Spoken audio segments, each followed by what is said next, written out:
Welcome to the picturesque Phillip Island Grand Prix circuit for round 3 of the 2023 Victorian State Race Series, presented as always by 888 Home Loans. We've got a fantastic weekend of racing coming up for you here, with just under 200 cars entered across 9 categories, bringing you non-stop action all afternoon today and all day tomorrow. So sit back, get comfortable, enjoy, and don't miss a moment right here on Blendline TV. Here on the Phillip Island Grand Prix circuit, and we're about to go live with round 3 of the 888 Home Loans supported Victorian State Circuit Racing Championships. The Phillip Island Grand Prix circuit looks magnificent. Massive amount of improvement since we last came here with any state-based racing at Island Magic at the end of 2022. Big white concrete barriers all the way from 11 around to the exit of 10 and down at turn 1 all the way up to turn 2. Massive new sandpit for the kids to play in at the conclusion of racing today. Of course, we are at the end of today's racing, the halfway point, I can't believe it, of the 2022 Victorian State Circuit Racing Championships, brought to you by 888 Home Loans. We have got a fantastic field of Formula Fords. In fact, a ripping field, almost 30 cars out there in Formula Ford. What a category. It just keeps going from strength to strength, well over 50 years old here in Australia. There's the weather, 14.5 degrees, feels like 28, 67% humidity, the wind from the northwest at 35.8. Warm kilometres of breeze hitting the circuit here. So if you are watching right around this big brown land of ours, wherever you are, you can still get to Phillip Island by the end of racing tomorrow. I guess if you're particularly up for a swim, you could make it here from Tasmania today, or get down from anywhere in Victoria. I'll even say Adelaide, it's not that far to drive these days. And we'll speak to Dan McCarthy more about that as he zigzags across from Melbourne to Adelaide to call car racing. Great team here in the commentary booth to service us right throughout this weekend. Steve De Vries, who is the absolute expert at the Phillip Island Grand Prix circuit, will be on the microphone. Matty Dunlop, who we've already heard with the opening words, our lumberjack in the skinny jeans down there earlier on today.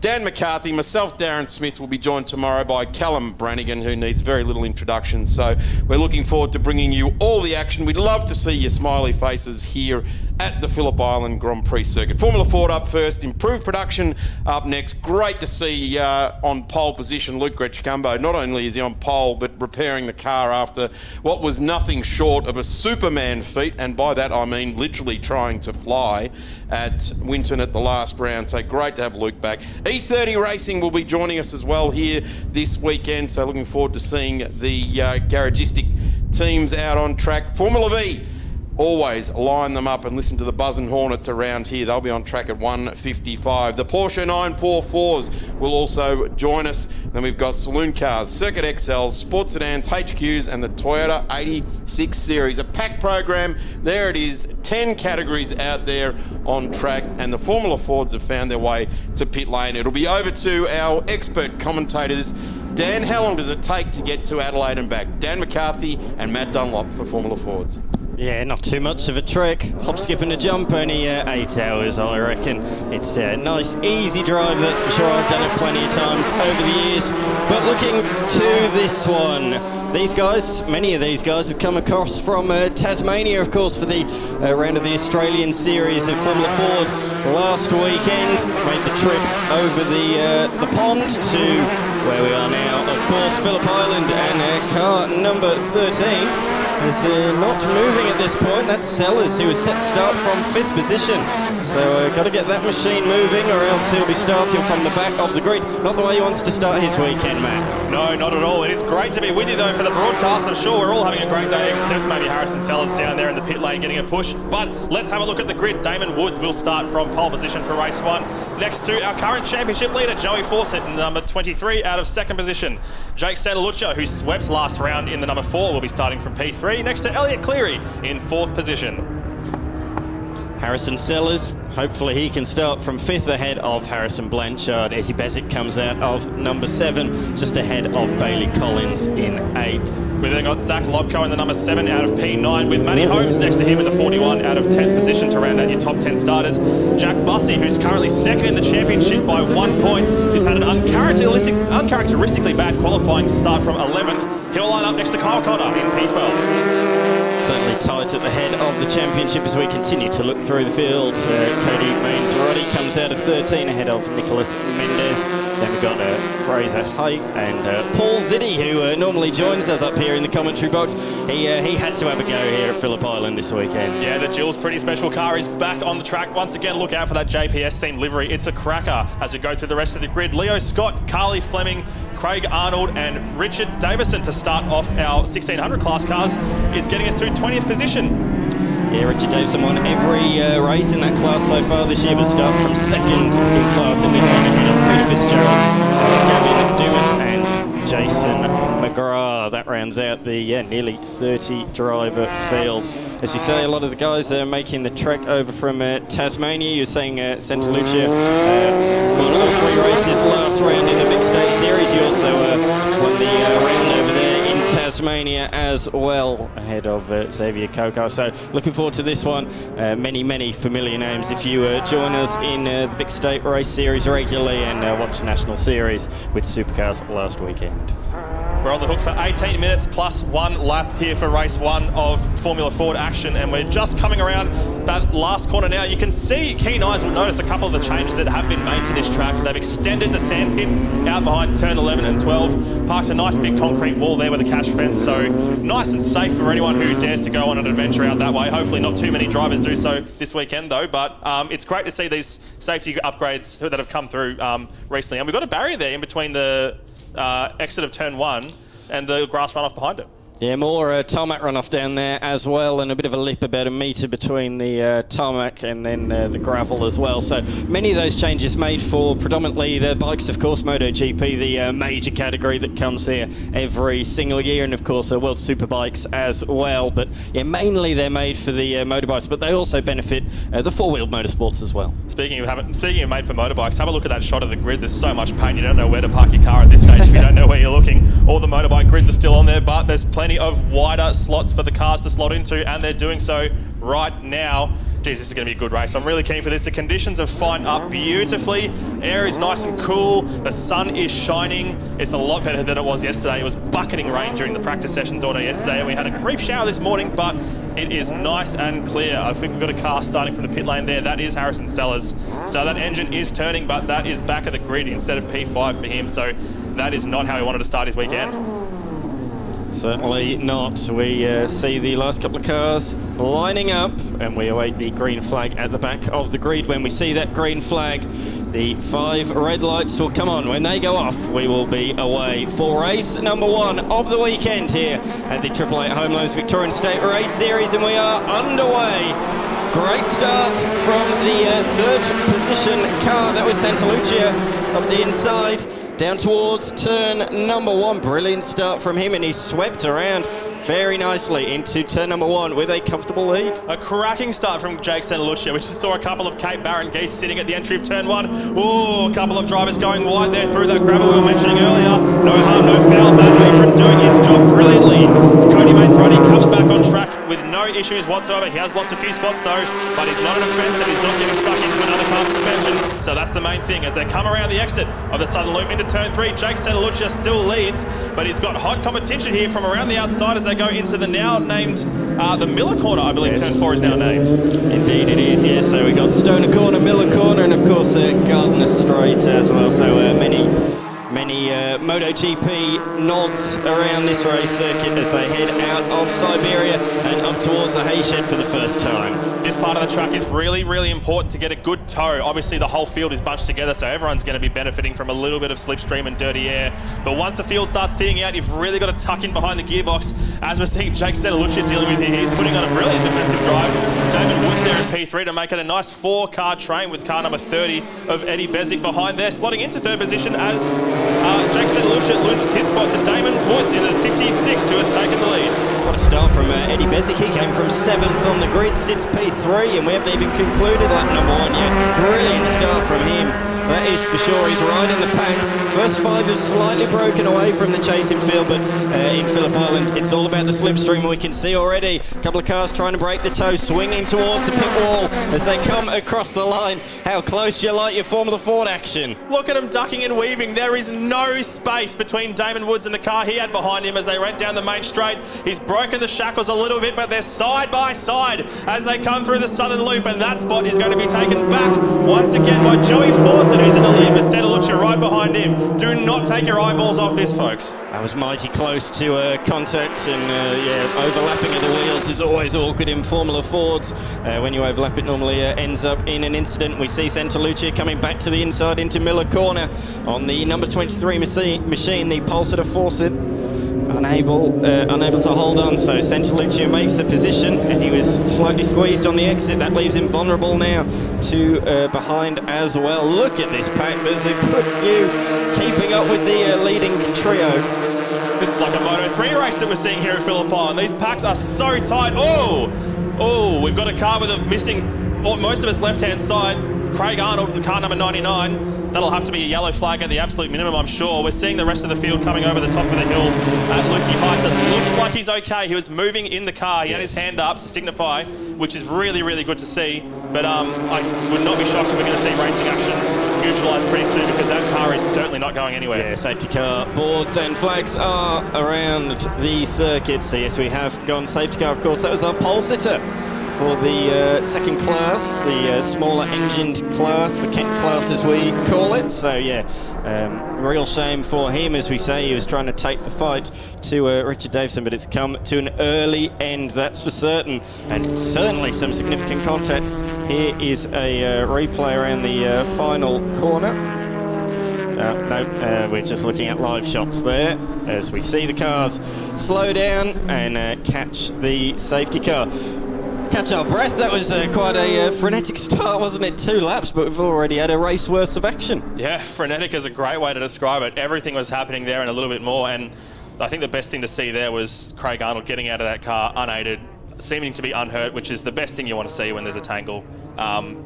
You know, it's like these cars have, obviously race cars have to be pretty safe. There's all sorts of safety equipment that's built into them, and, you know, they're all they're all great drivers who know how to, you know, race against each other and battle side by side in a respectful way. But you do get tangles occasionally, and it's good to see that people come out of the other side relatively unscathed. Obviously, it's a different story for the car, and that might need a little bit of work before it's out on the track in anger again. But yeah, we're under safety car, and let's have a quick look at the field. Jake Santalucia has made his way back into the lead as we sit behind that VF Commodore. Right behind him is Joey Fawcett, Damon Woods, and Eddie Bezic, with Bailey Collins rounding out the top 5. And we've got a replay of what we saw here. Oh my goodness! Gee, he shot right across the gravel there. That was almost James Courtney-esque in the supercars quite a few years back. Very, very lucky that wasn't worse than it was. Certainly was, yeah. Good evasive action from one of those cars. Couldn't quite see who it was, but somebody saw at the last minute and jinked to the left to avoid. Brilliant evasive action there, but yes, our Pulsar Arnold, very much a passenger at that point anyway. Very much a victim there, heading down into turn number 4. Yeah, luckily the only car involved in that, and great to see that he is out with the medical team down there at Miller Corner. As you see the cars sweep around, yeah, under safety car conditions. Timed races, they've been the theme in Vic State this year. A really good change, I think, because it just means that everybody gets the same amount of racing. Nice, fair way of doing things. So 15-minute races today. So yeah, the first of the races out here. You haven't missed much, just 2 laps of green flag action in Formula Fords. Following this, we have improved production, BMW E30s, Formula V and 944s. Just a bit of what is to come in the next couple of hours. Continuing live coverage until the end of the day, which concludes just before 5 o'clock this afternoon. And we're doing it for 888 Home Loans, of course, this weekend. And it is round 3 of a 5-round championship, and there's all sorts of racing that we've seen. It's been brilliant racing so far this season, hasn't it, across Sandown and Winton. And the first 2 laps of Phillip Island were absolutely frenetic, as you described it. But we do have more coming later on this year that you won't want to miss either. Round 4, of course, we will be back at Sandown from the 11th to the 13th of August. before we round out the state championships at this stage on the 22nd and 23rd of September. Once again here at Phillip Island.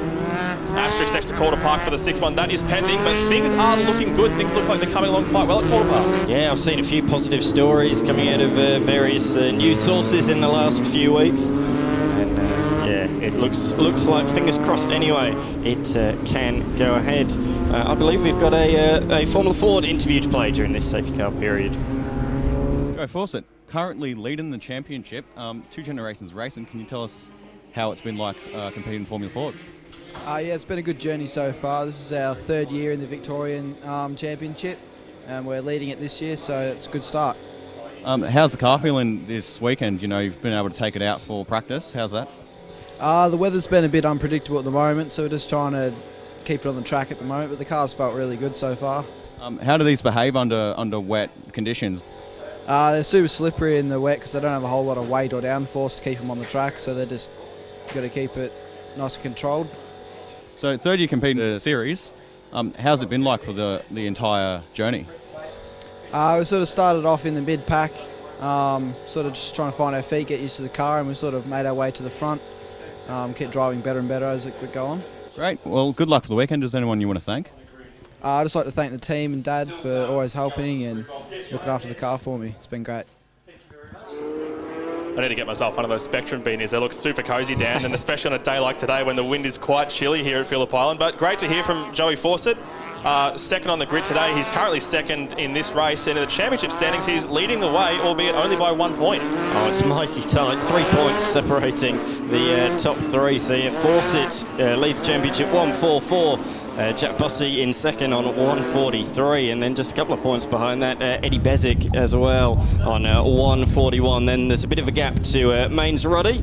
And then Damon Woods, who started on the front row in this one and sits 3rd. So really, really tight. Santa Lucia, unfortunately, missing round number 1. But 3 victories. He's already launched himself into title contention. He's only 44 points behind the championship leader, despite missing round number 1. Yeah, so he's got a lot of work that he'll need to do to be able to get himself back up into that championship hunt, because it's so important to be able to get out here for a championship tilt and drive and score points consistently, because they pay points all the way down to 20th position. So consistency is key, and when you miss a round like Jake Santalucci had to do, it does unfortunately impact your championship chances quite a bit. So hopefully he can keep the good times rolling for himself and get himself back to the pointy end of that championship. You say consistency is key. I mean, look at Joe Fawcett. He's not actually won a race so far this year. In fact, the top 2 in the championship haven't won a race, but through sheer consistency find themselves at the head of the field. So yeah, consistency is king in the Vic State Race Series, as you say.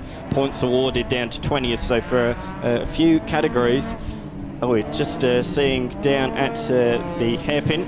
We're recovery not too far away now. Lights still on the safety car, so I'll keep you posted when those lights are out, and we will be getting underway again. But we will be very, very, very short sprint race, I'm sure, because we've only got 3 minutes and 36 on the clock with the lights out on the safety car. So I reckon we're due for maybe 2 or 3 laps of action, and if the first 2 laps of this race are anything to go by, you will not want to miss a second of them there. Yeah, sit down, get comfortable. It may be a short sprint race to the finish, but we can promise you plenty of action. And Santa Lucia there's a bit of a margin to Fawcett. Fawcett's now closed that down, and he'll be awaiting the green flag. When he sees the green flag, he can go when he pleases. When is he going to go? For me at Phillip Island, you don't want to go too early. It'll leave you vulnerable from a slipstream from behind. It's so important to get that run right down the main straight.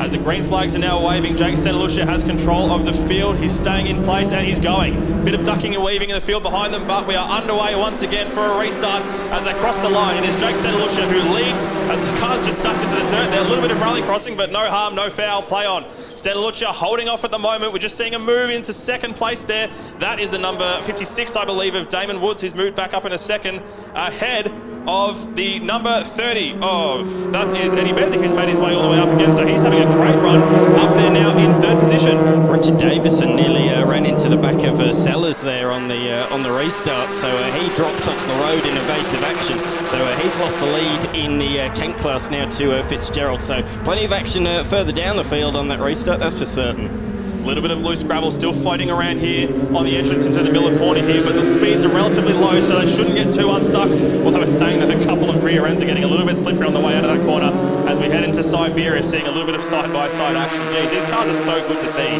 racing side-by-side, because even though they look at face value so fragile with the wheels fully exposed, sticking out on the suspension arms like that, like all open wheel cars are, these drivers are, you know, especially in the Formula Ford category, they're so mature and they know how to really race each other hard but respectfully. So we see great action like this as we head up over Lukey Heights. It's been the birthplace for so many stars over the years. You look back as far as Larry Perkins, and then in the 90s, so many Tander Lowndes, Stephen Richards, the list just goes on and on. Winterbottom, Whincup, Mostert, all of them have come through Formula Ford and been very, very successful in it. Very much the birthplace for many superstars. Watch for these names. I'm sure you'll see them in and around the paddock of supercars for many years to come.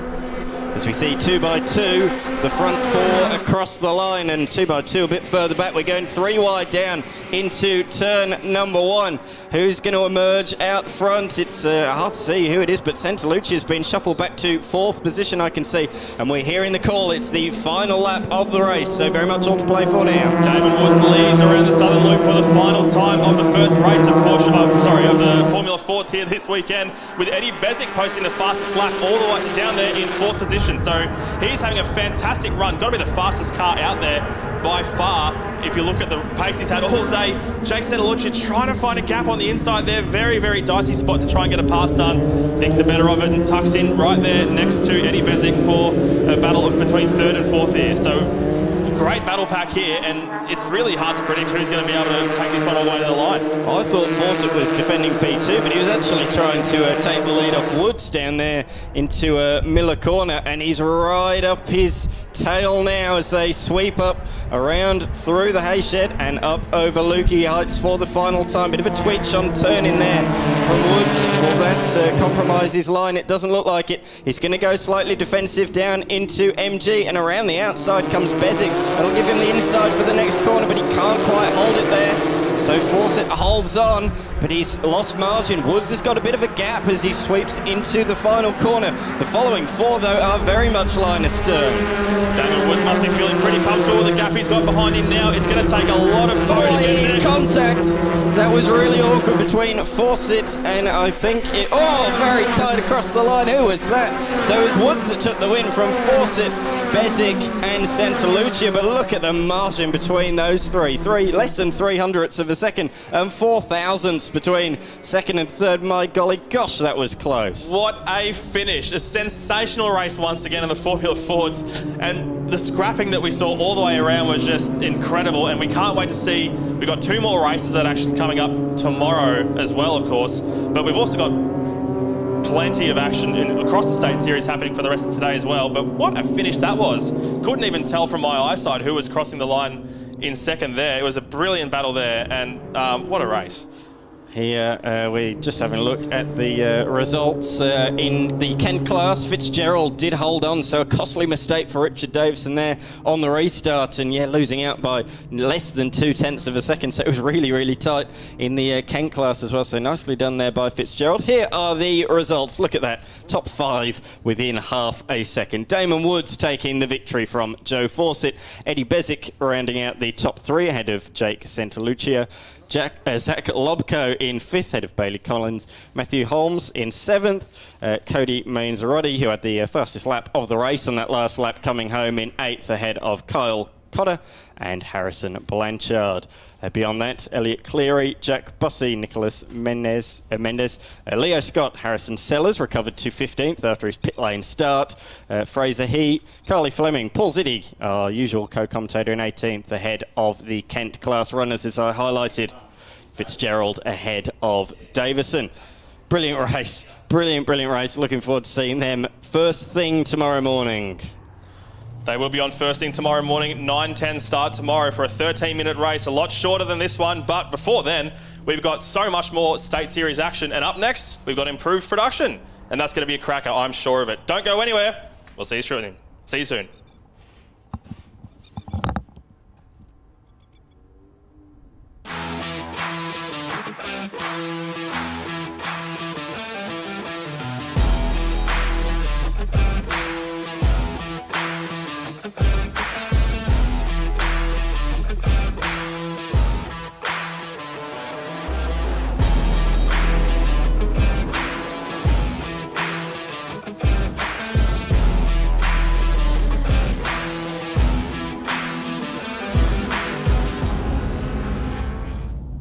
Great combo. After a big moment last weekend, you've got the car back here. Can you tell us what happened and how you got it back running?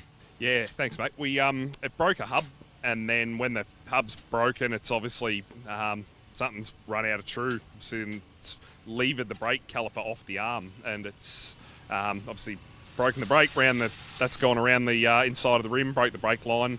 Only 100-pound of front brake pressure on the thing to try and stop it with, the 200-pound of front brake pressure. And then it's taken us for a tour through the paddock. It looked way better on your footage from the outside than it actually did on the inside. The inside was just boof, boof, boof. That was a bit rough. That was a bit mean. Didn't actually think it would have been that badly damaged, and then got out of it and went, oh, that's a mess. So it's been a pretty big effort to get it back straight. A couple of mates have jumped in on it, getting the bodywork fixed because it punched the rear shock through the boot floor. So that was the big bit of the work. We've had to fix the front bar, obviously, and it shoved all the guards, tweaked the front towers a bit. So there was a bit of bodywork to do to it. And then the rest of it was fairly straightforward. It was just a rush trying to get parts for the shocks. 3 of the 4 shocks got a bit tweaked, so we had to put new bodies in 3 of the 4 of them. There was airbagging parts out of the UK in a rush. The rear brakes, I had to get hats and dog bones made up in an awful hurry from the guys in Sydney. So it looked bad, and it was bad, but it sort of come together pretty well again in the end, I was pretty fortunate. How's the car running today? Yeah, okay. The first session had a bit of a vibration. I missed the second session fixing that. Just had a third run then, and car felt good. It was only a second and a half off a PB in the drizzle today, so that's got to be positive after where it was looking like 3 weeks ago. Was there anyone you want to thank for the weekend? Yeah, I've got to thank, so in order of everyone helping me get it done, I've got my mate Dan, who helped do the bodywork, Mark, my race mechanic, Rick, my shock guy, guys at Brypath for getting the rear bits and pieces, Melbourne Performance Centre for sorting out a couple other little issues with it, and of course my partner Michelle for tolerating me spending so much time on it in the last 3 weeks. Oh, massive shout out to Michelle for all the support she gives Luke getting back to the racetrack. And a terrific story there.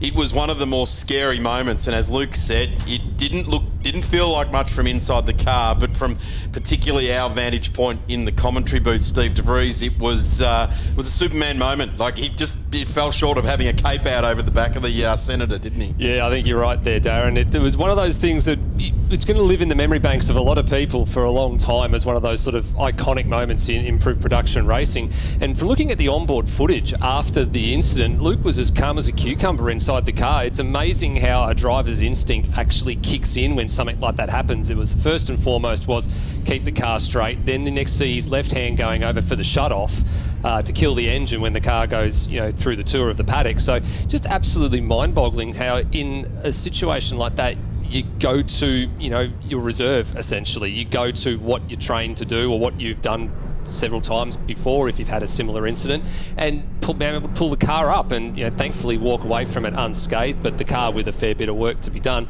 All credit to them for turning it around in the short amount of weeks they've had. It's actually interesting, he's sharing the front row with a guy that did exactly the same thing after a crash at Sydney Motorsport Park last year. Danny Timewell had to go through a complete rebuild almost of his VF Commodore there as well. I guess Luke has done such a terrific job. He's got all the stickers on the car, Craig's on-site golf carts, his own company, Reach Skyrocks, as his own company, Grutch Gumbo Electrical. He's got everything the car looks like. It just had no trauma whatsoever.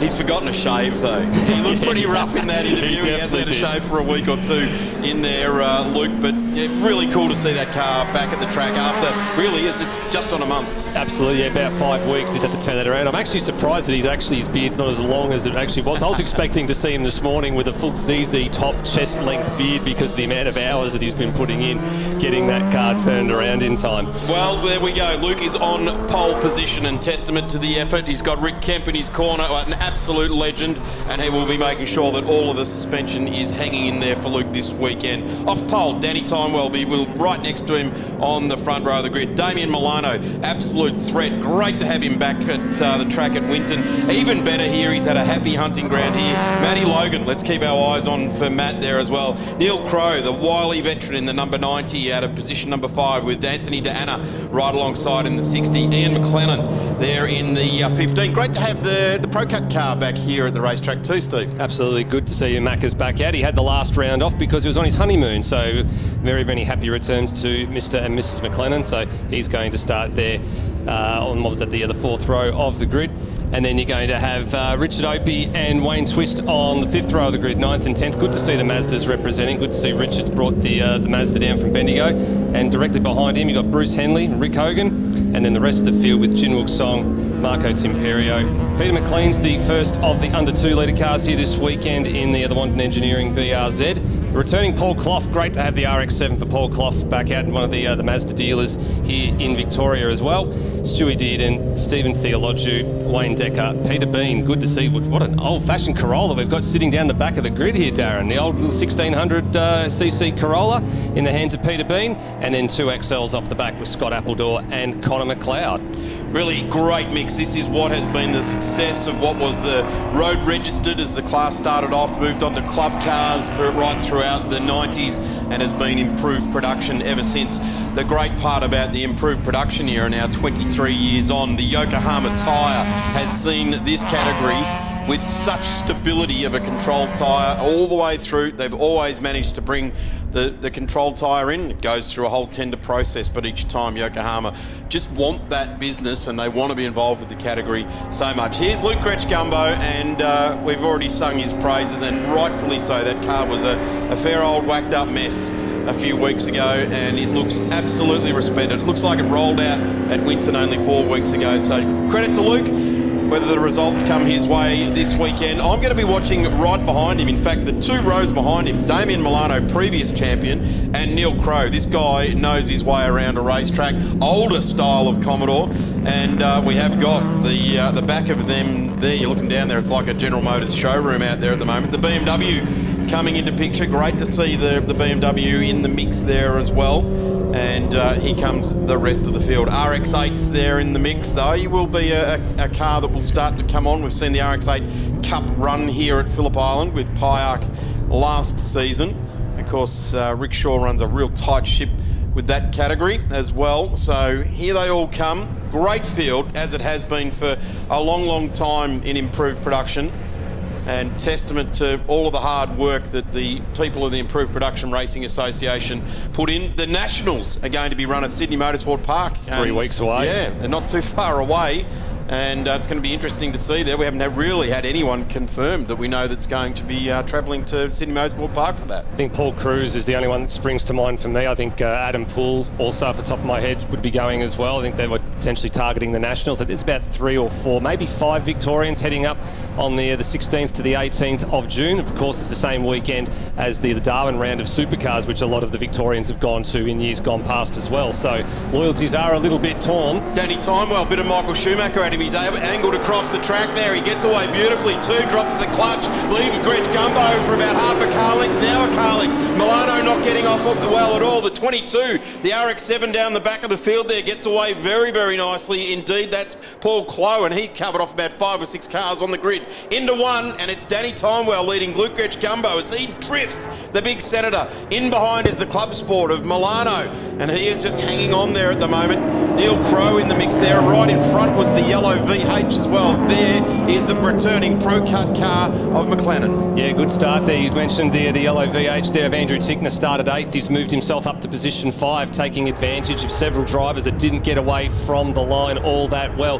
There they are, Neil Crow and Andrew Tickner just in the back of the shot there, while our focus is on the 4 different General's Men machinery out in front as Luke Gretsch-Gumbo goes through at turn 4, takes the lead of this race ahead of the fast starting Danny Timewell. Very, very clean start from the 2 men on the front of the grid.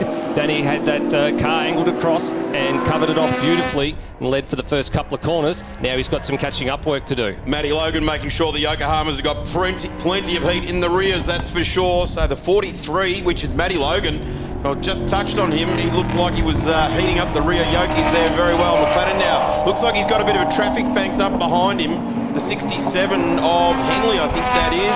Bruce Henley in the mix there. An absolute veteran of this category. Previous champion in a snotty-nosed RX3 all those years ago. Now in the RX8. Flames out each side.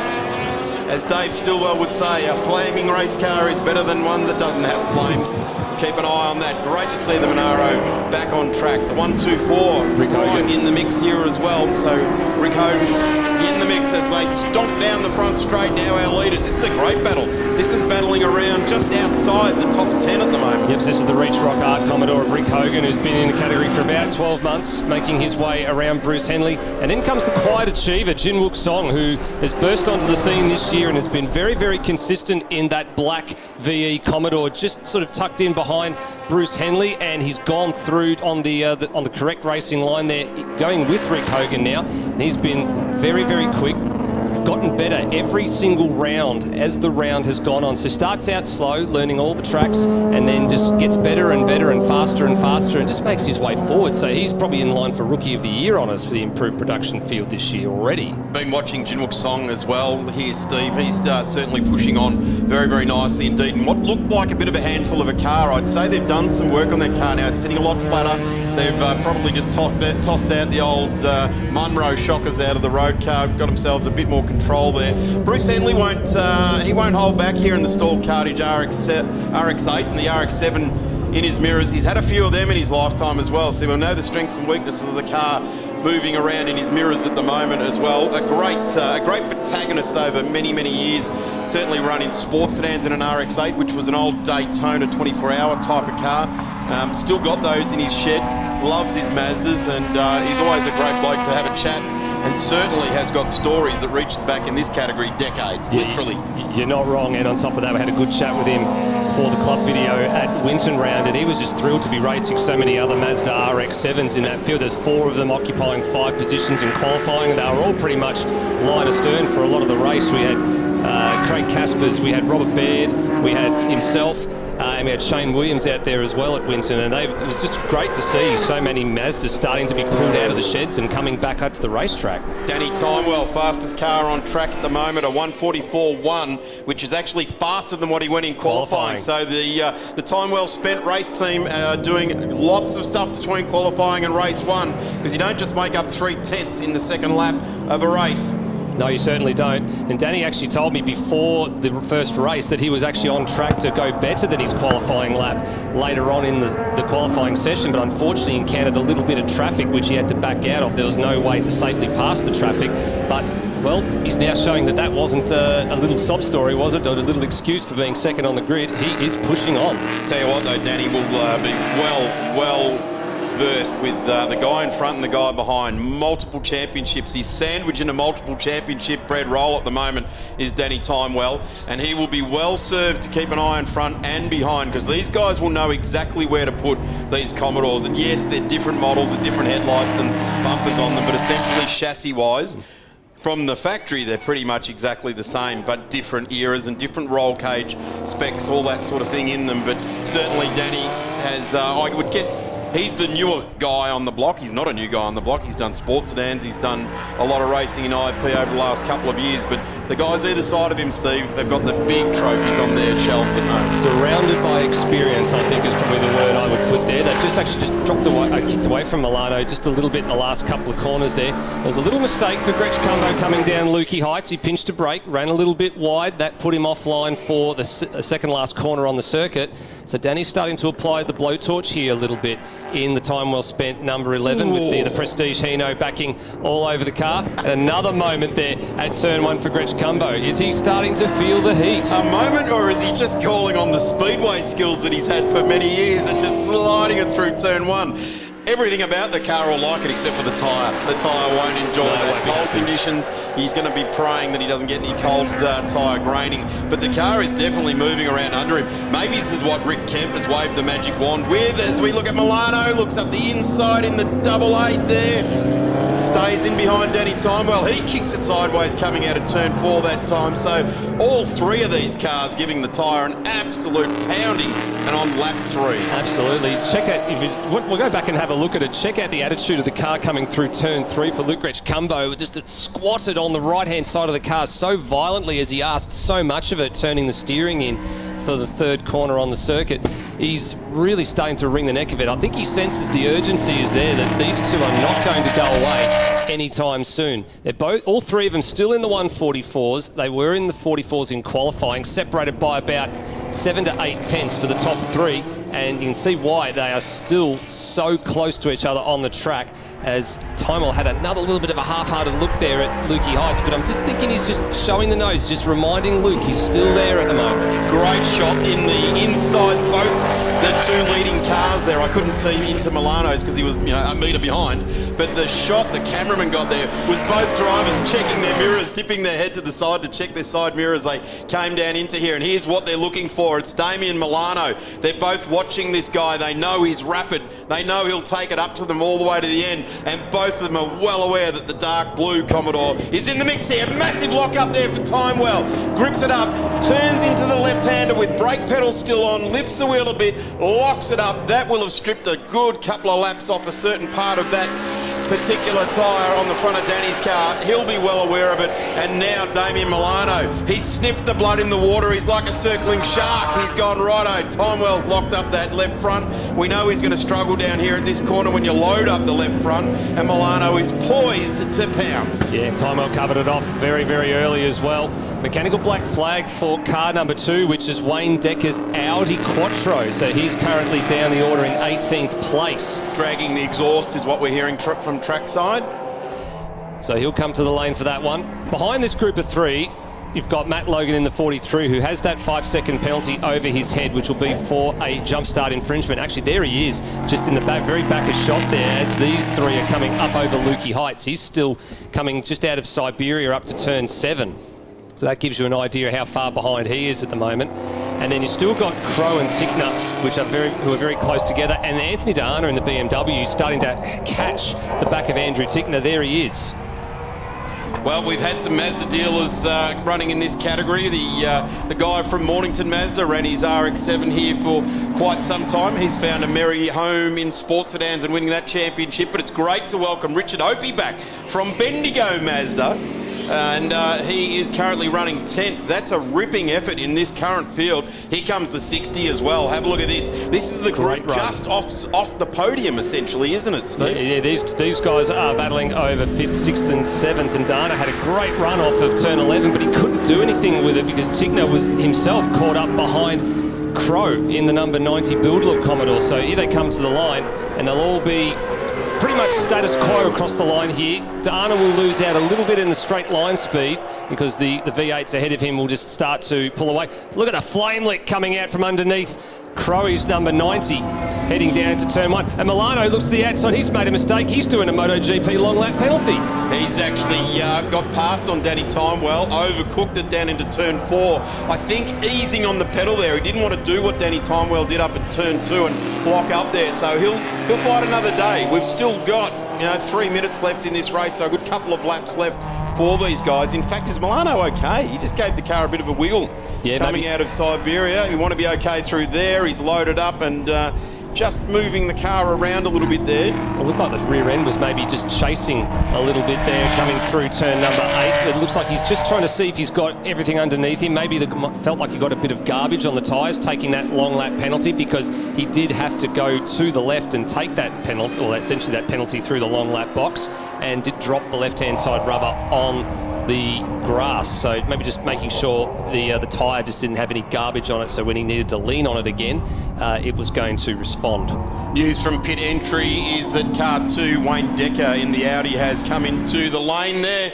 His crew is based right down the bottom of the pit lane. But have a look at this action here. Big smiles on the 140 there. Did you see the smile on Andrew's face? He was really enjoying that. He lost a spot, but he didn't seem to be too upset about it. He had a good lunge there at Neil Crow. Unfortunately for Tickner, he opened the door for Anthony D'Arna to dive through at turn 10, or MG corner as it's affectionately known. So great situational awareness for Anthony to move through there.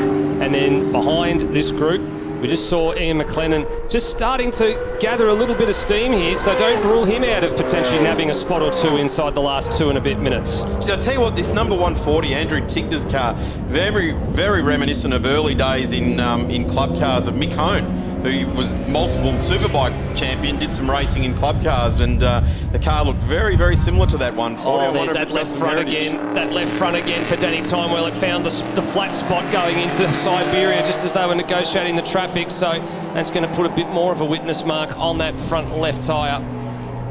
I certainly reckon the boys will be going straight around to that front left tyre and seeing whether they need to get a replacement for this. Geez, I tell you what, Damien Milano's not comfortable there. That car's not responding to exactly where he wants to put it on the track, the motorsport parts car. Timewell, though, is not giving up. And great shot again, looking straight into the visor of these guys. Not a lot of smiles there. In fact, a fair bit of grimacing going on there as the sunshine is just reflecting off their dashboards. Gretsch Gumbo, though, he is wringing the neck of it. He wants to return a result here. Not finishing at Winton. Some points to recover. Really having to drag it back in. If it finishes like this, he'll only get himself 2 extra points to keep up with Danny. This battle is absolutely raging. This is fantastic in the mid-pack. McLennan back in the game in position number 8. Yeah, Wayne Twist in behind him. He's gotten past Anthony D'Arna now, who's trying to really throw the kitchen sink at McLennan to try and hang on to this position here. This is where the BMW is strong, the acceleration out of turn 10, and he gets it done. McLennan has to concede position, having already passed Tickner and then having done the hard work to get past D'Arna. Now he's got to do it all over again.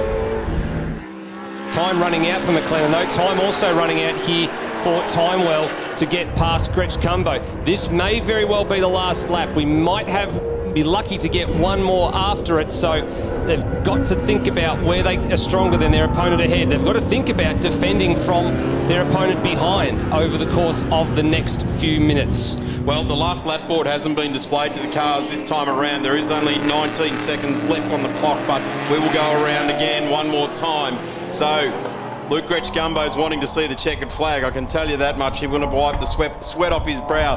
Danny Timewell, he would probably like to see the checkered flag. Depends on the outcome of this next hard braking zone down into MG corner. But he's given too much of a gap across the top of the hill. The big loud exhaust on the 25. Not loud, actually, just has a different note, a thumping note out of the Gretsch Gumbo electrical car. Really got a different type of design exhaust. I'll ask him about that, actually, between now and the next race meeting. Here we go. Oh, McLennan on lock up on the left front there as well. Unweighted, the 60. Looks up the inside. Anthony D'Arna just going, wow, if I had that extra couple of 100 millilitres of cubic capacity.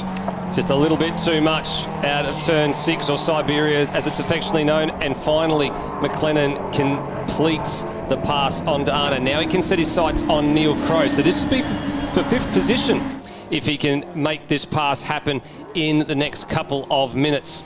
There's no way through here at MG corner. He's actually got to think about D'Arna, who's looking for the inside here. That's a little bit of an interesting move. McLennan has to give him a little bit of space just to make sure that he didn't close down on the number 60 BMW, but he's done that quite well. Have a look at the closing speed, though. McLennan, so much more acceleration out of turn 11. The newer machinery up against the older machinery.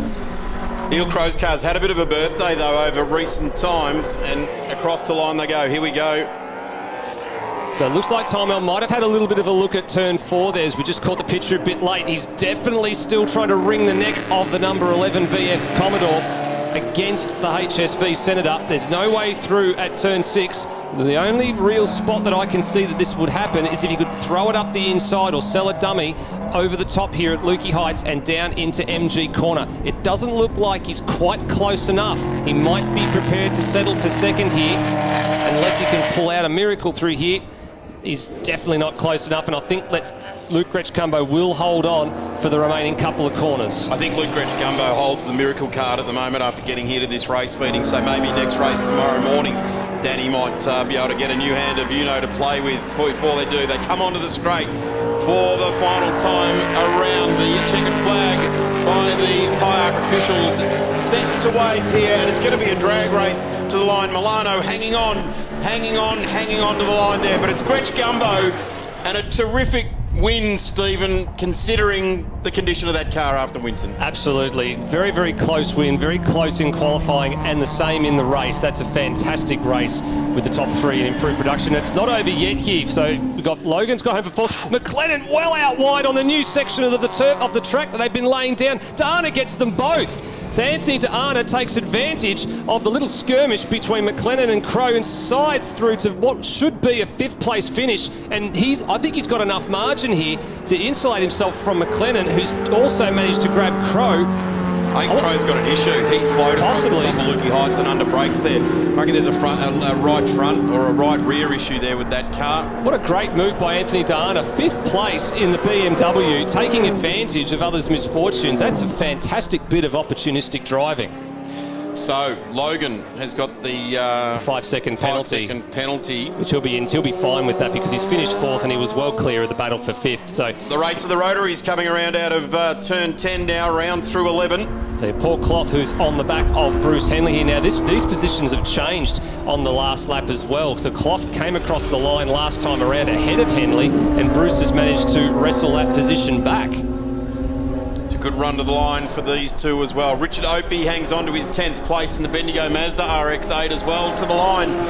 The Renesis versus the Wankel, and across the line they go. You can look that one up on the internet. Everyone's got an encyclopedia in their hand these days. So Peter McLean coming round to the line now ahead of Stuart Dearden. So McLean is the winner in the under 2 litre category in the BRZ. There, of course, is a number of drivers that are not here this weekend. Several of the Civic pilots, mainly Paul Javots and Steve Zorkas, absent this weekend. So that puts Peter McLean with a win in under 2 litres. Check it out there, nothing between the top three, 1 second separating 3 V8 powered Holden machinery. That's a great race for the top honours in over 2 litres there. Matthew Logan in 4th place despite the 5-second penalty. He's comfortable in 4th from Deana, who took advantage late in the race there. You saw it on your screen. McLennan and Crow, Andrew Tigner, Wayne Twist with a top 10 finish as well overall. That's a great result for Wayne in the little BMW. And Richard Opie, the best of the Mazdas in the number 75 RX-8 for Bendigo Mazda. Encouraging result for Timewell. They're getting the fastest lap as well as the field streams back into the pit and paddock area.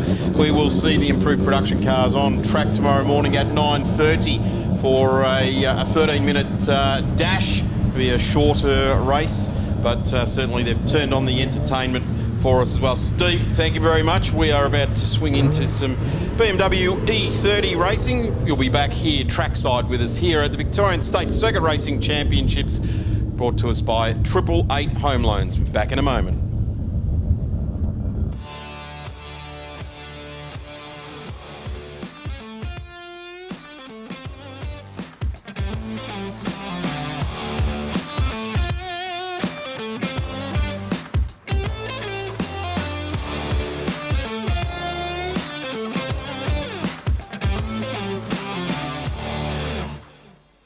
Simon Schiff, one half of our father-son team. How's the car feeling this weekend? Yeah, it's feeling really good. It's feeling really good. We spent a lot of time in the shop getting all dialed in, put it on the scales, got the Titan suspension doing its thing, put new rubber on it, and we're just feeling out the grip out there. And obviously that grip is pretty greasy with the weather we've been having. How's the car behaving under that sort of pressure? Look, it's pretty good. We sort of set it up a little bit to understeer and then use the throttle to try get it to turn, and no big moments, no scares, so we're good. No dirt up the car, keeping it pretty. So battles so far this year, who have you been bashing panels with throughout the season so far? Well, look, we try to keep the contact to a minimum, obviously. We're all very respectful, but had a few good dices with Jesse Bryan and Goose Rogers is always a good competitor. Yeah, it's really nice and close. Sort of that top 5-6 cars are always having a good dice at the front. Awesome. Well, good luck for the weekend. Hopefully everything goes well. Do you want to thank anyone? Yeah, just like to thank Titan Suspension, Penrite Oil and Makulu Vehicle Storage for getting the car here and making it a bit easier for me.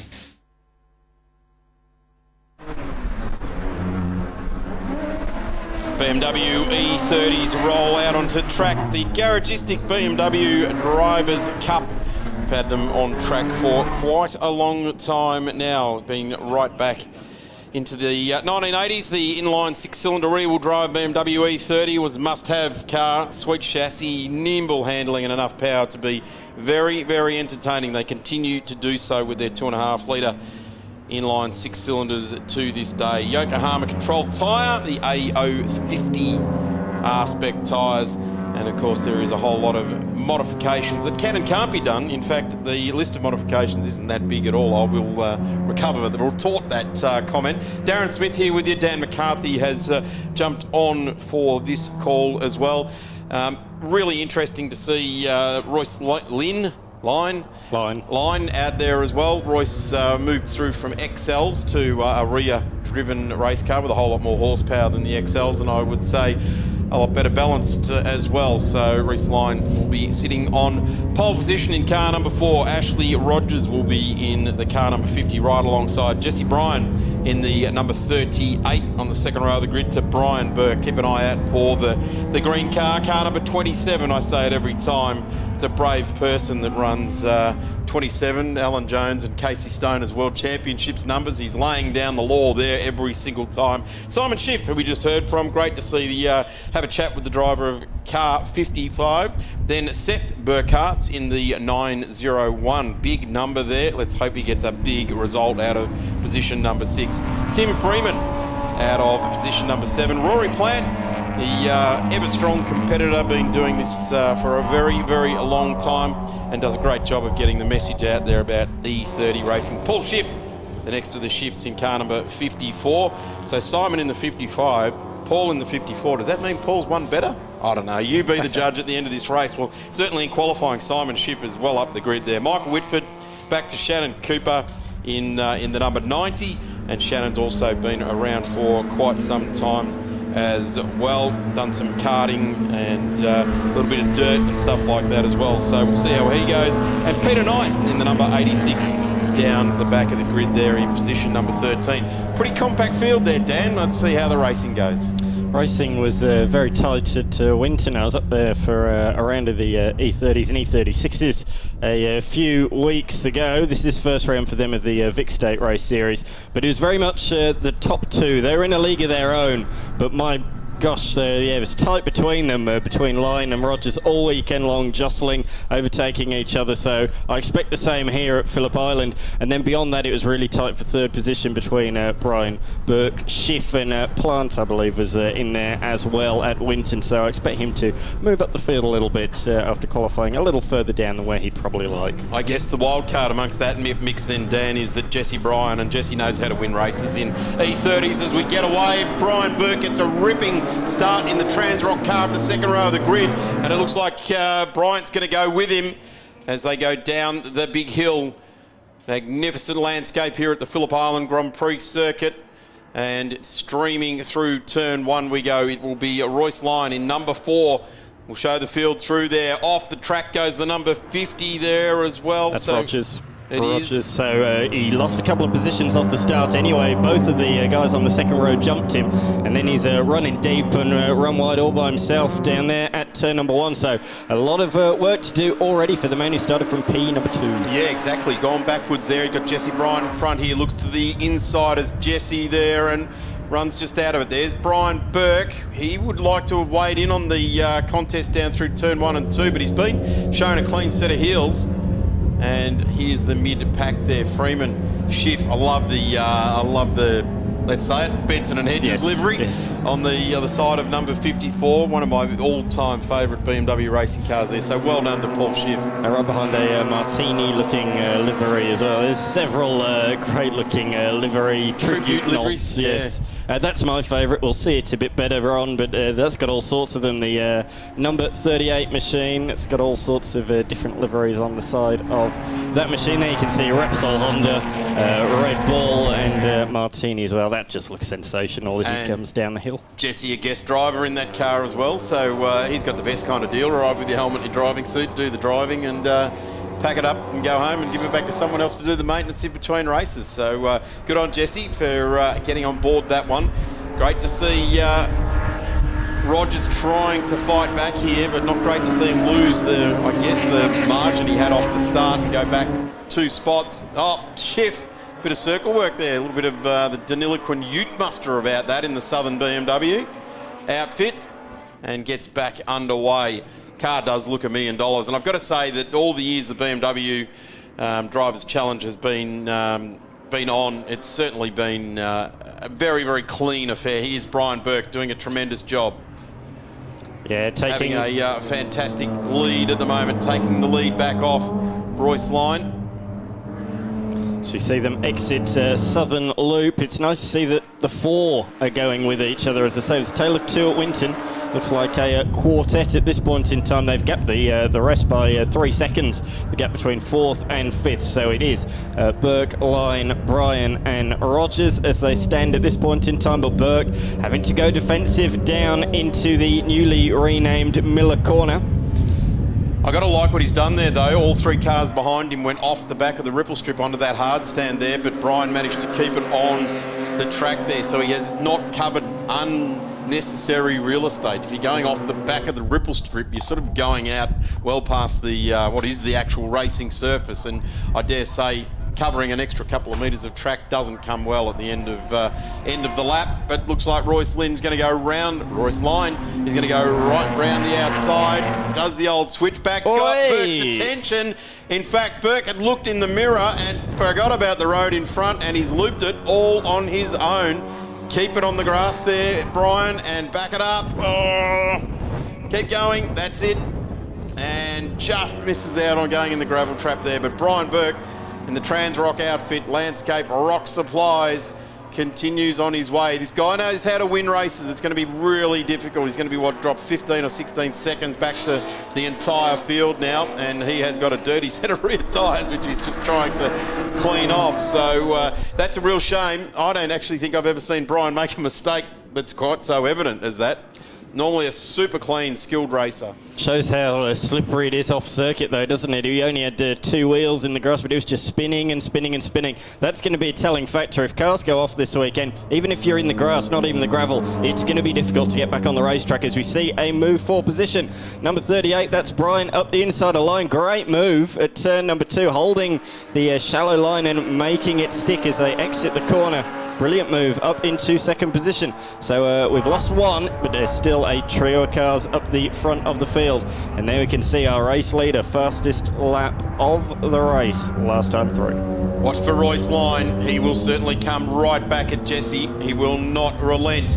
Young fella in an absolute charge to prove himself as a racing car driver and doing a really good job of it in XLs, moving on to the higher horsepower, faster BMW E30s. More of, I guess, a nicer race car, a more balanced race car to learn in, and he's doing a good job. Jesse Bryan just wants to keep an eye out for that Hornet behind him in the black and yellow livery. But at the moment, out in front, Rogers doing a nice result. Has fought back, Dan, dropped back to position number 4 on the first lap after starting on the front row, and now in the lead of the race. So just ticking the boxes, being consistent, keeping the lap time, making the right moves at the right time, not risking the outfit, and doing a good job. Back in the lead of the race. You get the feeling, though, that it might not be right to the end, though. No, Line looks like the quickest in that middle sector. He's all over the back of the man in front, Bryan, over Lukey Heights and down into MG. But on the straight line, he seems to get gapped despite being in third and despite being in the tow. Doesn't seem to have the straight line speed of these two, but he certainly catches it up in that middle section of the road. And we can see, once again, those top 2 have broken away. Rogers from Bryan, and then just doesn't seem to have that straight line performance. Couple of extra wheel inputs there by Jesse Bryan as well. That car, the number 38's always had some great straight line handling or outright performance, whatever which way you want to look at it. But straight line handling is hanging onto the wheel, pointed in a straight line and just letting the engine do its work. But have a look at this line. Looks up the inside of Jesse Bryan coming out of turn 2. Gee, that's brave through 3, side by side through 3. Attacking. Bryan will cover off the corner. Boy, look at him cover off the corner. He's almost going for the pass on our race leader, Ashley Rogers. But Line looks to the inside now, and wow, Rogers has gone well wide.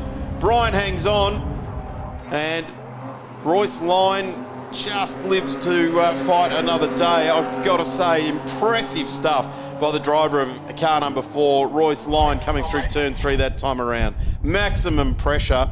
And he certainly put it on Jesse. Jesse absorbed all that pressure and almost turned it into a place change for the lead in the race. Yeah, I think he was more thinking of driving the defensive line, which turned into an overtaking Turned into move. an attack, didn't it? Yes, absolutely. And again, line so strong over Lukey Heights every single lap. This time he forces Brian to defend, of course. We saw him earlier He's on. going to carry more exit speed here too. Sorry, Dan. All Looped good. the car nicely through 12 there, whereas Bryant was tight, but he's gone wide.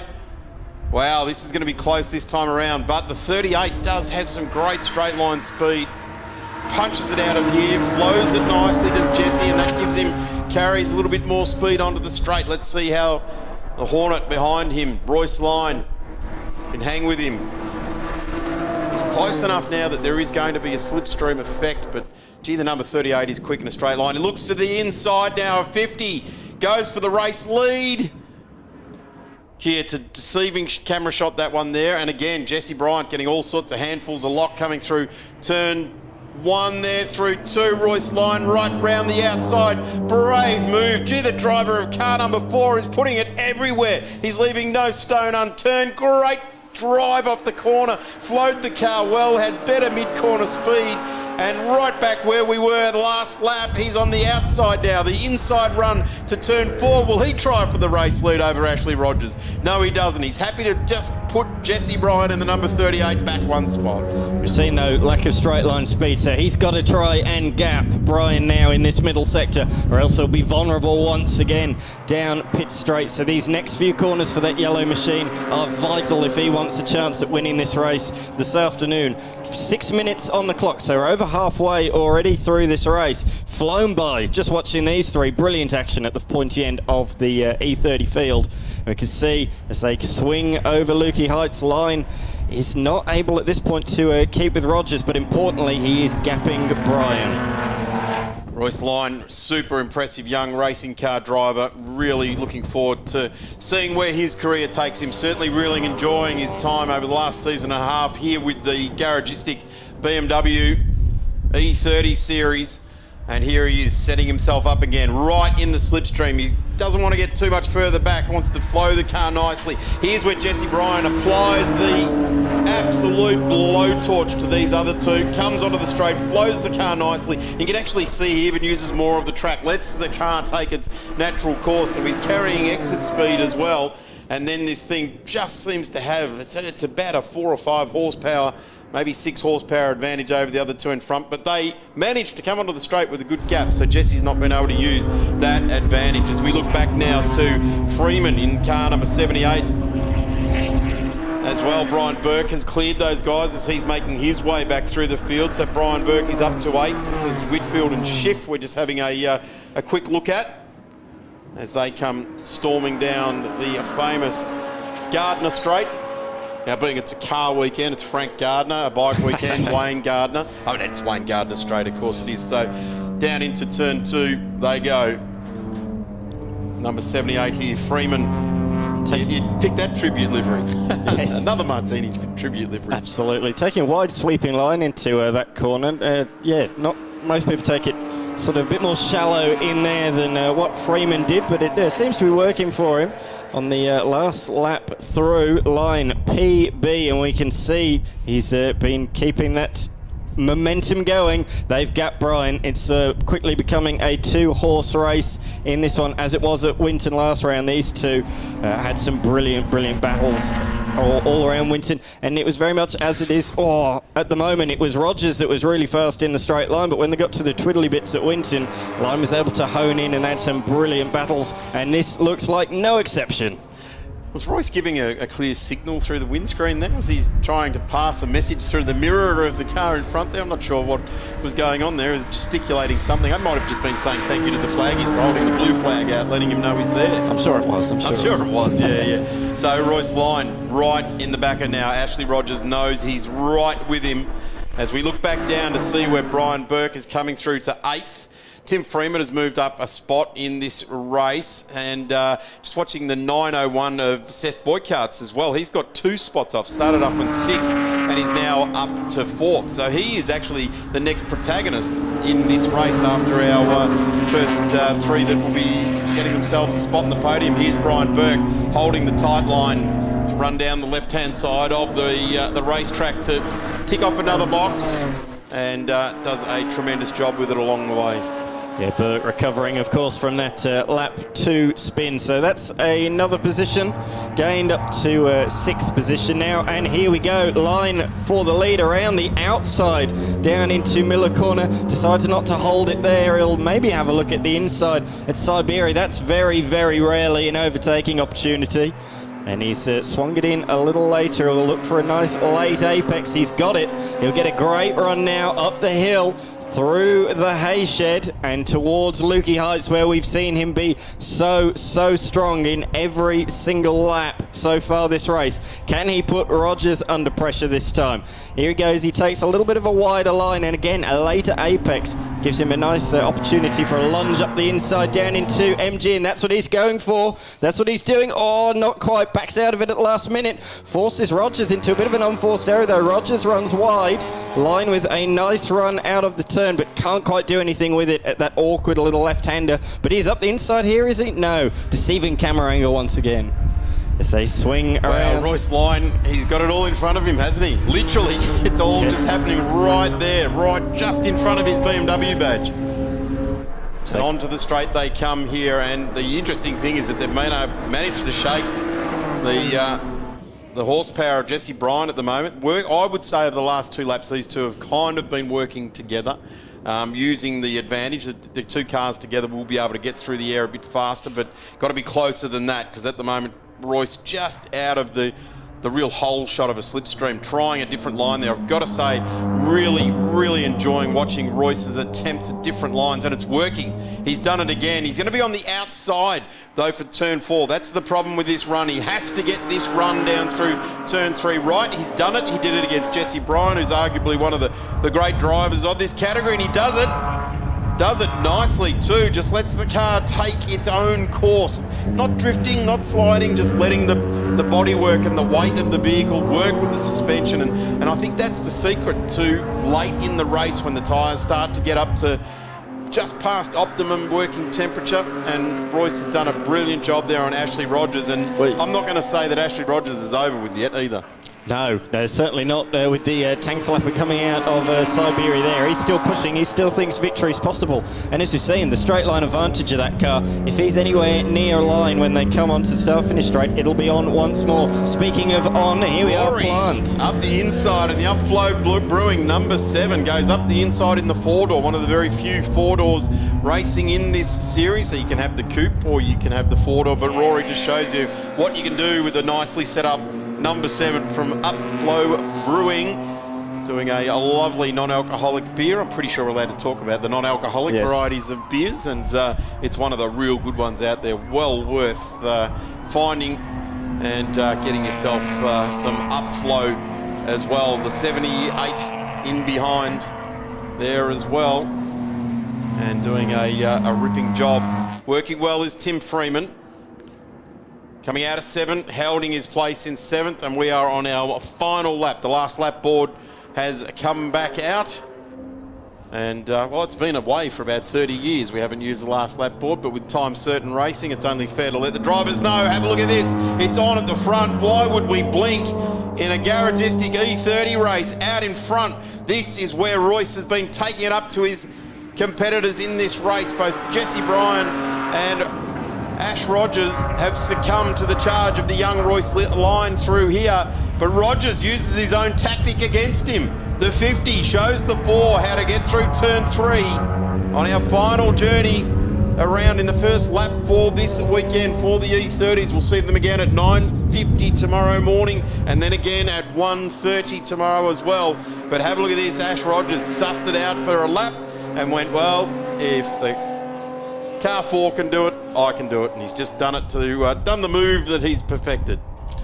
Beyond though, we've seen just how strong, I keep saying it, but it's true. Line is so strong over Lukey Heights. He will have a look at MG. I have no doubt about it. You can see him working the wheel. He's trying to get that inside line, and he's there. He's certainly there, but defends Rogers, does, and forces Line to the outside, but tries to get a late apex. This is going down to the wire. Line astern, nose to tail. You can hardly separate the pair as they come around the penultimate turn on this final final lap. Rogers going ever so slightly defensive. He doesn't want to do that. That'll leave him vulnerable down the straight. Line has a bit of a look.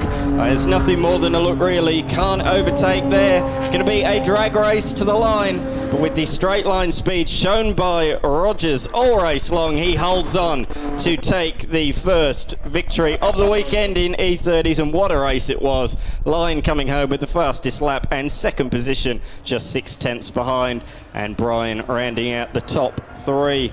Dan, what I like about Royce Line is he is absolutely willing to try a different line, try something else. Last time that didn't work, I'll put the car completely on the other side of the track and try and make it work in that respect, and that is just a fantastic signature for any racing car driver, particularly one so young as Royce, who's trying to find his way through. Jesse Bryant comes home with I'm going to say a wet sail there. I think he struggled after about lap 4 to stay with the two cars in front there. So a bit of work to do with Jesse, whether he's got an old set of yokies on there that have been punished for a race meeting or so already, who knows. But great to see the field streaming along there as well. Brian Burke, a very fighting result back to position number 5 after heading bush basically over at MG corner there and turn 9, but coming back through the field as well. He set his personal best on that last lap, but he'll be disappointed to miss out by half a second to Burkhardt as we see the results in that one. No surprise that Royce Line was the fastest car in that race, though. Hey, he's driving very, very well. There's the results. Ashley Rogers takes first blood in the Garagistic BMW Drivers' Cup race number 1 to Royce Line, Jesse Bryant, Seth Boycart's in the 901. A good one there, coming out of 6th into 4th. Brian Burke, who was off the second row of the grid, went to the back, ultimately finishing 5th there. Rory Plant, a great drive from the Upflow Brewing driver there. Tim Freeman, Michael Whitford, Simon Schiff, Paul Schiff rounding out our 10 to Peter Knight, Adam Trapsky and Shannon Cooper, bringing home the rear end of the field of the Garagistic BMW Drivers' Cup race. Fantastic race for opening of the State Series for the E30s. Their own club championship, of course, has already started. We will be back with more Formula V. Dan, you'll be back for Formula V. I'll take a break for a couple of minutes. Be back in just a couple of moments. Your trackside here at the 888 Homelands Victorian State Circuit Racing Championships.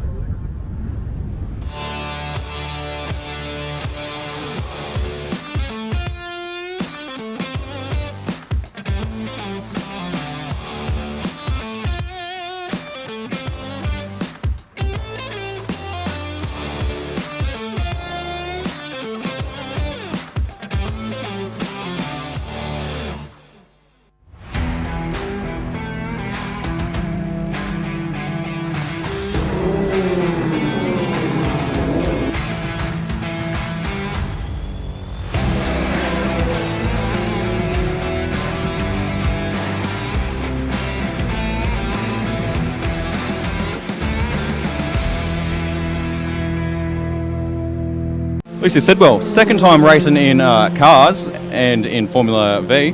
How's it feel compared to what you're used to? It's pretty different, but it's also super fun, and I really enjoy it. So yeah, no, it's pretty good. So how's the category treating you? Do you like driving with everyone else in the category? Yeah, no, everyone else is really amazing. They've helped me out a lot, especially Jake and everyone, Beecham as well. They've really been able to help me and explain to me how to drive a Formula V.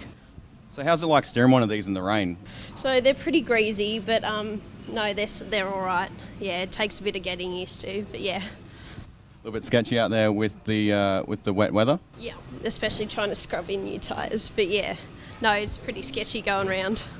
A bit heavier than a go-kart, so trying to handle this around the corners at a fast track like this, how's that like? It's not too difficult than a go-kart. I mean, it's only 50 mil bigger each side, so it's not too bad, but yeah. Good luck with the weekend. Hopefully it goes well for you. Is there anyone you want to thank? Lovely. I'd like to thank my dad. I'd like to thank Justin and Beecham and Jake. But yeah, thank you. Great chat there with Lucy Sidwell. Great to see a couple of ladies in Formula V's of race number 1 about to commence here at Phillip Island. Alongside me, as I introduced you last time, I'll do the same again. Mr. V's, it's Stephen DeFries. Thanks very much, Dan McCarthy. Good to be back aboard for Formula V, and you're right, good to see some female representation in the Formula V field and in grassroots motorsport in general. There's actually 4 female drivers in Formula V here in Victoria, which is a fantastic number to have. There's several more of them scattered around the country. Usually we get together when we do have the Nationals, which we had several females taking place last year up at Winton Motor Raceway, but always good to have plenty of females participating here in grassroots motorsport. As we look to our grid for race number 1 this afternoon, the all-conquering Reith McCarthy, despite the fact that he's been one of the dominant forces in Formula V here in Victoria for the last few seasons, he's only got the one title over the last couple of seasons to his name. A couple of little off-track moments have put pay to what could have been some title-winning campaigns. And the State Series champion from last year, Heath Collinson, who surged to the front of the grid late in qualifying this morning, will be alongside him with Lee Partridge and Jake Rowe, also in Sabre 02 machinery, directly behind him. Then you've got Nick Jones in 6th place there alongside Andre Kieran. Nick's actually had a car change this weekend. There's several drivers sporting new cars or different machines and different liveries this weekend, which we'll go through. Then we've got Ash Clifford and John Casamati, 7th and 8th.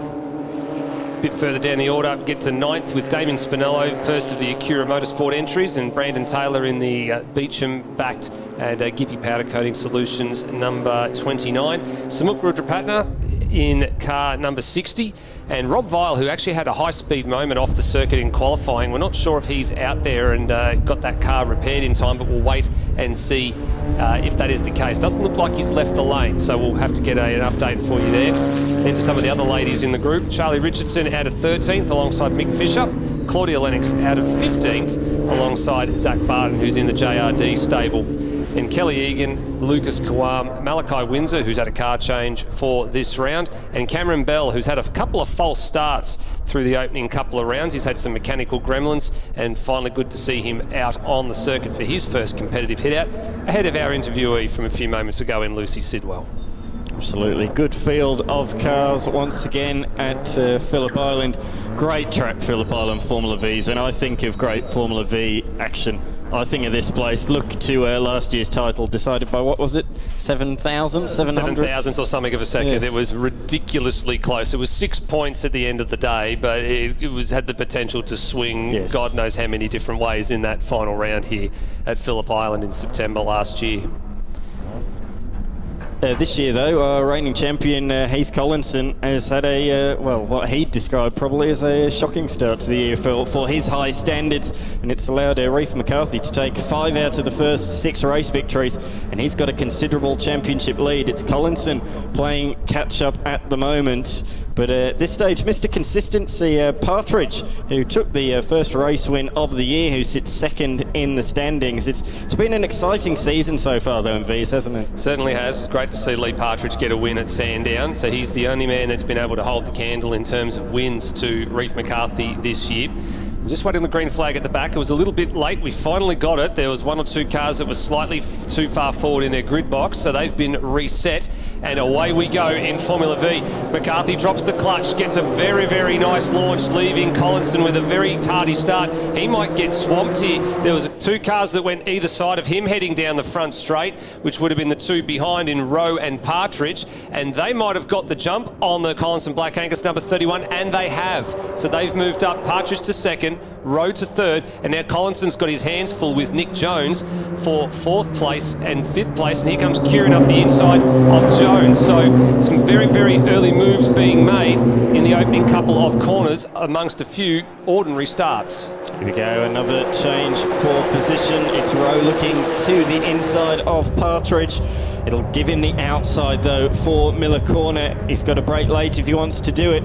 He looks like he's got a large majority of the car ahead, but Partridge has that inside line. Rowe's going to sling it around the outside. Oh, a bit of oversteer mid-corner, and it throws him wide, losing the position. He's got to slot back in behind Partridge. Yeah, Rowe was very wide there. Kieran behind Rowe was also equally as wide at turn number 4. They got a little bit of the grass on the outside of turn 4. Now, they've got to be careful here. They can't afford to fight too too early in this race, because McCarthy's made a habit of this at Phillip Island over the last couple of times we've been here. Once he gets an air gap, he's gone. He doesn't need the slipstream. If he can get out of the range of the toe and stop the other cars behind from catching on to his rear gearbox, he will clear out and win this race. So they can't afford to sit and fight and squabble for too long. They've got to get on with the job and stay with him. Absolutely. He's been very good here the last couple of rounds. They had 2 rounds here last year, as they will this year. He won 4 of the 6 races. So, yeah, certainly likes this place, does Reef McCarthy. Going back to Heath Collinson's slow getaway, that was a real issue for him at Winton, wasn't it? Struggled to get away from the line in each of the races. It's almost like he's dropping the clutch a little bit too aggressively. That's what I'm sort of thinking. Like you need to get the initial reaction to the lights very, very good. So he's been able to do that. But I think maybe just the uptake of the clutch and then the shift from first gear into second gear when you get off the line and then get the clutch back down again to shift it. That's where the problem seems to be. For me, it was a very equal start between the two of them, and then I looked down and seeing him manually change the gear, that's where he lost the momentum. So it's somewhere in there, as you say. And we've got that fortunate ability from where we're standing on the opposite side of the inside of the circuit, rather. We can actually see the driver shifting gear because, of course, it is a right-hand handled gear stick, so we can actually see into the cockpits and see that change. Absolutely. 3 wide, heading down to Miller Corner. It looks like Rowe is up into second position. And look at Collinson. He's been shuffled back to, is that 6th position? Crikey. He's not used to being that far back. No, he's actually behind his JRD stablemate here in Andre Curran, who's taken the Aussie Boat Sales entry up another spot here ahead of Heath Collinson. And you might look in this field and think that there's an unusual coloured car sitting in the middle of the pack there, which you'd be right. It's actually the 3rd car in the queue. It was the Silver Fox racing car, which is actually with Nick Jones at the wheel. We're used to seeing Nick Jones in the artshop.com.au Jacer, which is actually being piloted this weekend by Claudia Lennox. And there's a car wide there. Rowe's got his hand up. Rowe's got his hand up. I think he's got a problem. Yeah, he has. He might have a problem. He's dropped out of this battle. Something looks like it might have let go on the GR Motorsport Electrics number 66. Definitely slow and making it known to all the drivers behind. So that's a real shame for Jake. Qualified quite well. He was very happy with P4, and unfortunately on lap number 2 his race might be over. Doesn't do every round, Jake Rowe, but when he does, he's always in, and as you say, can take a candle to McCarthy and Collinson at the point end of the field. So that's a real shame. He's got to play catch up for the rest of the weekend now. He certainly does. He'll be off the back of the grid for race number 2 tomorrow, if indeed he can get that issue repaired, whatever it happens to be. Look at what we said. Lap number 1, we said McCarthy's trying to break away. He's done it. He's gone. He's 3 seconds down the road. That's essentially his qualifying lap from earlier this morning in the 52.8. So he's on the pace absolutely from the get-go, wasting no time. You can see the margin already. Jones has now gone through to lead this little group ahead of Andre Curran. But even while we were watching Jones make that move, we just caught the tail end of McCarthy's number 61 just disappearing towards turn 3.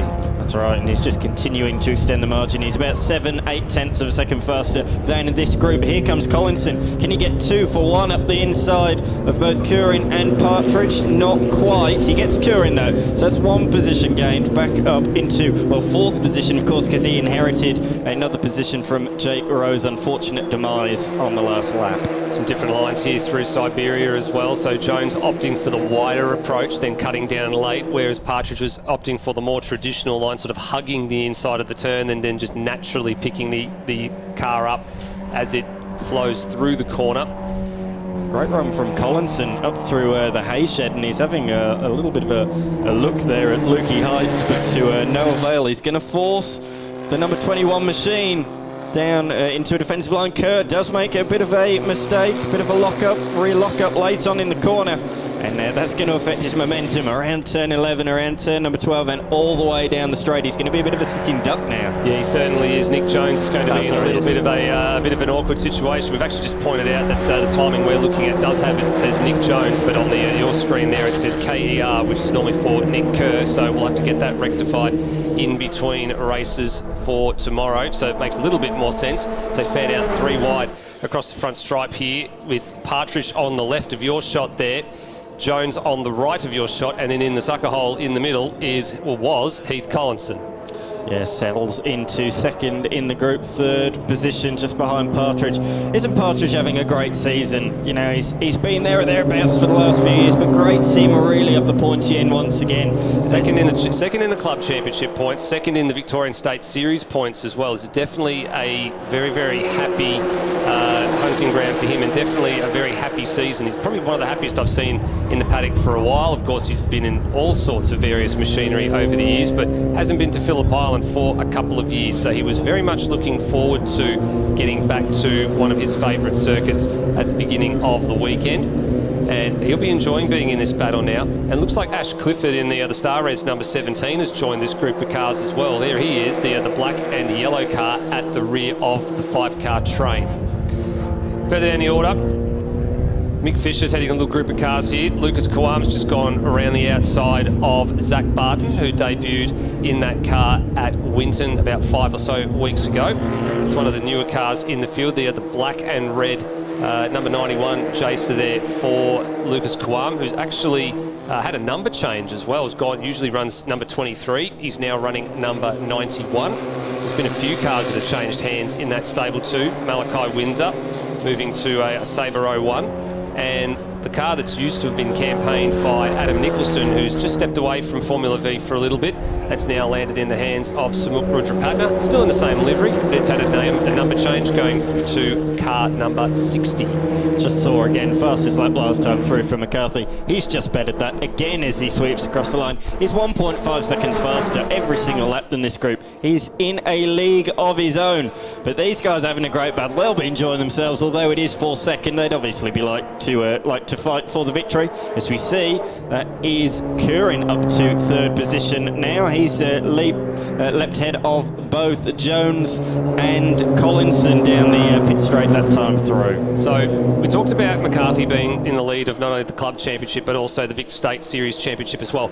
These three drivers on your screen here, Partridge, Curran and Jones, they are second, third and fourth, not only in state but also in club as well. So there's a lot of pride at stake here around who's going to end up taking home the trophies at season's end between those three drivers. I think they're going to struggle to match McCarthy unless he has somewhat of a drastic failure or an off-track excursion moment to really make any inroads into the point standings. And by the way, there's still another 2 rounds to go after this. We've got to go to Sandown, we've got to come back here to Phillip Island, and then there's still the question mark hanging over Calder Park. Yeah. So we still don't know if that's going to happen, but there's still a very, very long way to go in the championship. But all it takes is for one bad round and you're going to be struggling to catch back up to that group. So every point counts for those guys in second, third and fourth right now overall. Calder's sounding more and more positive as weeks go on as well, isn't it? It really does sound like they're gearing up. I've seen some of the shots there.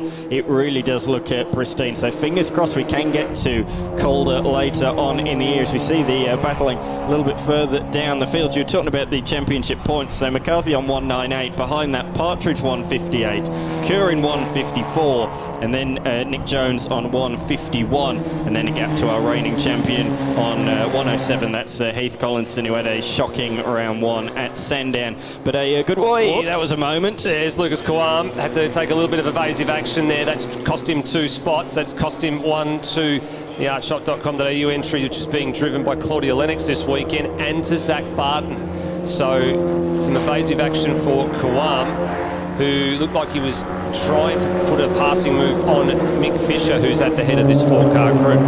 Back to the battle for second, third, fourth, fifth and sixth. It's now Curran at the front of this field. Partridge has been shuffled back. He's been at the head of the pack for quite some time, but with 4 minutes to go, finds himself second, and now coming under pressure from Jones and Collinson behind as well. So too wide, heading down into Miller corner. Partridge down the inside of Curran. These positions change very, very rapidly around this 4.5 kilometre Phillip Island Grand Prix circuit. Almost every corner by corner, you don't know what's going to happen until you get to the next one. Yeah, absolutely. I was calling Partridge was getting was under pressure for third. Then he overtakes and takes second. What do they say? The defence is the attack is the best form of defence. Yes, I was trying to get it out. Yes, Partridge though back to the inside now, defending Curran over the top of Lukey Heights. The lovely livery blue and pink machine retakes second down over the hill, and Collinson forced to defend from Clifford. Great racing between all 5 of these guys, and so far it's been really clean as well. It's been very, very high quality between all 5 of these drivers on the screen at the moment. McCarthy coming down to the line now to complete his 6th lap. So at least 2, probably 3 more laps remaining. Based on our current estimates, there's 2 3/4 minutes left on the clock, and it takes about 1:50 to do a lap in Formula V's. They're 3 wide across the stripe again, heading down towards turn number 1.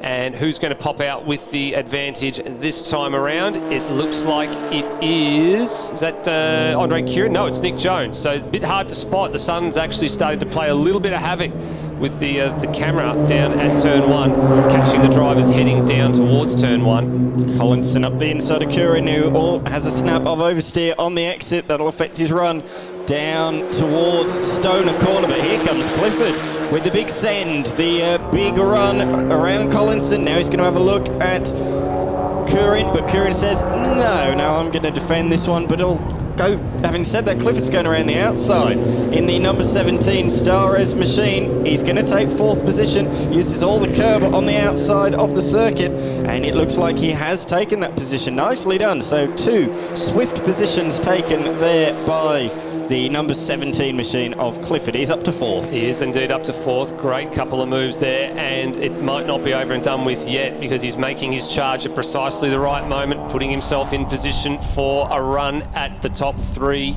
in the closing laps. Curran looks down the inside here at Lukey Heights. Ash shuts the door pretty firmly to take the proper racing line and covers the move off into MG Corner. I can see Casamati was starting to emerge into back a shot there, and he probably is not going to catch the group here, but Jones had a little bit of a moment leaving MG Corner, and he's lost ground to Lee Partridge. But Partridge has got a little bit of a margin. I think they're still going to catch him. With the wind the way it is today, it's very, very drafty. And yeah, slipstream is essential. Looks like we've got 2 laps to go, which is good news. Here they come. 1, 2, 3, 4, 5. Fighting for 2nd position. You could throw a picnic blanket over the 5 of them. You certainly could.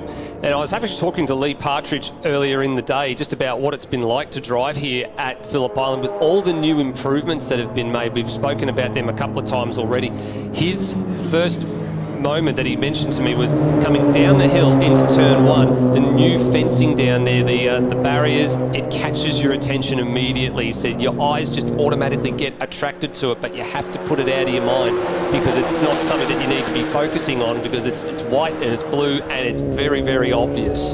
That was the first thing he said to me. And the second thing he said was, you notice a lot of the backsides of the white lines now have a lot more road there, so if you make a mistake like we had down at Siberia, if you go a little bit too wide, you don't actually end up putting your wheels in the grass and going off anymore. You've actually got a little bit of margin for error, and you can see some more there on the sides of Siberia. There's a little bit more real estate there in case somebody gets accidentally shuffled wide. It's about a metre between the edge of the road and then the grass now, so you've got about an extra metre to try and recover your car before you hit the grass and the gravel. Look at this, the intensity has lifted, hasn't it now? 2 by 2 around Lukey Heights.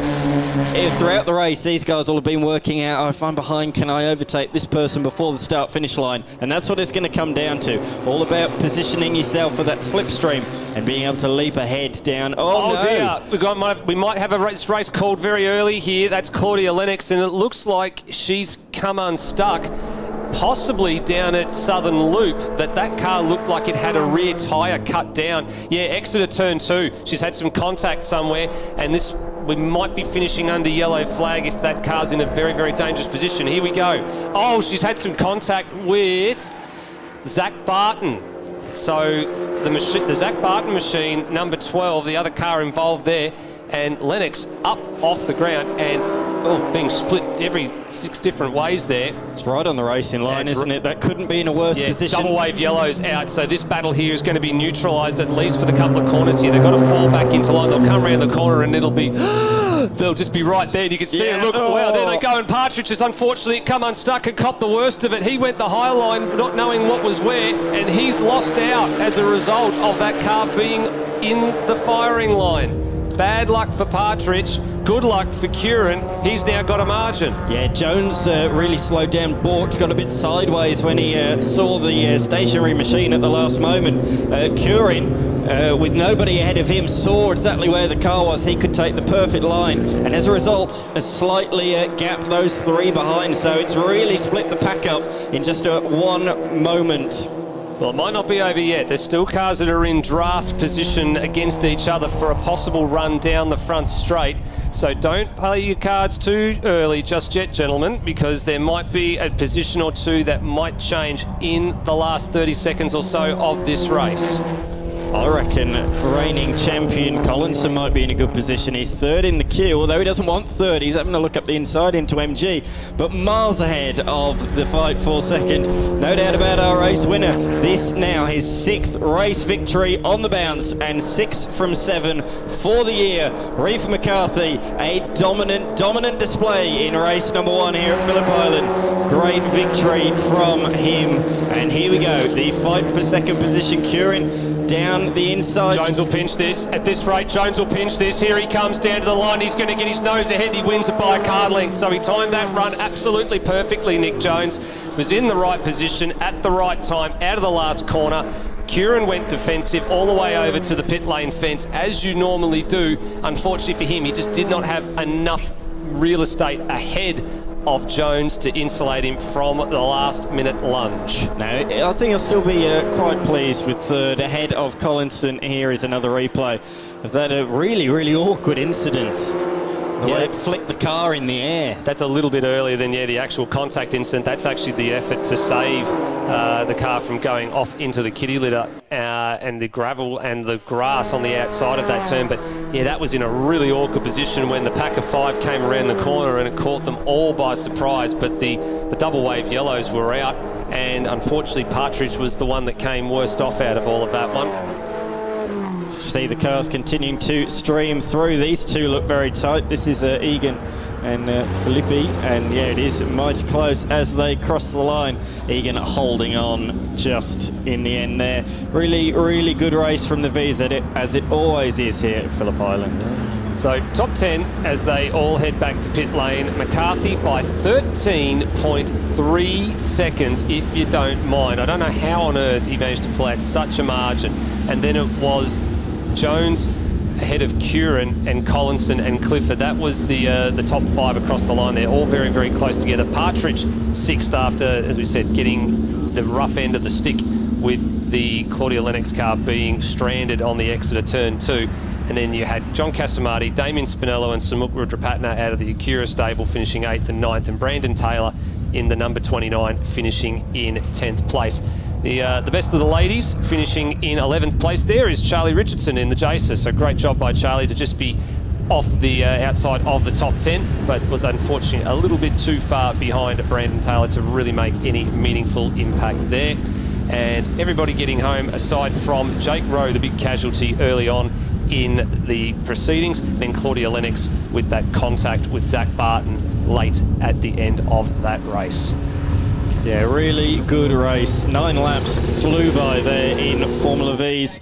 We'll be back very shortly. 944s, you can see them getting ready to head out onto the racetrack.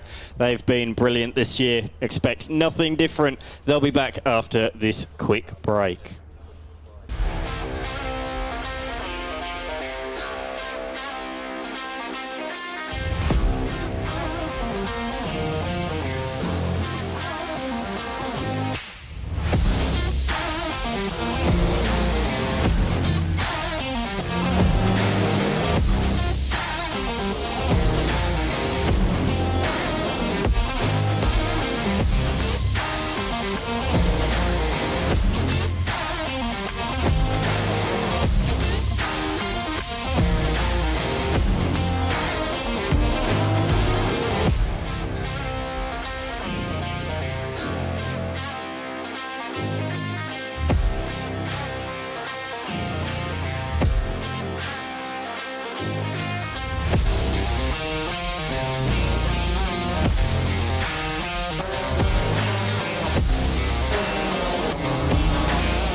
Welcome back to round 3 of the 2023 Victorian State Race Series, brought to you by 888 Home Loans, live here on Blendline TV.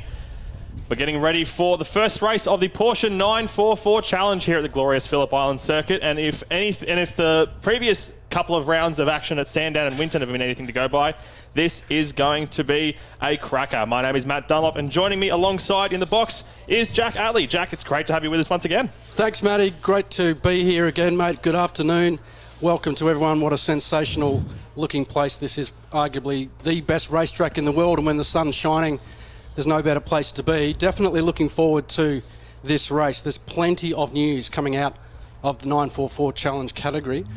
We had a very exciting qualifying session this morning, but there was breaking news literally about an hour or so ago that the pole sitter, which was Tony Westaway, has been relegated to the back of the grid. Now, we're just getting total confirmation from officials, but my understanding is he had an issue with the floor. Scrutineering found an issue with the floor of that car, and it was potentially related to ride height, but he was relegated to the back of the grid. So his son, Jamie Westaway, now sits on pole, and Jamie, of course, a former champion in the category, so he's no slouch, and he knows this place very well, but it means everyone moves up the grid one place, with Tony Westaway back to the end of the field. Adam Brewer's up there now on the front row with Chris Lewis-Williams, Mark Verdino, and Cam Bella. Had a bit of an interesting, I wouldn't say sloppy qualifying, but we're so used to seeing Cam Bella at the front of the pack, but he's going to be coming now off row 2, I believe, row 3, so there's plenty of stories right up and down the field. You've got Keith Mariner, who's had his best qualifying of the whole category, literally flew in from the UK last night, and he's done really well this morning, putting it on 8th.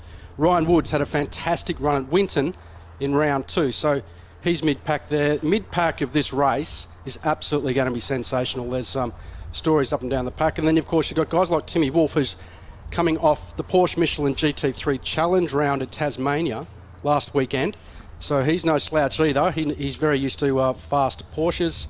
Johnny Venoris and another West Australian, Andy Tudor, rounding out the field. Not only do we have stories all the way up and down the field, we're going to have battles all the way up and down the field. There's going to be action all the way from the front to the back. We will have to confirm how that grid is going to look once the cars roll out, but we'll keep you posted as soon as they do. And this isn't the last of today's action. This is going to be an absolutely ripping race. We're just waiting a little bit longer for the cars to peel out onto the grid, but do not go anywhere because it won't be too far away. And after this, we've got the always excellent Saloon cars, Hyundai Circuit XLs, Sports Sedans, HQ Holdens, and the Toyota 86 Scholarship Race to round out the day. Speaking of HQ Holdens and Ryan Woods, he's actually doing double duty this weekend, racing in these 944s and picking up where he left off in the HQs as well, which is a great effort. Exactly, yeah, he did go away. He ran 944s a few years ago, around 2016-17, Ryan, but went away, settled into the HQ racing category, which is a very tough and very competitive category. And then has bounced back into the 944 category this season as well. Came out for round 2 at Winton and really made an impression straight away and finished second in those races, which is not easy to do because in a one-make category like the Porsche 944s, the field is so even. The slightest mistake here and there, and you can go from 5th to 15th, really. And it's very hard to make an impression because you can't just throw aero at the car or throw a lot more power at the car to improve your performance. It's very much down to driver ability. So Ryan did really, really well in coming back into the category and being as high as he possibly was. That's what these cars are all about, just not really being able to do a whole lot with them. Setup is pretty much fixed. They are, of course, a spec series. Everyone's got the same engine, the same underpinnings. Not a whole lot you can change. Most of the parts on these cars are spec as well. So it really is a brilliant reflection of the driver in between the steering wheel and the seat cushion there. And these are really, really well-balanced cars. Front to back and side to side are about 50-50, depending on what side the steering wheel's on and the driver is on. So especially around a track like Phillip Island where there's so many long flowing corners, steady state corners, it relies on having that good, making the tweaks where you can, mostly in things like tyre pressures and whatnot like that, but also just being able to steer these cars as well as you possibly can. It's flow, absolutely. This is obviously one of the most beautiful, fast flowing circuits in the world, well and truly in Australia, but certainly on a world-class scale. So it's a fast flowing, undulating course, and that is the key with getting the overall lap time out of these cars. They're very well matched and they're very well balanced. They're beautifully balanced. It's the best thing about the 944s. So you really want to flow the car. You can't be hard on the nose with these cars, get into hard braking, because you're just going to lose half a second or a second here and there, and suddenly you're right at the back of the field. So the top guys will flow the cars really, really well. They're smooth. You look at a Cam Balla, you look at a Chris Lewis-Williams, you look at a Jamie Westaway, they're very smooth on the throttle and their brake applications. So it's nothing jerky about it at all. It's a very smooth, fast-flowing kind of situation, and that's where you get the best lap times out of these cars. You mentioned Jamie Westaway. It is great to have him back this weekend. He is, of course, the reigning champion from 2022. Sat the start of this season out and was only going to come in for 1 or 2 rounds, and I think this is only going to be his only round that he takes part in this season, steering the number 46 machine, normally driven by Jimmy Mitchell with that glorious Martini livery on it. So Jamie Westaway, for the first time, is going to be behind the wheel of that car, and we will have to see what happens with the provisional grid, because we're still not sure where Tony Westaway is going to be lining up. But if he is relegated to the back of the grid, that means Jamie Westaway will be on pole position on return. Exactly, and I think funny you should mention that as well, Matty, because this round last year, we actually had the closest ever finish in the 23-year history of the Porsche 944 Championships between Jamie Westaway and Cam Balla. It was literally down to a thousandth of a second. If we can get a race as close as that today, we'll be very happy. At the moment, to touch on your point as well, we have got Tony Westaway leading the field out. So officials may have overturned that ruling. He did have a floor issue, which initially scrutineers picked him up on. My understanding was he's been relegated to the back of the grid, but as we look at it at the moment, he has rolled out there leading the pack round, so we'll have to wait and see. Temperature gauge currently says 14.9, but if you step outside, it feels like a glorious mid-20s day, especially for Phillip Island standards. We're normally used to some pretty unpredictable weather in this part of the world, especially yesterday where there's a lot of rain, and there's a lot of rain and a lot of wind, but today is an absolutely gorgeous day, as you can see right now. Great weather for racing, great weather for coming down and checking out the racing as well. Yeah, without a doubt, absolutely stunning place. Where else would you rather be than the magnificent Phillip Island Grand Prix circuit on a beautiful Saturday afternoon? And it all goes towards great racing. And we are expecting a little bit of weather tomorrow, which will always add a bit of spice to the racing. It's close enough as it is, let alone when you throw in a bit of weather. But it's certainly exciting, and the track's dry. There's a light breeze at the moment. I went and stood down at turn 1 actually for qualifying. You can feel the headwind when you're down at turn 1, and there is quite a drop-off. For people who haven't been to Phillip Island Grand Prix circuit, there's quite a drop-off going down into turn 1, and you can really feel that headwind on the car as you're going into that corner, and you're hitting through that corner, heading towards that corner at around about 230 kilometres an hour in these cars, so you're not messing around. The drivers are just gridding up now to start race 1, and as you can see on screen, it is indeed an all Westaway front row. Tony Westaway will take that number 1 spot on the grid with his son Jamie next to him, but not all the cars are gridding up. I've just seen Ryan Woods in the number 17 has pulled into the pits, and he'll be going back to the paddock, so a non-start for Ryan Woods unfortunately, so he won't be doing double duty at least for today. Hopefully he can get that car back out on the grid tomorrow, but we're getting ready for a race start here as one of the marshals are just pushing a car back into its spot on the grid a little bit further back. And these cars, as you mentioned, you really have to be able to flow them excellently, don't you? And this track is one of the best examples of somewhere where you can flow a car really, really well, especially that last corner you can see in the background of your shot there leading up to this finish line. It's just built for really, really close finishes. You've got to get the momentum and get a little bit of the draft as you're coming out of that final corner. And what an historic occasion to have father and son on the front row of the grid. That is amazing. Great to see the two Westaways sitting 1 and 2. The question's going to be, which Westaway is going to get the jump? I think the rest of the cars are all gridded up now, ready to go. We're just waiting for the red light to come on, and we're away. Pretty even start at the front, but I think Tony Westaway, he's missed a gear. He's missed a gear, and he's plummeting back through the field, and that means Jamie Westaway is going to, I was going to say he's going to get the whole shot, but even he's not looking too crash hot. He's getting swamped as well. It's a really, really close start, and the inside looks to be taken by, I think, that is Chris Lewis-Williams. Chris Lewis-Williams, our championship leader, but not for long. Adam Brewer in the number 3 is going to duck up the inside through turn number 2.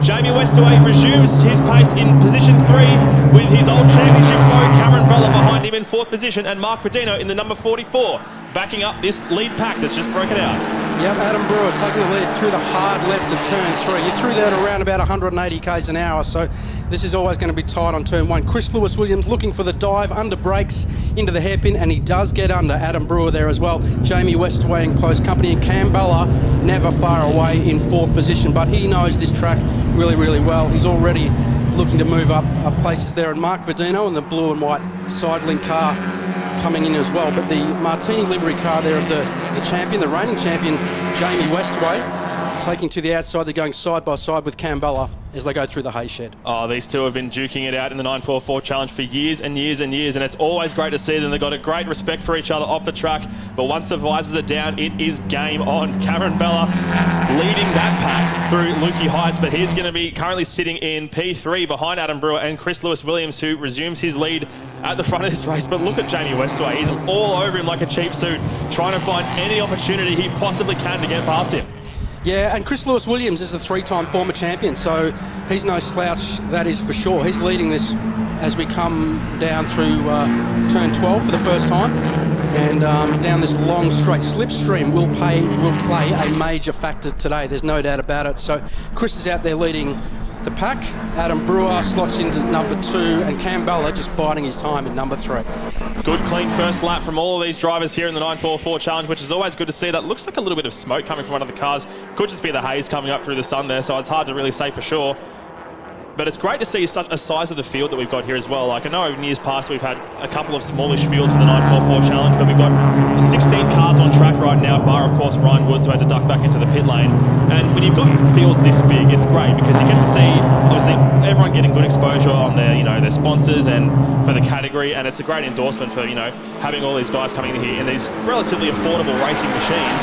And as I said earlier, there's racing all the way up and down the pack, including, as we're seeing, Richard Howe there getting a move done on Carter Fox there, the number 8, making it past the number 87. Yeah, it's great racing all round. I mean, that's the thing about this category. It's very close racing right throughout the pack. You've got the veteran there, Richard Howe, who's been in the game a long, long time, and you've got the young gun, Carter Fox, who's really improved his driving in the past 12, 18 months and really enjoying his racing in the 944 category. Good to see Keithy Mariner moving up to number 6. He started out of position 8, so he's moved up a couple of spots there as well. And Timmy Wolf there is also moving up in the Pipecraft car. That's Andrew Jackman on screen in the Poolmaster entry, trying to stay ahead there of Richard Howe, but Dickie Howe knows this track very, very well, and he's all over the back of Andrew Jackman. I reckon Dickie Howe knows every single track in Australia very, very well. He's been racing for so long. It's great having someone of his calibre and of his experience racing this category, and he's always got so many wonderful stories to tell, does Richard Howe, and he's all over the back now of Andrew Jackman as we just go back to the battle here for second position. So it looks like Chris Lewis-Williams has drawn a bit of a gap at the front here, around about a half a second, so he'll lead as they cross the line to start lap 3, and Cameron Bella is all over the back of Adam Brewer, and he may even have a pass on here as they go down into turn 1. He's got the slipstream, he's got the line, but does he have the position? Yes, he does, and he's got the fastest lap to boot. Yeah, exactly. Cam Bella certainly, 4-time champion, knows the circuit very, very well. He just flows the car beautifully well. Adam Brewer, of course, is having a pretty good season too, so he's just slotted back in there to 3rd. And Jamie's gone slightly wide there at turn 2, getting used to that Martini livery car. But Cam Bella now slotting into 2nd. He'll be out chasing Chris Lewis-Williams, but that's a pretty solid ask to get after Chris Lewis-Williams, although Cam's now chasing him hard under brakes. Adam Brewer fighting back. If anyone can do it, it's Cameron Bella, though, to be able to chase that gap down. As we see Tony Westaway, who dropped back, as we saw at the start with a missed gear there, just trying to claw his way back to the front of this field. So makes his way past Mark Verdino to get back into P5. So still very, very handy points under his belt, but nowhere near what he was expecting at the start of this race. Oh, exactly. Yeah, he's moving back. He's obviously got a very fast car, Tony. And he's just gone past Mark Verdino there in the Sidelink car.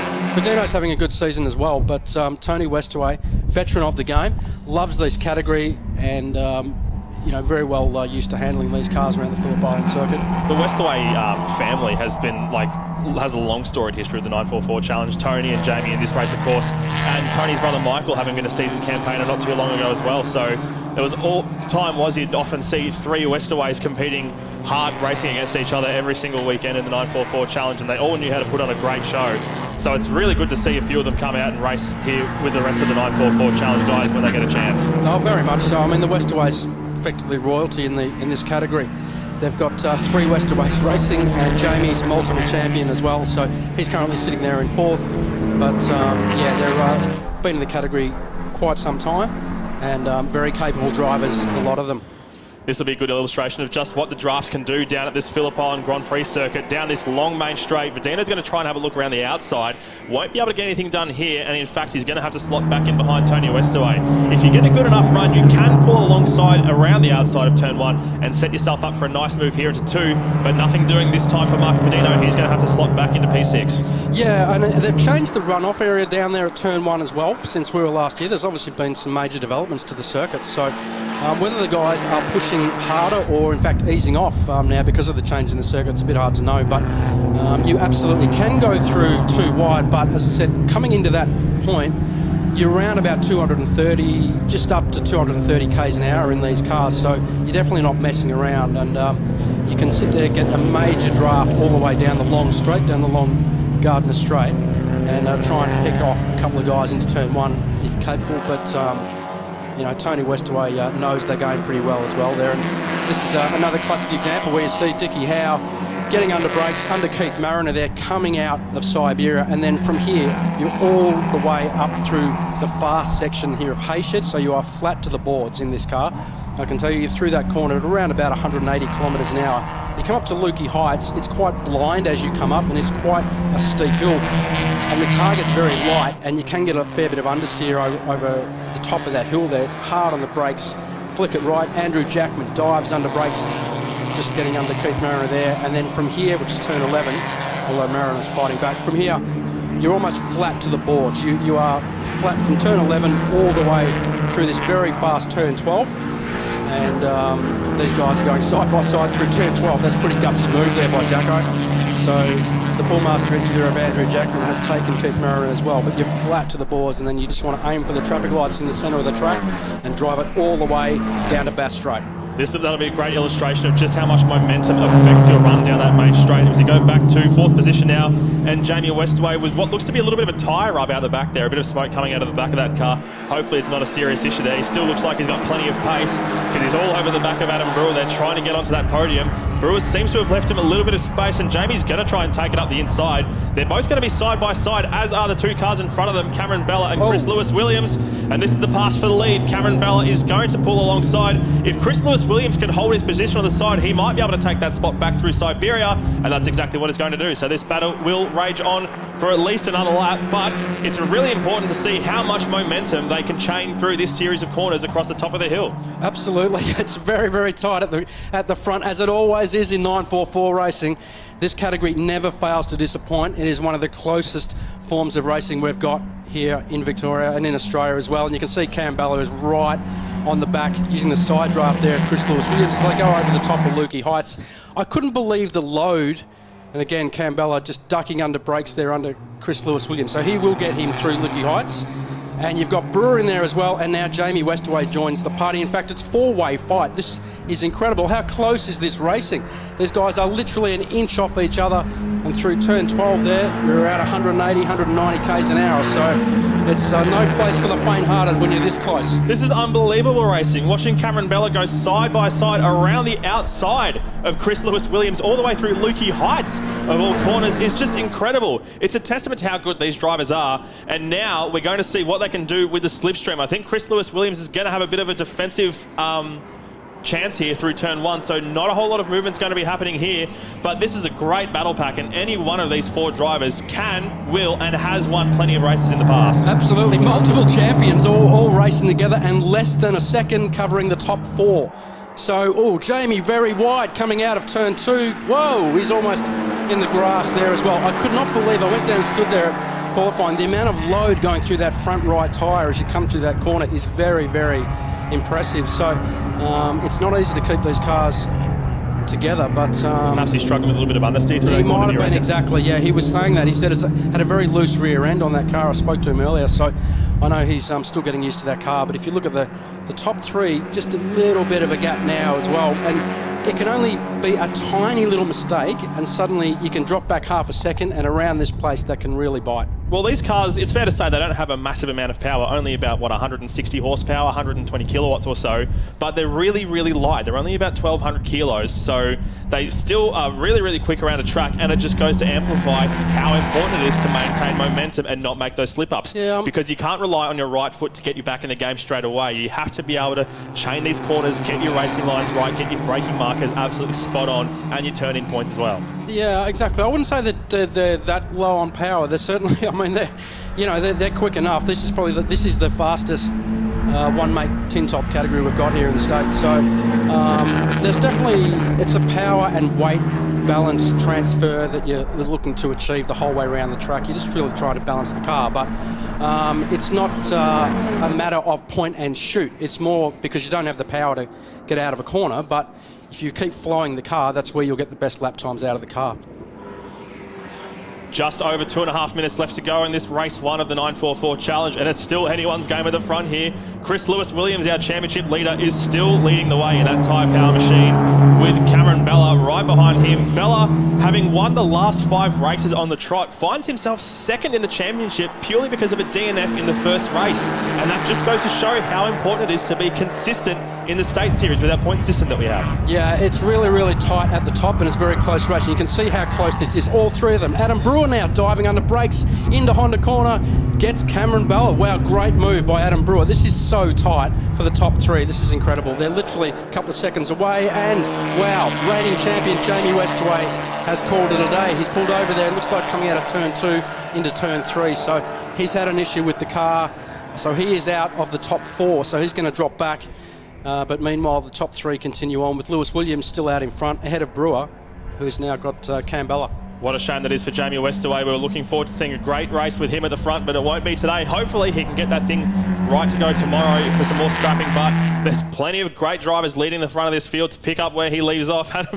There wasn't a good example of how light the car gets as you crest the hill over Lukey Heights into MG.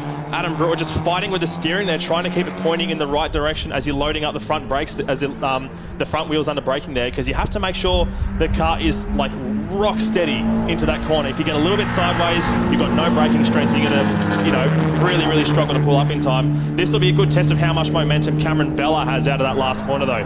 He's all over the back of that number 3 machine into that number 55 steel machine. How close is this? How's the weaving left and right down the straight? Everyone is racing for sheep stations here.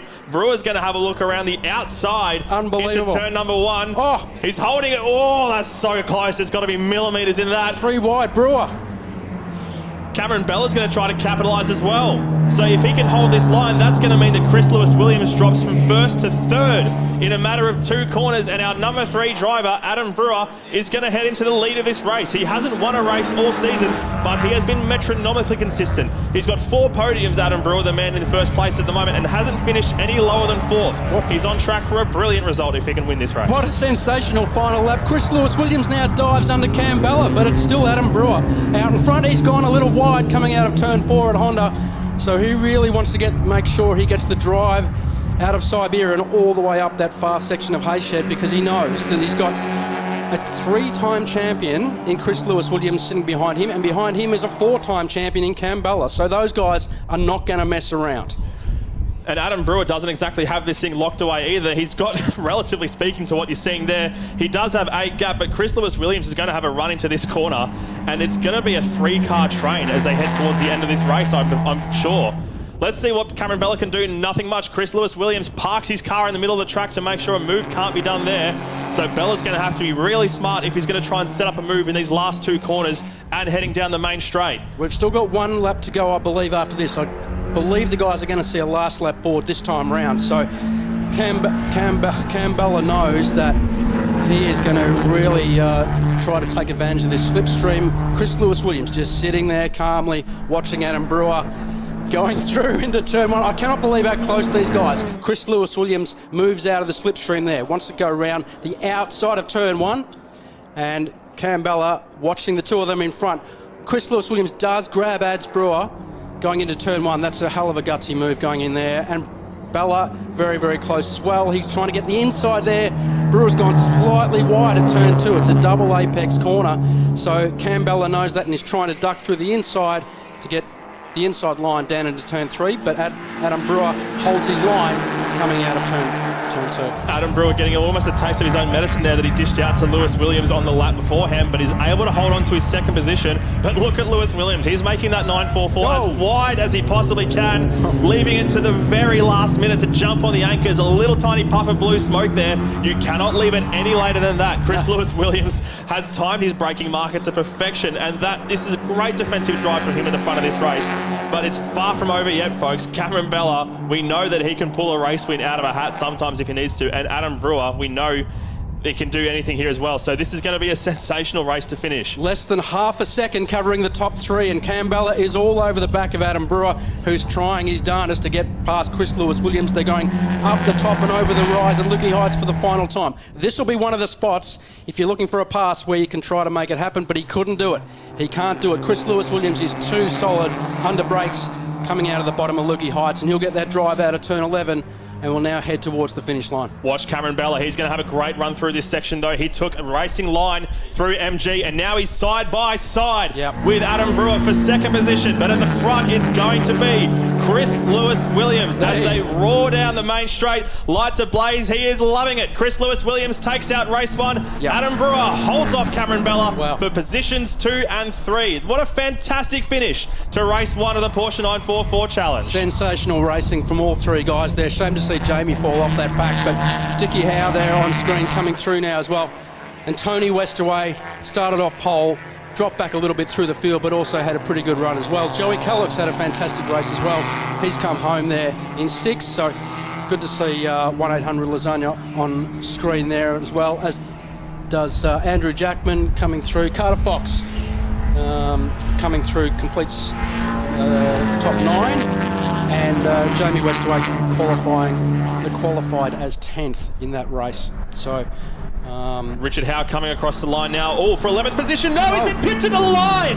Tim Wolf has grabbed 11th position from him at the death. Did not see that one coming. The West Australian in the neon yellow car, the number 66, has stolen number 11, position 11 from Richard Howe, and Andy Tudor will bring it home in 13th behind them, as we see ahead of this crew. Josh Brisbane has crossed the line for 14th. John Venoris will be sitting in 16th, having been passed by Mark Torbitz on the last lap, so not a fantastic race for Mark Torbitz or John Venoris, unfortunately, but it's great to see them finishing, and great to see another sensational 944 race come to an end. Yeah, absolutely brilliant, thrilling racing, and as usual, it never fails to disappoint. The 944 Challenge, an incredible win by Chris Lewis Williams over Adam Brewer by 0.6 of a second. Cam Bella home in 3rd.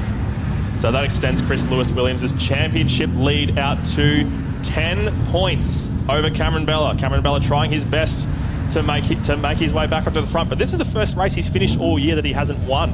So the competition is hotter than ever this weekend here at Phillip Island for the Porsche 944 Challenge. You will not want to miss races 2 and 3 tomorrow here at Phillip Island, but we've got so much more action coming up for the rest of the day today.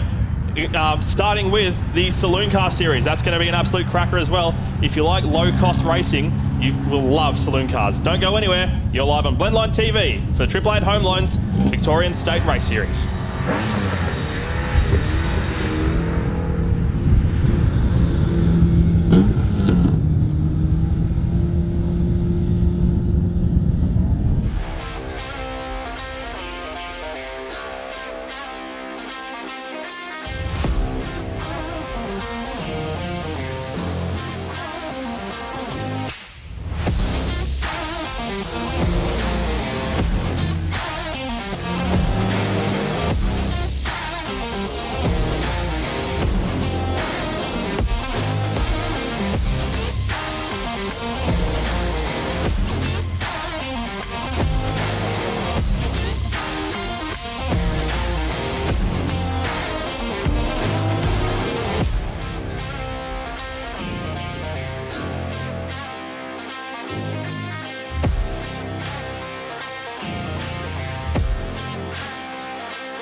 Welcome back trackside here. The Victorian State Circuit Racing Championships presented to you this weekend and right throughout this season by 888 Home Loans.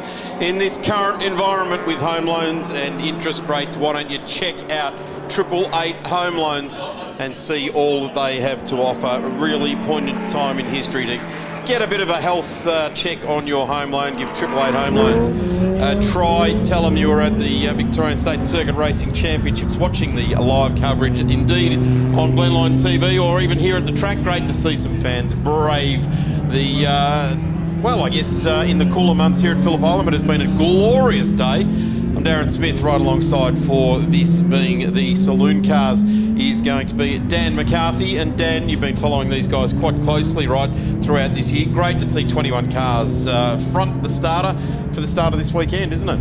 Certainly is. This field's been growing the last couple of years, hasn't it? And it's almost harping back to its glory days. Some great fields, as you say. Over 20 cars this weekend. And considering there's Saloon cars over in South Australia as well, and there's another state round, of course, in New South Wales, there could have even been some more entries. So you had 21 brilliant entries there. We've even got we do have one New South Wales competitor coming all the way from Newcastle. That's Granger in the number 48 machine. So brilliant effort to come all the way down this way to the Phillip Island motor racing circuit. Doing it for CaseyAccidentRepairs.com.au here this weekend. Dan Johnson and the likes of Nash Harris that work very hard in the background of this category. Bring it to the track here this weekend. Let's have a look. Adam Lowndes will be on pole. There he comes around in the Pro Plum. Number 19, Daniel Johnson, the Falcon, right alongside Kevy Stoopman. He won't like starting off the second row of the grid, and watch how he takes care of business there. Kieran Pridmore, an exciting race car driver that both Dan and I have really enjoyed watching throughout this season. In 5 is Andrew McSwain. Blake Harris back to Andy Williams. He won't remain in 7th place in this series for long. He'll push to the front. Happy hunting ground for Andrew Williams here at Phillip Island. Jacob Prestopino, excitement factor in number 99. Tony Ordino to Travis Lindorff, back to Jackson Griffin, Luke O'Callaghan, Andy McLeod, Nash Harris. Then we've got Jeffy Thomas right alongside Brett Tate, Dan Liccardo, Peter Tonks, Chris Jackson, Mark Ranger and Justin Shembry rounding out the field. Can't forget to mention Excalibur Screw Bolts for the Pensioners Cup. That's not us being rude, ladies and gentlemen. That is us being told that the Excalibur Screw Bolt Pensioners Cup is being run for some of the older blokes out there in the field, and it's great to see. Looks like Jeffy Thomas was the fastest one of them here this weekend. I was going to say Casey Accident Repairs jumping on board as the sponsor for the series this round, and with it Travis Lindorff, former champion, returns to the series. He'll be one to look out for towards the rear end of the top 10 in this race. Car number 63, Luke O'Callaghan, right behind Travis Lindorff, will be making his first appearance here this weekend. And Tony Ordino making his second appearance in 3 weeks. And away we go. Absolutely even start from the front row, but in the second portion of the start, it was Johnson who pulls ahead of Lowndes, who slots into second position, and Pridmore up to third. Good start. Prestopino got right in there. They made it 3.5 wide across the front straight. Big slide there, gathers it all back up in the 34 for Andrew McSwain. Out wide, just gathers it up, is the 51. That's not a good return as he goes through the gravel sideways. We don't want no scratches on that nice blue, the freshly painted Commodore, do we? Gathers it all up in that massive... He's not going to get it out. And gives it a nudge. It's going to scuff up the Bridgestone control tyre sticker on the front guard there. The pack gather it all back up here. Here's Stoopman in the number 12, looks to the inside, hasn't been able to make up the space. There's the 34 Drive Events car of McSwain. Andy's doing a good job there, keeping it on the island. Unfortunately, Lindorff has just gone absolutely almost out to sea there, given that brand new paint job a bit of a nudge. Luckily, you can take it back to CaseyAccidentRepairs.com.au and get it fixed up. There he is, just exiting out the passenger side, being that it's an Australian-built Commodore. Yes. Unless there's something special about that left-hand drive Commodore out there as he gives the door a slam. I think the way it's stuck up against the tyre wall, I don't think he had any chance getting out the driver's side, unfortunately, there. But I don't think it was too much of a heavy hit. Have a look at McSwain. He is sliding around. In fact, he's just slotted one down the inside of Kevy Stoopman in the tyre power outfit. Kev won't like that. He just puts it sideways. This is a frenetic opening lap in the Tate Lawyers Drive Events outfit. Where is Tate, actually? That's the good livery car there in the green-eyed monster. Yes, he's a little bit further back. Just outside the top 10 there. So we'll keep an eye out as we're just getting a good look at the number 99, Jacob Prestopino, an exciting race car driver at the best of times, and is absolutely spectacular when he's got the fire lit under him. And it looks like he's got the fire lit, Dan. He won a race here last year, and then he was plagued with mechanical issues throughout several other events of the year. But when he's on form and the car's running well, he is really, really good. And he swung one up the inside of the championship leader, Kevin Stootman, at the Southern Loop. Stootman won't like that. He's going to try to hold it around the outside, but no, not unfortunately. Too much understeer, and he has to slot back in behind the youngster. I don't reckon Kevin Stootman's had his porridge this morning. I think he's surrendering places left, right and centre here at the moment. And he's definitely not Kevin Stootman's way of going race driving, particularly in saloon cars. A very, very experienced race car driver. Hark our minds back to HQ's improved production. He's been running a Evo in sports sedans as well.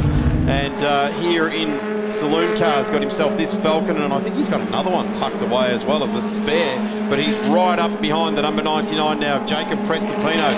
This could actually be the most exciting part of the race, with these two very, very fearsome racers being nose astern of each other.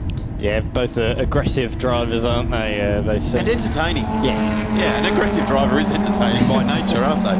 Absolutely. Look at Marc Marquez in MotoGP, a prime example of an aggressive rider that you just can't look away from. Wayne Gardner, they called him Captain Chaos, but gee, was Captain Entertaining too when he was on, and could drive and ride too, by the way. And got more airtime than most of the guys up the front. That's exactly right. Car number 21 now starting to range up into the back here. This is Blake Harris. Spent quite some time in saloon car racing and will certainly go with the number 12 of Kevin Stootman. But out in front now, it's Adam Lowndes to Daniel Johnson in the Falcon. There they go across the line to complete lap number 2 to Pridmore, Andrew McSwain, Jacob Prestopino up one spot over Kevin Stootman. Then it is Harris, Callahan. Andy Williams has gone back a couple of spots there. He started out of 7, has found his way back to 9th. So it's Callahan that has gone through and got him. But then it's Tony Ordino in the 10, Griffith, McLeod, Harris, Tonks, and there's Tate now in 15th. There's the number 4 Ordino right way car. First lap of the race last time through from McSwain. I spoke to him after qualifying. He was saying, look, I think I've got the pace to go with the front 3 or 4, and he's very much proving that to be the case in the red Falcon. As we see Pridmore up the inside of Johnson down into Miller Corner. Great move, authoritative pass, and it's now Holden 1-2, Falcons 3, 4 and 5 as they sweep around. Look at how tight they are. Line astern, Pridmore, Johnson and McSwain. In fact, Johnson's got a nice run out of Siberia, but he's going to be on the outside for the hay shed. That's not where you want to be. They're making contact, a little bit of touching as they swing around the fast right-hander. Look at McSwain. He's in there. He's going to take a wide line here, trying to hold the inside for MG, and he's there. He'll swing up the inside to try and take 3rd position, and it looks like he'll do so. Brilliant racing early on from McSwain. He's very confident with the outfit. He's got underneath him, cracks it sideways. Didn't leave in a number 11 because they run an open diff, but he left a big 1 up the wheel spin up the outside there. Crucially though, cost him 3rd because he had that moved on, and that's cost him momentum out the corner, and yet losing a position. Pretty tight though, these front 7 all pretty much line astern, which is what we've come to know and see and love in saloon car racing in the last couple of years. So across the line, Johnson and McSwain still side by side. They have been for pretty much half a lap now, and continue to do so. McSwain holding the outside. That's it. That is 3rd position retaken. Oh, big moment for Stootman. Runs it wide. Oh, Johnson, brilliant evasive action. He won't be pleased he had to do that, but really, really good, and it allows both of them to continue on. But crikey, that really was a moment. Good save. He was almost like a buffer in a pinball machine there. Everyone stayed on because Daniel managed to help them stay on by running a bit wide there, but he's certainly dropped back 3 or 4 spots in this last half a lap or so. Daniel will live on to fight another day. Great to see the 99 there at Prestopino putting some trouble, some mechanical gremlins behind him, and really giving the 99 99, an out-and-out thrashing out there and doing a tremendous job. Great battle right throughout here as we've become known over the years with saloon cars right back to the Tasco days and the Dial Before You Dig National Series. Oh, Jeffrey Thomas has parked off to the left-hand side there in the number 22, right under the Victorian State Series 888 Home Loans Bridge down there at Siberia.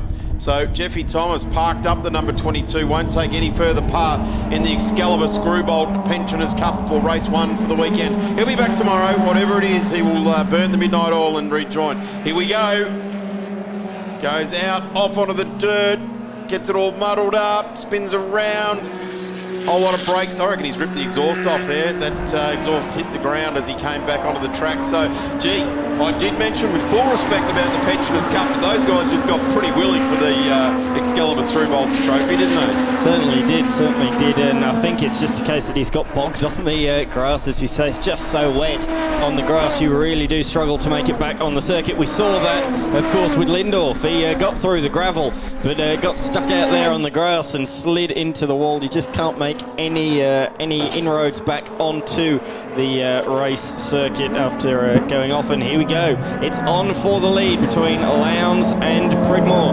Pridmore's closed the gap, was half a second faster than the race leader last time through, and is now right on his tail. And he's carrying McSwain with him. McSwain is also following. He's just 0.3 slower on that last lap than Pridmore, so could be a three-way fight if Pridmore doesn't get through Lowndes quickly. But here he goes up the inside. Rear brakes locked late on in the manoeuvre, and it's pushed Lowndes slightly wide, but he's made the move. Good move, still yellows for the Jeffrey Thomas car, so it stops Lowndes from retaliating at Siberia, and Pridmore takes a bit of a different line as a result, a nice sweeping line, because he knows he can't be overtaken at Siberia. Good racing. Just interestingly enough, touching on the Pensioners Cup there, Dane Liccardo had a diff expire on the last lap at Winton, and he's out there. Great to see him out there. And also Pete Tonks, who has that magnificent looking red, white and blue, almost in a mobile tribute livery on his car there as well. The Phillip Island Cottages entry had an engine issue, and he is back out there in the number 5. So great to see. Short turnaround between rounds between Winton and here, and has done a brilliant job in getting back out there. And Pete always does turn out a very, very nice looking race car. Tony Ordino was here in the revived, I suppose you'd call it,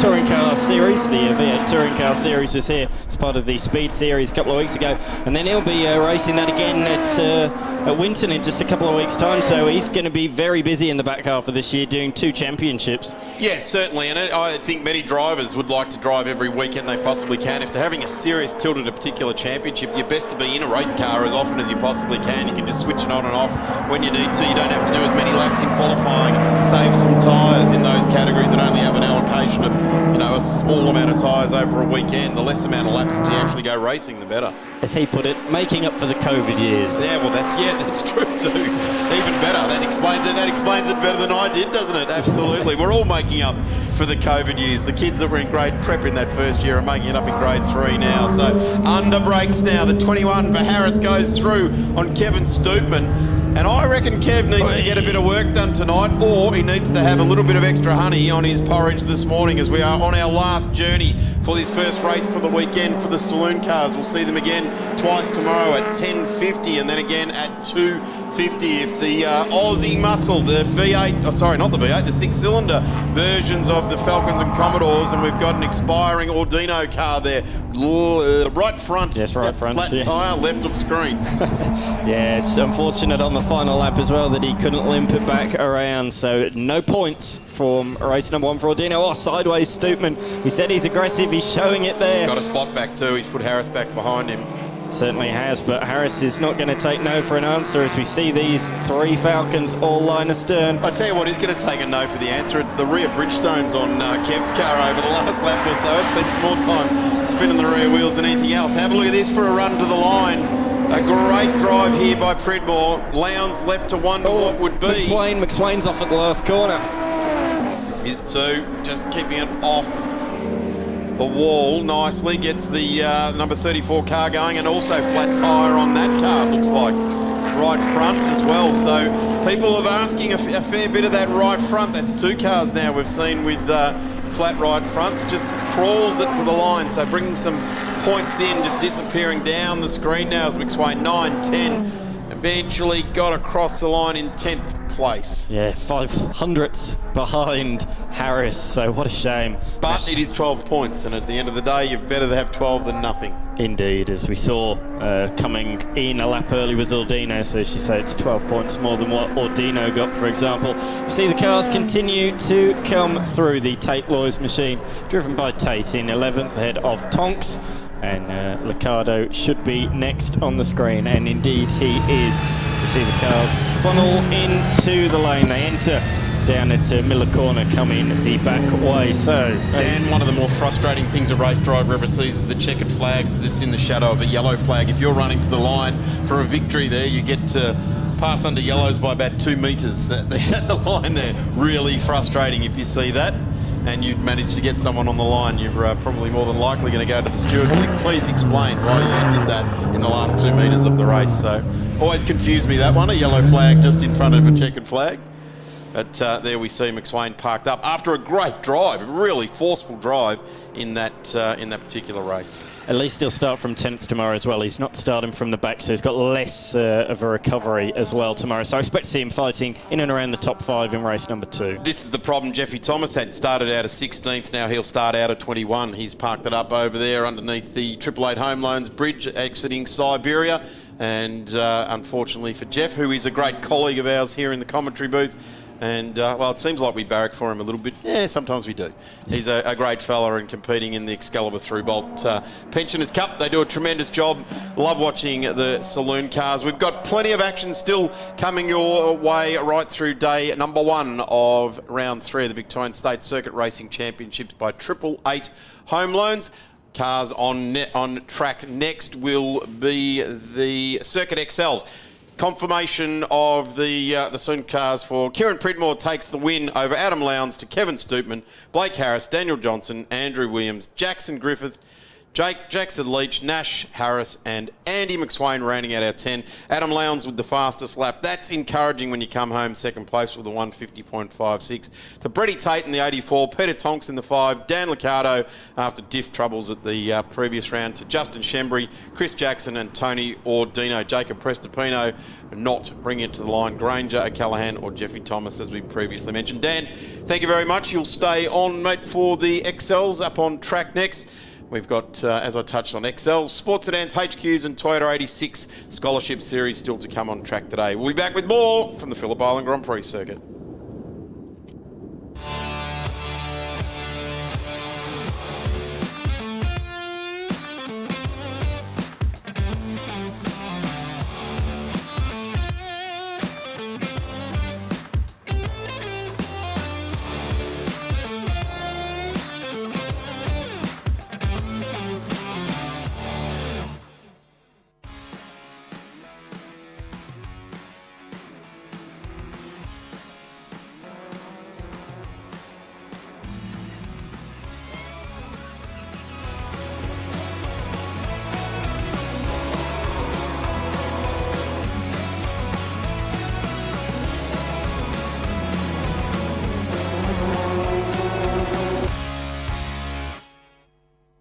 Down here in the XL paddock, and we're playing a game called We Knew Them Before They Were Famous, and this is Cadell Ambrose standing to my right hand side. He's of course the driver of this beautifully presented Hyundai XL, sitting behind us. So Cadell, firstly, welcome.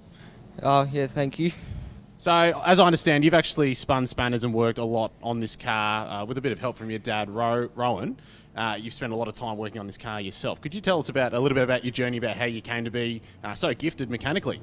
I was always kind of just grown up around car racing and stuff. Dad used to race cars and everything.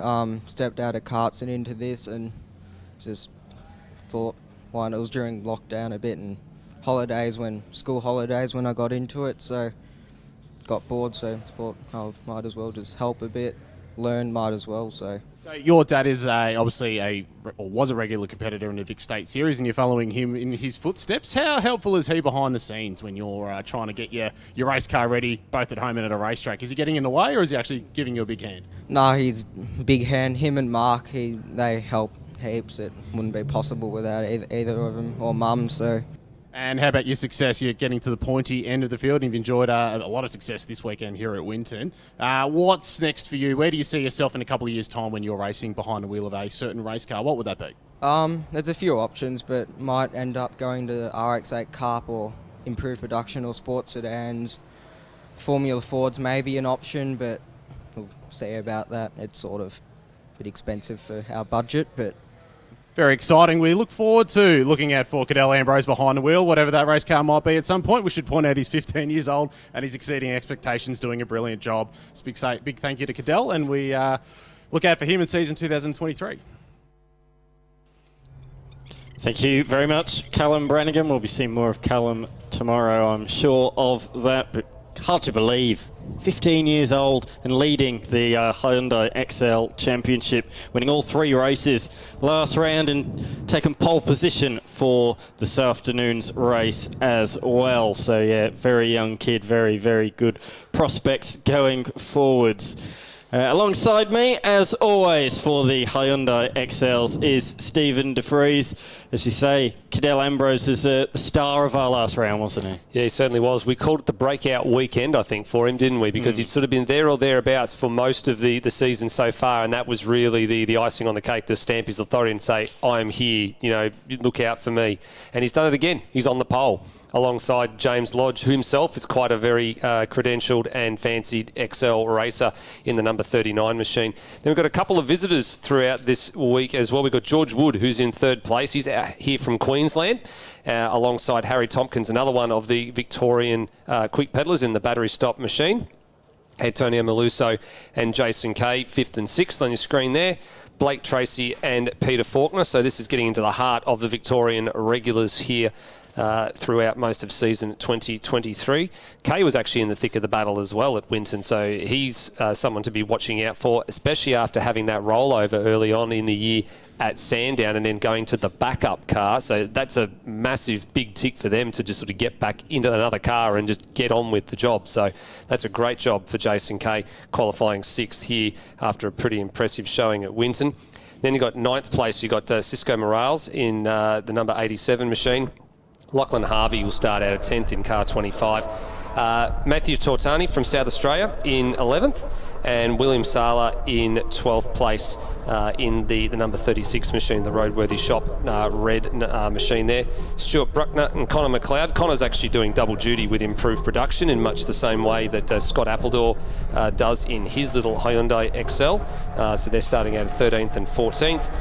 Adrian Norville from South Australia in 15th. Another South Australian, Robert Zanetti, he's in 16th. And then rounding out the field, you've got Carly Fleming. Charlie Nash in 18th place. We'll get to him in a minute because that's the big talking point out of qualifying. Richard Outram, Michael Nowicki and Bradley Packham, who did not set a qualifying time.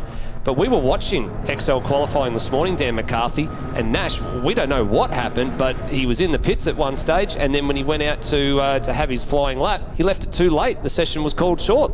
That's right, it was. There's a car off at Southern Loop, so rather than not allow people to set their fastest times, they just said, oh well, we'll just call it there and there. There was only a couple of minutes left to go, and unfortunately, he was on his outlap when that checkered flag was flown. So number 18, as you say, for a man who's been fighting for podiums all season long. So very costly. Comes into the series fourth in the series. The big one for me, you touched on it, George Wood from Queensland. Races in the New South Wales XLs as well, a real front runner in that series. I saw him at Winton a few weeks ago, but crikey, he just come Phillip Island first time, 3rd on the grid. How'd you like that? Yeah, never been here before and just puts it up there on the 2nd row of the grid, so he's definitely going to be a threat this weekend if he carries that sort of form. And he wasn't too far away. When you look at the top few times, you got Cadell Ambrose with a 2-minute .05, so he had about 0.4 of a second to James Lodge, and then Wood was only about a 1/10 and a half behind Lodge, so that's very, very impressive considering it's his first time here. what impressed me with Ambrose, first lap out, he was over a second faster than anybody else, and it took the others ages to get up with him, and then by the time they did, he improved by 4/10 and still took pole position. But if he can be that fast on lap number 1, break away from the field, he could have victory almost sewn up. So that cold tyre pace could be really beneficial, particularly today. It certainly could. And we're just noticing as well that in the last sort of 20 minutes or so, the sun has just started to duck behind the clouds here at Phillip Island. So there's been plenty of UV on the circuits. There's plenty of track temperature in there. But this is the kind of conditions that drivers really like, isn't it? When the sun's gone down or it's gone behind the clouds, it's just a little bit cooler overall. You can see there it's just a hair under 15 degrees centigrade here at Phillip Island, and the wind coming from the west-northwest, and it's about 30 k's an hour, so it actually has picked up a little bit, quite noticeably, in the paddock in the last few minutes. When the sun's been out, it's felt like 20. When the sun's gone in, it's felt like 8. It's pretty cold out there with no sun. It's pretty blustery today, as you can see from the graphic down there. A very, very blustery condition today, and we expect even more blustery conditions tomorrow, because it looks like it's going to be a wet one. Yeah, the dreaded 4-letter word we call that, isn't it? We'll wait to see if it actually arrives tomorrow, but if it does, that could really turn the racing on its head. And they're the conditions that'll sort the men from the boys, isn't it, as we like to say. They're the people that are really great wet weather drivers. They really shine in conditions like that. I remember, I think a couple of years ago, pre-COVID actually, about 40 XLs slithering down to turn 4 in the wet, and they ended up going off left, right and centre, but that was an absolute torrential downpour, and unsurprisingly they called that race short. But we're not expecting that sort of condition tomorrow if it does land, but it's going to be enough to really disrupt the running order. It was pretty wet yesterday as well. For some categories they had a lot of wet weather running. Some had a couple of dry sessions, such as Toyota's I saw. Toyota 86 Scholarship, which rounds out today's action. They had at least one dry session, which is good for them, because for a lot of those competitors from around the nation, some of them never been to Phillip Island. Let alone driven in the wet. That's true, actually, yes. Very, very true. So it was a good learning day if they were out here practicing yesterday. And I'm sure for many of these guys as well, you can see lots and lots of P-plates on the back of these XLs. That means that they are new to racing. So for them, it may have been their first time in wet conditions yesterday as well. As we see the cars lining up on the grid, Cadel Ambrose alongside his title rival Lodge on the front row of the grid. He's giving away about a good metre here to Lodge at the front of the grid. Lodge has got the front tyres right up behind the white line, which is precisely what you want to be in his crew. I think I can just see them over the fence. You can just see him just above the Trick Trailers logo there, just motioning young Cadel just to come forward a little bit more. He's still giving away about a half a metre at the moment, but it's a lot less than what it was about 10-15 seconds ago. So much closer up on the front row of the grid, because you need that here. It's such an even field. If you get an even start, you're on the inside. You've got to make sure you can hold position on the inside down to 1. You're saying Ambrose is giving away maybe a slight bit, but Lodge couldn't be any further forwards if he tried, could he? Couldn't be a millimetre further forwards as we hear the revs rise. And we are underway. George Wood bogging down there. That's a costly start for him.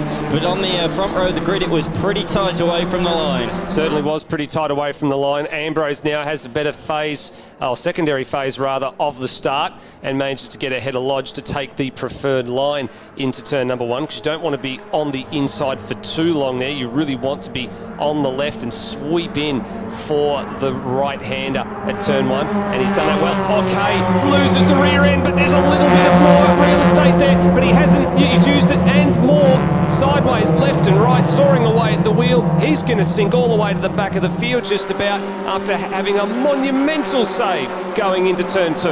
Good save though, powered out of it as best he could anyway. Had a little bit of a kick again, but yeah, good save compared to what he could have been. He could have been backwards in the gravel. Bit of a lock-up. Is that the number 46 yeah, machine? Yeah, that's Faulkner. Faulkner down the inside of Blake Tracy, locking up at the same time.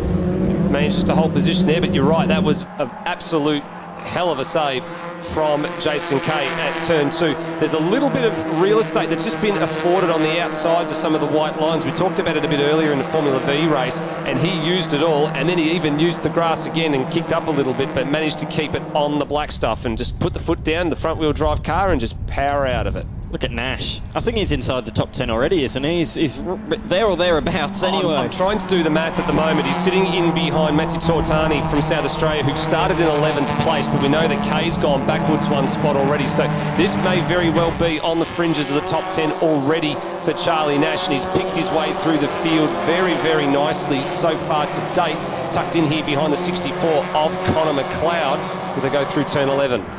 Indeed, they do. There you can see the 155 machine, Tickford sponsored. Of course, his dad, Rod Nash, co-owner of the Tickford Racing Supercars team. Another spot here down the inside at 12. McLeod left in the room there. And now we'll get a read on where he is as they come across the line. All the timing starts to update. We get to see the winners and losers. And for Charlie Nash, he crosses the line in 12th place, having started, what did he say he was? 18th. So he's gained 6 spots on lap 1. Oh, big moment for Faulkner. Almost like Kay did at turn 2. He's done at turn 1. Sideways, full sideways through turn 1 and gathers it up. Again, you could see he had to power out of it to get the front wheels back in line. Brilliant, brilliant save. And manages to hold position. Faulkner missed round 2. Won all 3 races in round 1. Yeah, missed round number 2, but he's back. I was surprised to see him qualify back in 8th position. Maybe he was caught out by the premature end, but has moved up a couple of positions early in this one. Although, having said that, number 19, Tracy, comes through down at Miller Corner. Nice move from the P-plater, up 1 position, so down to 6th once again. Down to 7th once again for Faulkner. You can see Packham also making his way through the field. He did not set a qualifying time earlier this morning. He's making his way through the field. He's up to 16th, having started 21st, so he's picked up 5 or 6 spots there, and looks like he grabbed another position heading down into Miller Corner. Likewise, Wood, who had a good qualifying performance, started 3rd on the grid. He looks like he's just picked off Harry Tompkins in the last half a lap as well to move back into 3rd place. But about 1.5 seconds up the road, there is Wood. About 1.5 seconds up the road is the battle for first between Lodge and Ambrose. Yeah, Wood got past Tompkins up to 3rd. Now he's looking ahead. So he's getting in the way of the top 3 in the championship. He's sort of the joker in the pack, you could say. He's got nothing to lose this weekend. He's just out there for pride and some good results, and he's showing some great speed. And so's the 103 machine, the really nicely presented Burson Auto Parts car. 3rd in this little train at the moment, 5th on the road. Certainly is. Meluso tucked in behind Tompkins, who in turn is tucked in behind Wood, heading down towards turn 1. Oh, here we go. Tompkins, a little bit of a sneaky look down the inside. Couldn't get the move done. Just did not have enough time and enough room, because it does narrow up a little bit at turn 1. Here's the replay of Jason Kay at turn number 1. Check this out. Full oversteer moment. Powered out left and right, soaring away at the wheel. Use the grass to your advantage and the little bit of extra tarmac that's been laid down, and kept it pointing the right direction. Which save was better, Faulkner or Kay? Well, I'd say it's probably good. I don't know. I'm split 50-50, because turn 1 is one of the highest speed parts of this circuit. You are completely committed. So Faulkner, for me, was, he had to have his big brave pills basically to pull that one off, whereas Kay sort of had a little bit of a luxury of going a bit slower and having the ability to just try and control the car a little bit more. As we see another position for Charlie Nash on Lachlan Harvey in the 25. So that moves him up to inside the top 10. Indeed, it does. Obviously made great progress on lap 1, but as he moves further up the field, cars are getting quicker and quicker. It's harder to make the progress at the same rate, but he's continuing to chip away.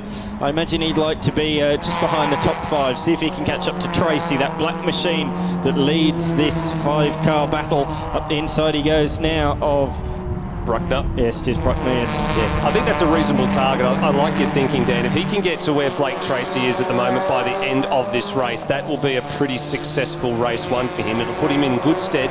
He'll be in the top 3 rows for race number 2 tomorrow morning, and he can launch his assault from there. And he won't have lost too much championship ground either, because the championship contenders currently are in 1st, 2nd and 4th position. As we see Ambrose across the line, another fastest lap of the race from him, over a second faster than the man in 2nd position, James Lodge.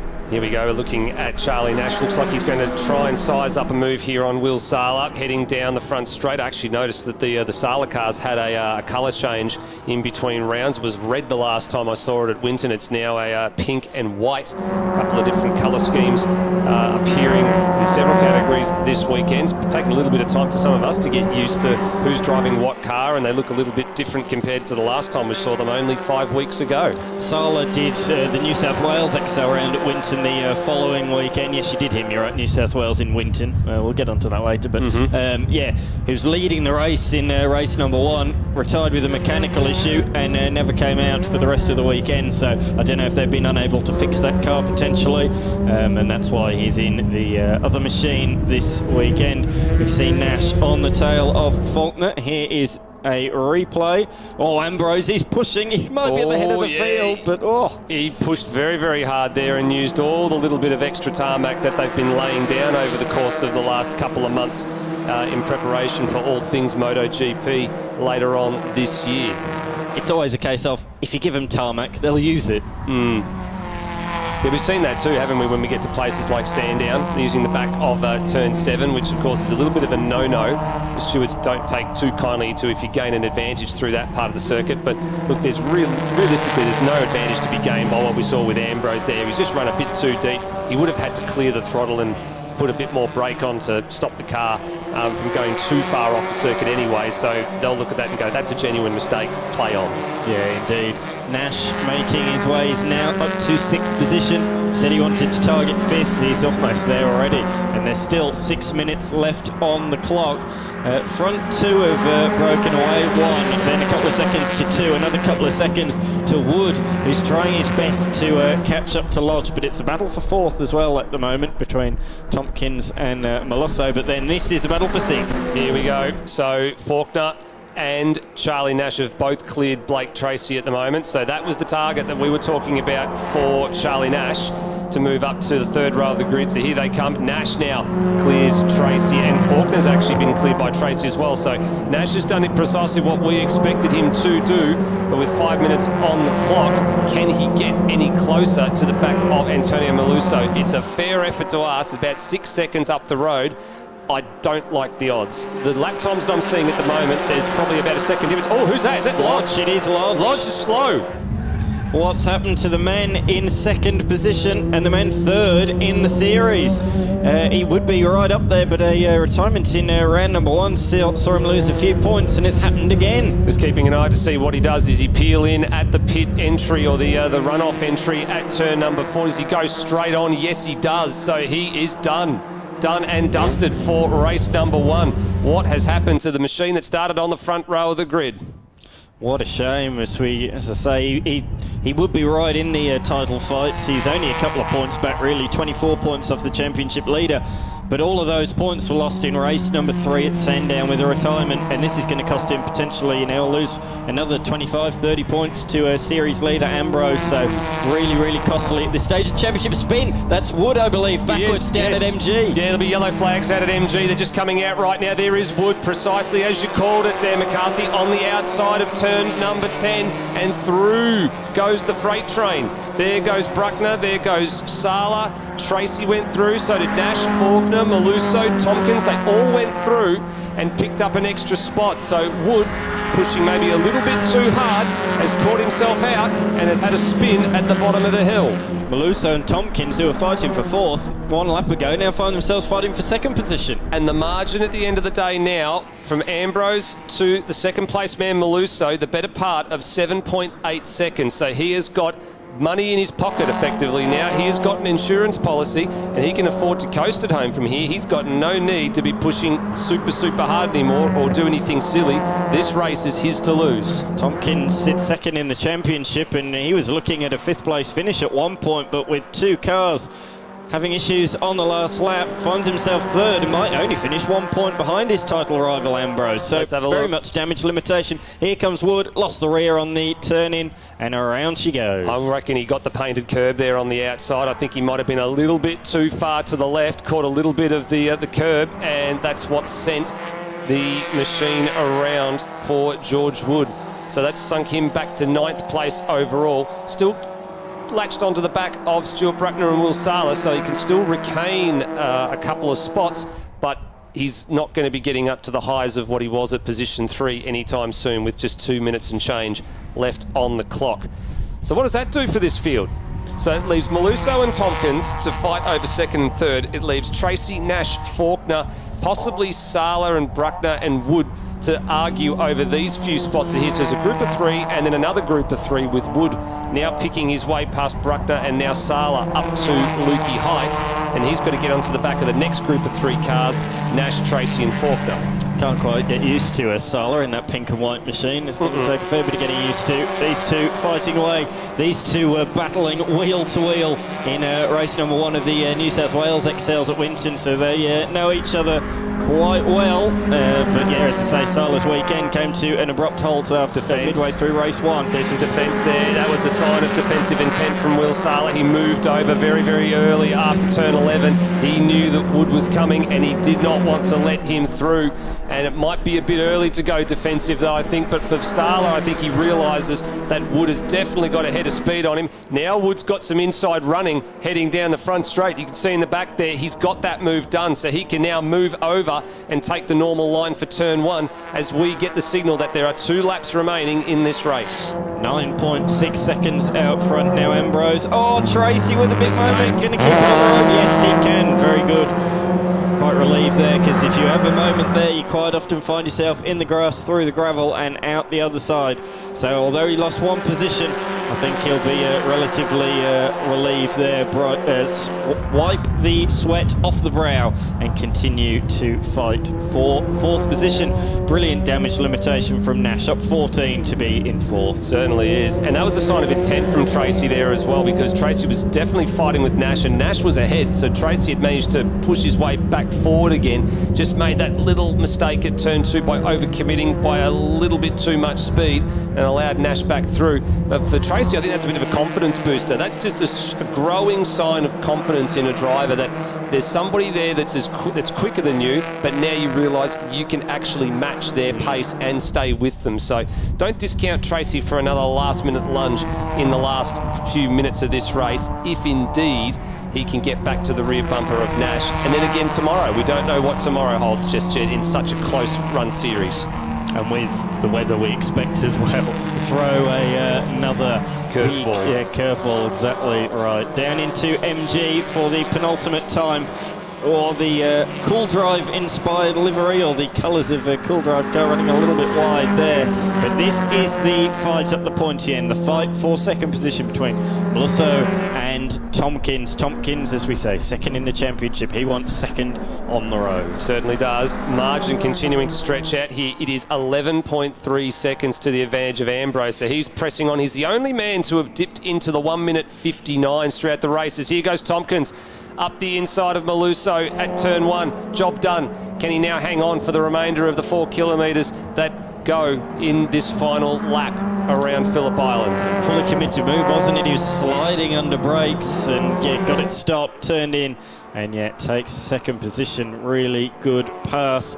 Although he's looking in the mirrors, you can see him looking in the mirrors. Is he going to have to go defensive into Miller Corner? I think he will, and he is. He's already shown where he's going to place the car. You got to go the long way, mate. Certainly does. He makes the Valvoline entry of Antonio Maluso go the long way around, maybe for the crisscross here if the door opens up. Is he close enough? No, he can't, because the corner just goes and goes and goes, and the natural momentum of the car wants to take it to the outside of the corner, so you have to take a really late apex to try and over and under move there at turn 4. So the next opportunity comes up at over the hill and down at the bottom at MG corner, if he's close enough.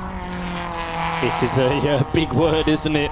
As we see them through Hayshed, he's trying to show his nose if he can switch it back to the inside at MG, which is what he's going to try and do. But Tompkins will block that, I am sure, and he does.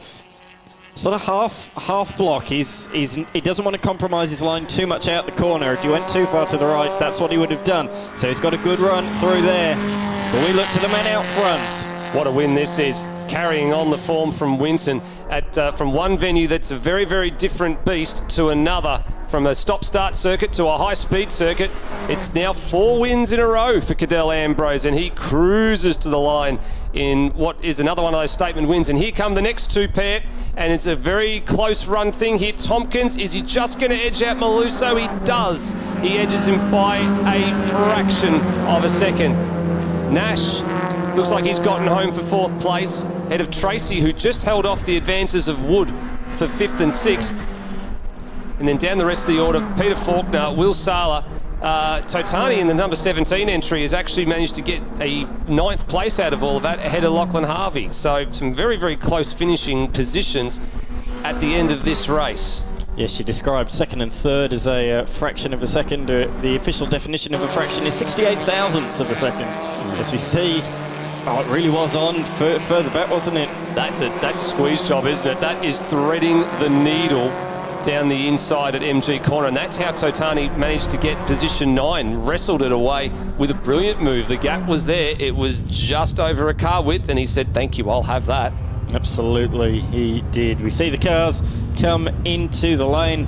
Great Excel race, not too much bumping, no major panels damage, which is great to see as we see Cadel Ambrose dominant victory, 13.1 seconds from Harry Tompkins and Maluso. Following that, Charlie Nash, as you say, the recovery drive to 4th, head of Blake Tracy. Despite the spin, George Woods still finished in 6th, ahead of round 1 winner Peter Faulkner. William Sala came home in 8th, ahead of Matthew Totani, and Lachlan Harvey rounded out the top 10. Beyond that, we had the great battle for 11th. Stuart Bruckner coming out on top in 11th, head of Ciso Morales. Bradley Packham in 13th, head of Jason Kay. Scott Appledore, who missed qualifying, finished 15th in the race. Then we had Aidan Norville, Connor McLeod, Robert Zonetti, Carly Fleming, and then rounding out the 20 driver field there just behind. So yeah, exciting XL race. Looking forward to seeing them tomorrow. Absolutely, be looking forward to see what that top half a dozen cars can do tomorrow, and to see what James Lodge can do off the back of the grid if they can get that car turned around in time and ready to launch again tomorrow. Short break here at Central Commentary. Only 3 races to go this afternoon. Next up, it'll be the sports sedans. On the other side of this, you're watching the 888 Home Loans Victorian State Race Series.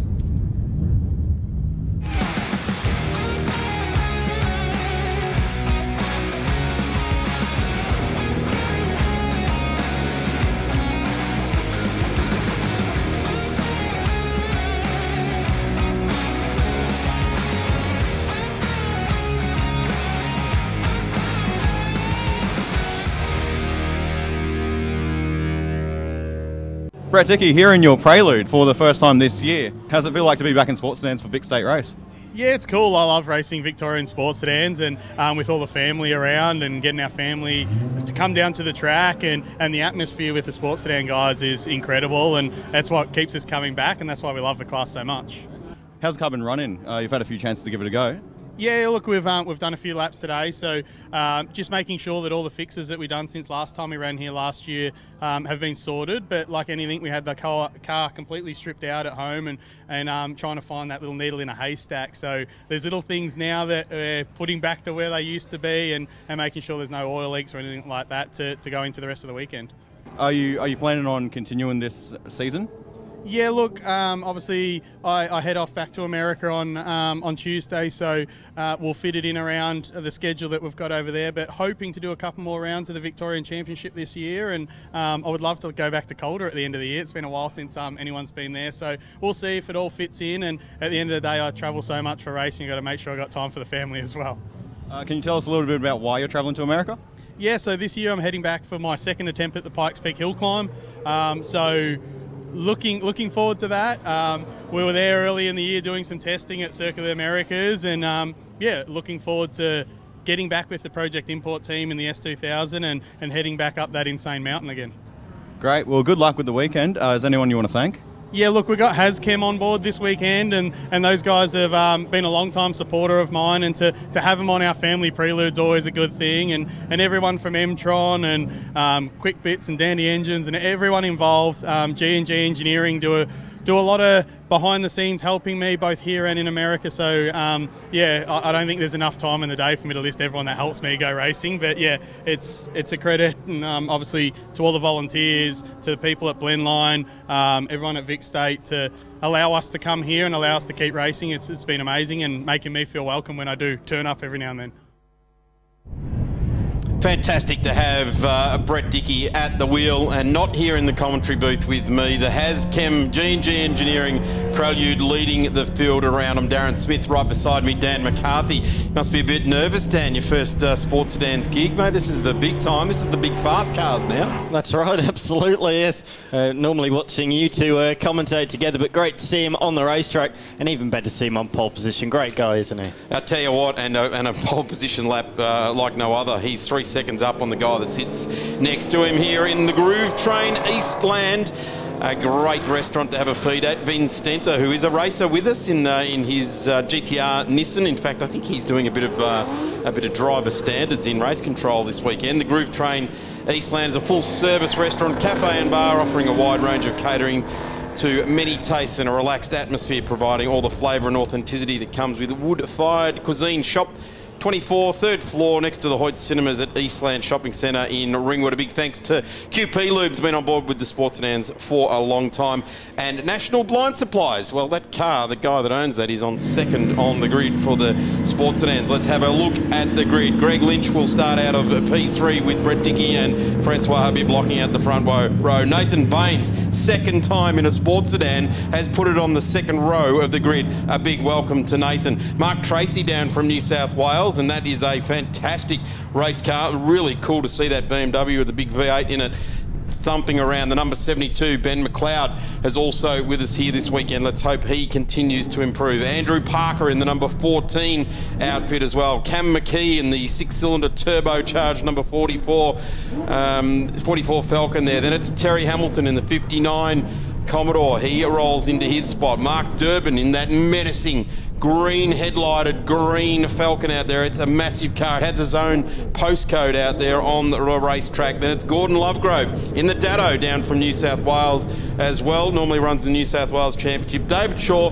and I hope Dave Blizzard has he doesn't look like Dave has made his way out on track, unfortunately. No, he was towed back to the lane after qualifying. In the ex-Marcus Canovic Commodore Cup car. But all eyes will be on the front of the grid here. It is 18 minutes plus 1 lap for the Groove Train Eastland, the big bangers in the world of Australian sports sedans, and it is a turbocharged outfit on the pole position, and Brett Dickey gets for HasChem the car away from the line, the G&G Engineering outfit, but it is going to be Francois Habib that gets the power down. The V8 shows all of its torque off the line there. Greg Lynch looks to the inside. He's won races here now, so Greg knows exactly how to structure a race here, but it'll be Francois Habib that leads the field around there. Brett looks to be just struggling a little bit there with the boost coming on very strong. There's Ben McLeod in that car there. Cam McKee in the 44, and Baines has gone backwards in the number 42. Started off the second row of the grid and has gone backwards. It has been D-Ran McLurkin now. It is running just the Matt Black, Nathan Baines outfit, and the guy from New South Wales, Mark Tracy, in that very brightly coloured red BMW. There it is, pops it out from behind Cam McKee with the fluted bonnet, letting all that turbo heat out. Twin City roller doors, there it is there, the number 9 of Tracy behind Terry Hamilton, an absolute old stager in Victorian sports sedans. They come around for the first time out of Siberia, underneath the 888 Home Loans Bridge across the exit of Siberia. Looking now at Ben McLeod, just down there outside the top 3 at the moment. It is out in front. Francois Habib to Brett Dickey, then Greg Lynch. Then these guys we're getting a good look at now. The 44 on the side. There is Greg Lynch, plunges down into turn 9. The dentist from the northern suburbs of Melbourne. Very happy home for many, many years at the HSV and HDT Owners Club. He wanted to get to the big time, wanted to race the fastest cars you can in Australia, and this magnificent tribute liveried car. And there we have the 94 of Dave Shaw and the Shaw Fix Engineering truck ride entry. Truck ride, of course, also sponsoring Cam McKee, but it's Francois Habib that's leading Brett Dickey to Greg Lynch, Ben McLeod, Cam McKee, Mark Tracy and Terry Hamilton completing lap number 1 down to turn 1. That's in a really, really difficult position as well. Pretty much on the racing line, so expect a safety car. As you see, a 5-second penalty for Brett Dickey. False start. Oh dearie me. His first start in this series in quite some time, and not the start he clearly wanted.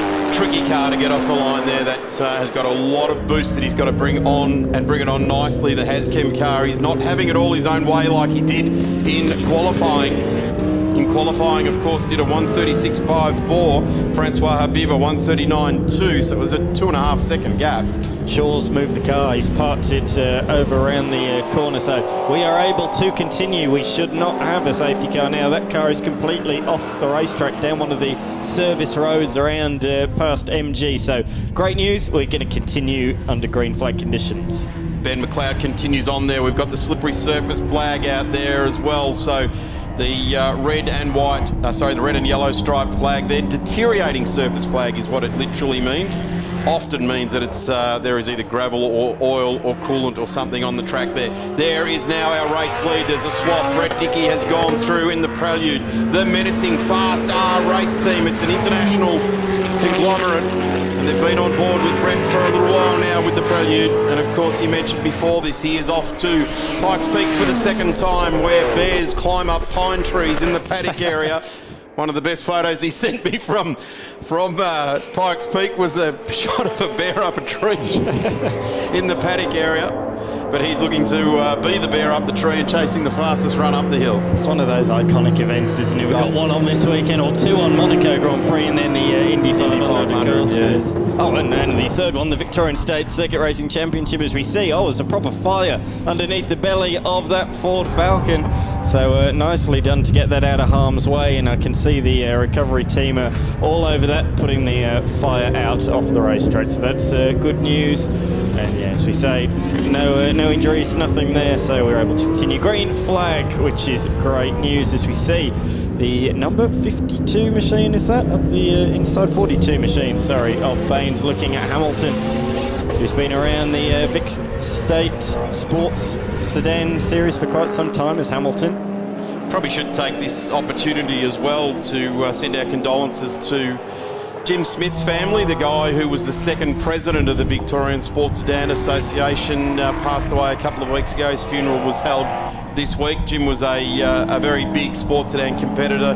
He raced the Camel-sponsored Camaro, amongst other things, was a mini racer. In the end, he was also the Lotus distributor for Australia and the Lamborghini distributor for Australia. Entered racing with his cars over many, many years. Of course, the last few great race car drivers that drove for the team being Paul Stokell, Peter Hackett, Sam Newman amongst that mob as well. So we send our wishes to the Smith family out there. Andrew, who owned Team Get Lamborghini Australia, was raced for Toyota as well, Andrew did. But we send our sympathies and our thoughts out to the family of the guy who was instrumental in the very, very early days of sports sedan racing and was farewelled during this week. We get back to racing here now for the Groove Train, Eastland, QP Lubes and National Blind Supplies. Nathan Baines here has only just come into sports sedan racing. He put the car on the second row of the grid. The car, you will know, it was run by Rand McGlurkin, and he developed it over a number of years. He's moved on now. We'll see him in a Mopar-powered sports sedan Calibra in the not-too-distant future. He's going through that car and giving it a very happy birthday. This car's had a fairly big happy birthday and a bit of time off as well. And we watched the Hazchem Dangerous Goods Contractors car being driven by Brett Dickey. Here's Brett getting the move done on Francois Habib. Very tidily done, drove up beside him. And this is really interesting, Dan. This is something that I, over many, many years, have really enjoyed about sports sedans. It is not always a 6-litre V8 that wins these races.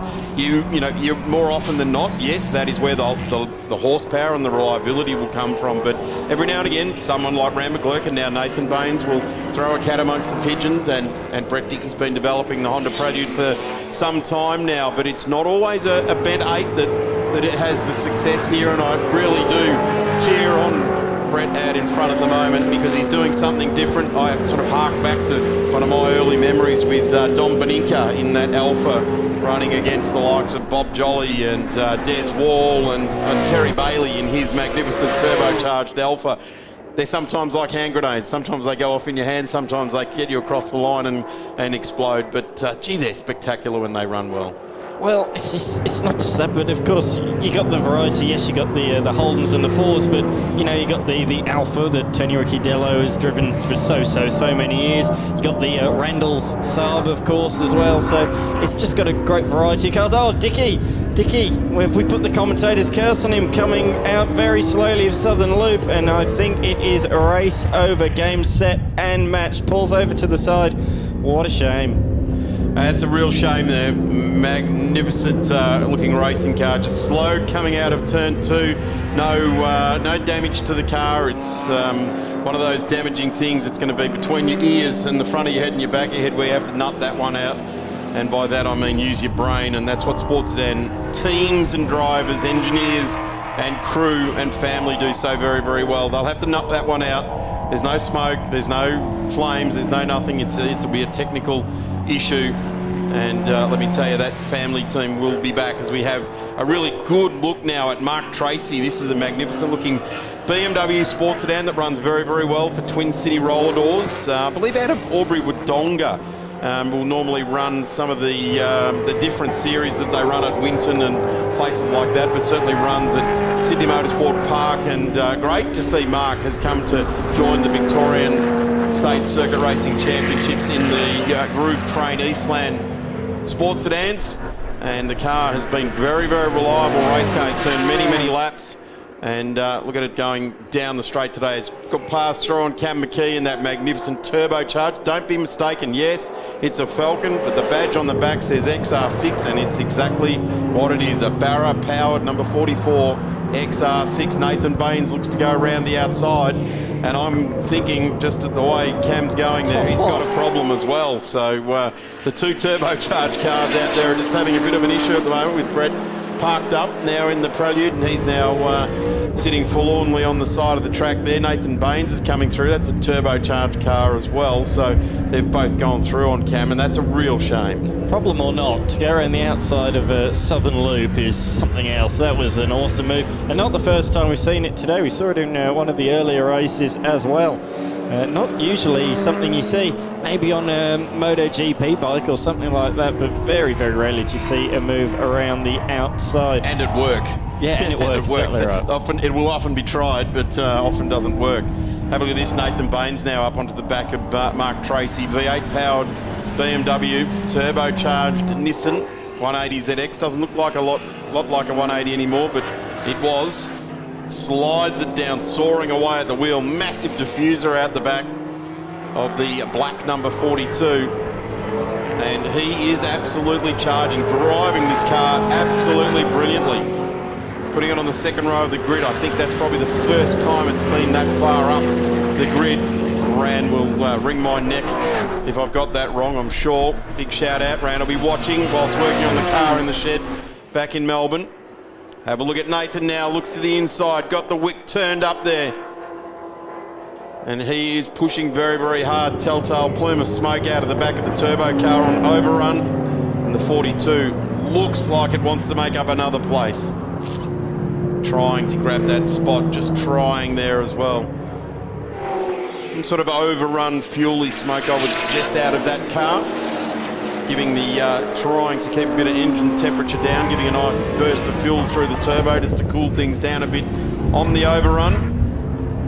But the Twin City Roller Doors BMW just in front is just holding things off here at the moment. Cam McKee doesn't look like he's got an answer. Terry Hamilton's the next one back there as well, but it's Francois Habib. 3 from 3 at Winton. He opens the account nicely at the moment. There's only just under 2 minutes remaining in this race for the Groove Train Eastland Sports Sedans. Geez, I could go a chicken schnitzel from Groove Train tonight, or a Palmer or something. I'm just saying. It's a fair drive from here, but I'd do the hour and a half to Eastland to get a nice beat. Getting to that time of day now, It is. Get the tummy rumbling. Checkered flag has been produced. And Francois Habib will take 4 races in the Groove Train Eastland Sports Sedans in a row. 3 at Winton. Opens his account here this weekend. Greg Lynch charges to the line. He won this race last year at this race meeting. Baines gone through on Mark Tracy to take that spot as well. So Baines will come through into 4th position where he started. He went backwards. He's fought all the way back, and he'll take position number 4. Tracy started out of 5. He finishes in 5 there as well. So a great battle between those two there. Cam McKee ultimately home in 6th place there. Here's the battle. Here's the pass. Baines down the inside, crowds the inside of the corner, over the ripple strips, just holds Tracy out. Really good driving there, Dan, giving each other lots of room. There was no chance they were going to come together, and then it was a drag race to the line. Certainly was. It's what you want to see in a category like this, sports sedans, and in the end the margin just 0.2 of a second. Great to see that battle continue tomorrow. I'm sure it will. If it's going to be wet, it's going to be incredibly tricky for a lot of these V8 powered machines tomorrow. Just confirming, Rand McGlurkin, 3rd row was his best qualifier, so the new owner of the car, Nathan Baines, come on to position number 2. Big thanks to Rand, and we can't wait to see him back out on the track. A race meeting is always better with a McGlurkin at the track, whether it's 1, 2 or 3 of them. Just happy to have one of them here, and that'd be fantastic. So we are not too far away from HQ Holdens. Dan, you and I might catch our breath. In fact, you're probably going to catch your breath, and we'll drag Steve DeVries in for the HQs. Unfortunately, no Dave Amor, but we will be back with more trackside here from round 3 of the Victorian State Circuit Racing Championships. Big thanks to 888 Home Loans.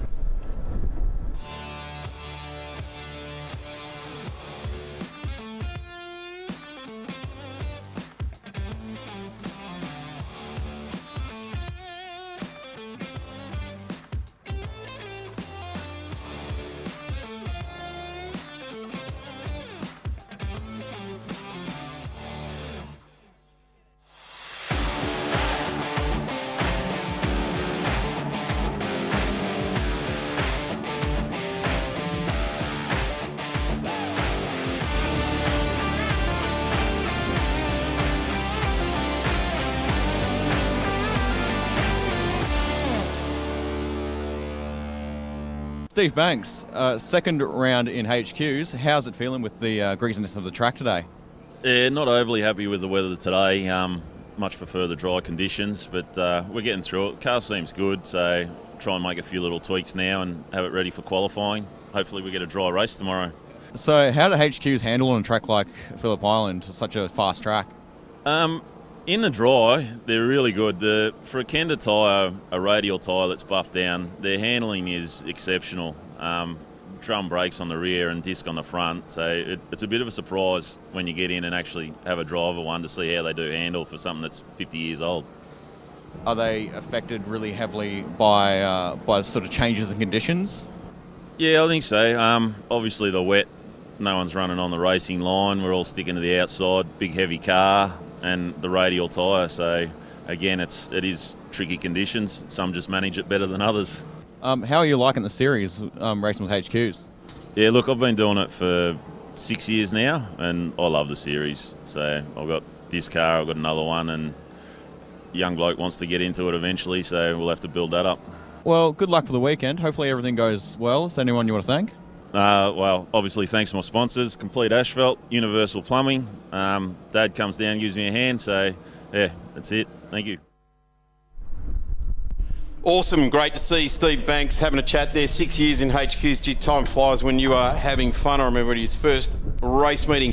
I tell you what, he's going to know he is alive with Gavin Ross, one of the most experienced HQ and saloon car races you could certainly offer up, and even not just as a racer but as a car setup guy. So looking forward to see how Steve goes, and it'll be even better when he can bring the next generation of Bankses along and they can have 2 or 3 HQs on the first 2 rows of the grid at some stage in the future. That's the dream, I'm sure, for Steve, but great to have him there. Big shout out to Dorothy, a great friend of the State Series and of Blendline TV. She's watching on from Western Poland at a race meeting over there. Dot, we miss you lots and lots. I don't know who I'm going to have first of all be coffee monitor and then also enjoy a coffee with me tomorrow morning. So a great tradition with Dot, and that's a coffee at the racetrack on a Sunday morning. So big shout out and enjoy Western Poland and the races over there. Darren Smith now with Steve DeVries, HQ's rolling out onto the track. A little bit more one-make racing, Steve, with XLs and now HQs under your belt before the end of today. But it's a shame we haven't got the national treasure Dave Amor here, but I'm sure you are going to step into his massive size 15 boots and his massive 180 kilo carcass. Oh, I was about to say the carcass, probably not. The boots, I'm going to try because, as you said, he is a national treasure and these are very, very big shoes to fill. So Gavin Ross got the pole this morning in car number 38, position number 1 for him, and the man we were just talking to, Steve Banks, a few moments ago, will be alongside him. And I've seen Steve rise from where he was, started at the back of the field in the HQs and has worked his way forward. So it's just been great to see his progress and the progress of several that have come into the field and started their careers in HQs and moved their way up. It's like, Cadell Ambrose now winning races in XLs. This time last year, he was inside the 10 and we was finding his feet. He's now just won the last 4 races as well. But it's the way it is. There's another guy in sports sedans, Ben McDonald, doing exactly that sort of thing, just gently ticking off the boxes, growing in strength and growing in capabilities as well. Let's have a look at the grid. There it is, the HQs. GMG Automotive Service, Gavin Ross needs very little introduction to race fans around the country if they've followed HQs or indeed saloon cars over the years. A guy that runs a workshop in Box Hill and certainly runs a very, very difficult race car to get past. It'll be interesting to see how Steve Banks deals with him on second spot on the grid. Glenn McDonald, another very, very experienced racer. The Ready Roll Mark McDonald Autos outfit, car number 87 off position number 3. Andrew Lawton out of position number 4 will be next. Then it's Mick Magilton. I'm trying to fill in Dave Amor's boots. You'll have to get onto that, Steve. Then it's James Keener.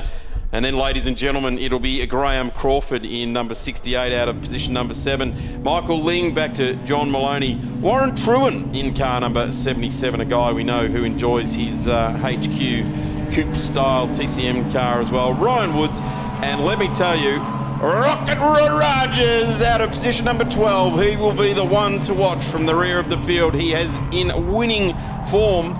Obviously not in qualifying form because he hasn't got a time next to him from qualifying this morning, but car number 33.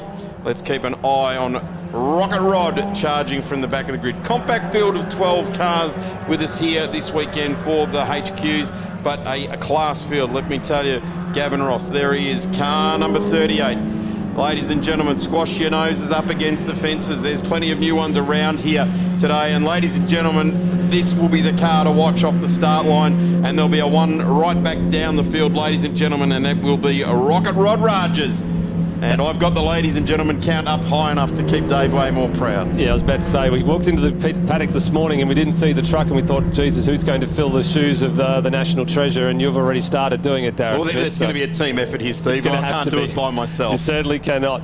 Yeah, the big story out of qualifying, Rod Rogers right down the back. You'd expect him to be up in the top 2 rows of the grid quite comfortably, but he's got the pace aboard the Knox panel service machine there. Car number 33, the bright red car with the fluoro wheels. You cannot miss it. Even when you've got your nose pressed up against the fences, you'll still see it streaking by as the last few cars get into position on the grid. Even the service vehicles have taken up a position on the grid there, haven't they, as well? The doctor, the fiery, and the paramedics there, all safety precautions we hope we never have to use, but it's nice to have them when you head down into turn 1. Just noticed something here as well, Darren. Gavin Ross is too far forward in the grid box for pole position, so that means he is out of his box. That could be a penalty. We'll have to wait to see what happens from downstairs, but he definitely had the 2 front wheels over the line as the green lights, well, the red lights rather, on the gantry went out and the field was released towards turn 1. They come down the hill. All they see is ocean, and then they get down here and they have to turn the wheel to the right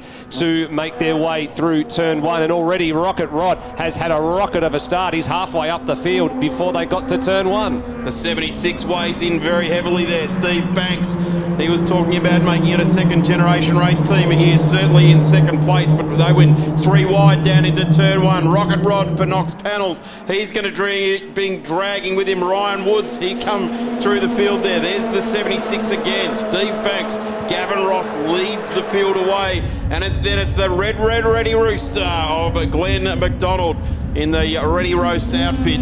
Down into turn 4 for the first time. Rocket Rod feels feisty going around the outside here of the number 68 machine of Crawford around turn number 4 or Miller Corner. That's a very, very nice move because it puts you on the correct side for turn number 6, which means you'll have the inside. He gets that position consolidated, and there is confirmation of your penalty that we suspected was going to drop for Gavin Ross for being out of his grid box. A 5-second penalty to be applied to his race time at the conclusion of this run. Well, I guess he now has to try and get out in front by 5 seconds, doesn't he? I don't like his chances because Rod Rogers is absolutely charging.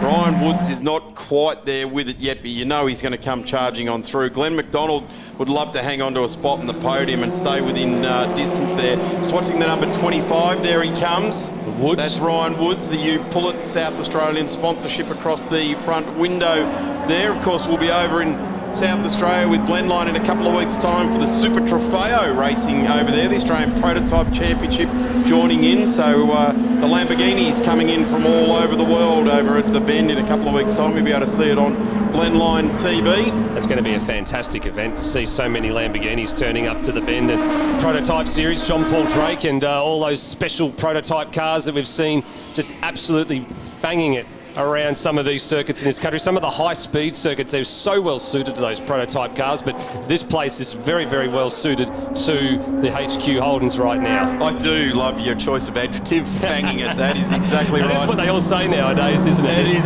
Send it, fang it. And all the terminology that's somehow crept into the commentary book here over the last couple of years. Spot the plus 40-year-old white guy with white hair using terminology like fanging it. Yeah, that's right. That's me. That's me. That's certainly it. The other really cool thing is I watched some of the footage from Sepang of round 1 of the Super Trofeos, and they sound better than current Formula 1 cars. They just scream. So looking forward to getting over there and working within the Blendline crew for seeing how that telecast comes off. That's going to be streamed internationally, so that'll be really cool to watch on. As we see the HQs continue on for Tyre Power. Great sponsorship there with the Kenda tyres. They're the Kenda tyre, the 3-speed transmission. Now you can have a twin headlight or a single headlight front. Just quoting the national treasure right there. Absolutely. I was about to say, I've been looking through the field going, who's got the twin and who's got the single, but I can't see a twin out there. I think it's our race leader. Rod Rogers is the only one with the twin headlight that I can see on that one there. Pretty sure Gav Ross has got the Prem too. He likes his comfort. He certainly does. You can tell Rod Rogers has got his one there because he's got the 2 headlights on the outsides that have got the yellow paint on them. Also, the insides have got the yellow paint on them, and the other 2 do not. They're used for a gloomy day. Not here today. The sun has shone beautifully here today, and I believe we're going to be in for more of it tomorrow. So if you're watching on from somewhere around Victoria, make your way to the Phillip Island Grand Prix circuit. Come and join us trackside. Come and watch it live. Trackside. Smell it. Coverage is awesome, but certainly getting to the track and wandering around the pits, seeing your favourite race cars and race car drivers is well worth it. The Ready Roast Catering number 87, currently sitting in P3 for the HQ Holdens and Tyre Power. There is the beautiful sky off in the background there. So I think McDonald must have made a mistake on the previous lap because Rogers has gone through and McDonald's lap time actually was in the 2:06 bracket and everyone else was a bit quicker than that. So he's had a little bit of a moment, given up position 3 to Rod Rogers, who's now setting off, and after setting the quickest lap of the race that time around, 2:04.8, he's some 0.4 of a second quicker than this 2 pair on the screen in Ross and Banks, and it won't be too long before he's right there, and here he starts to come now.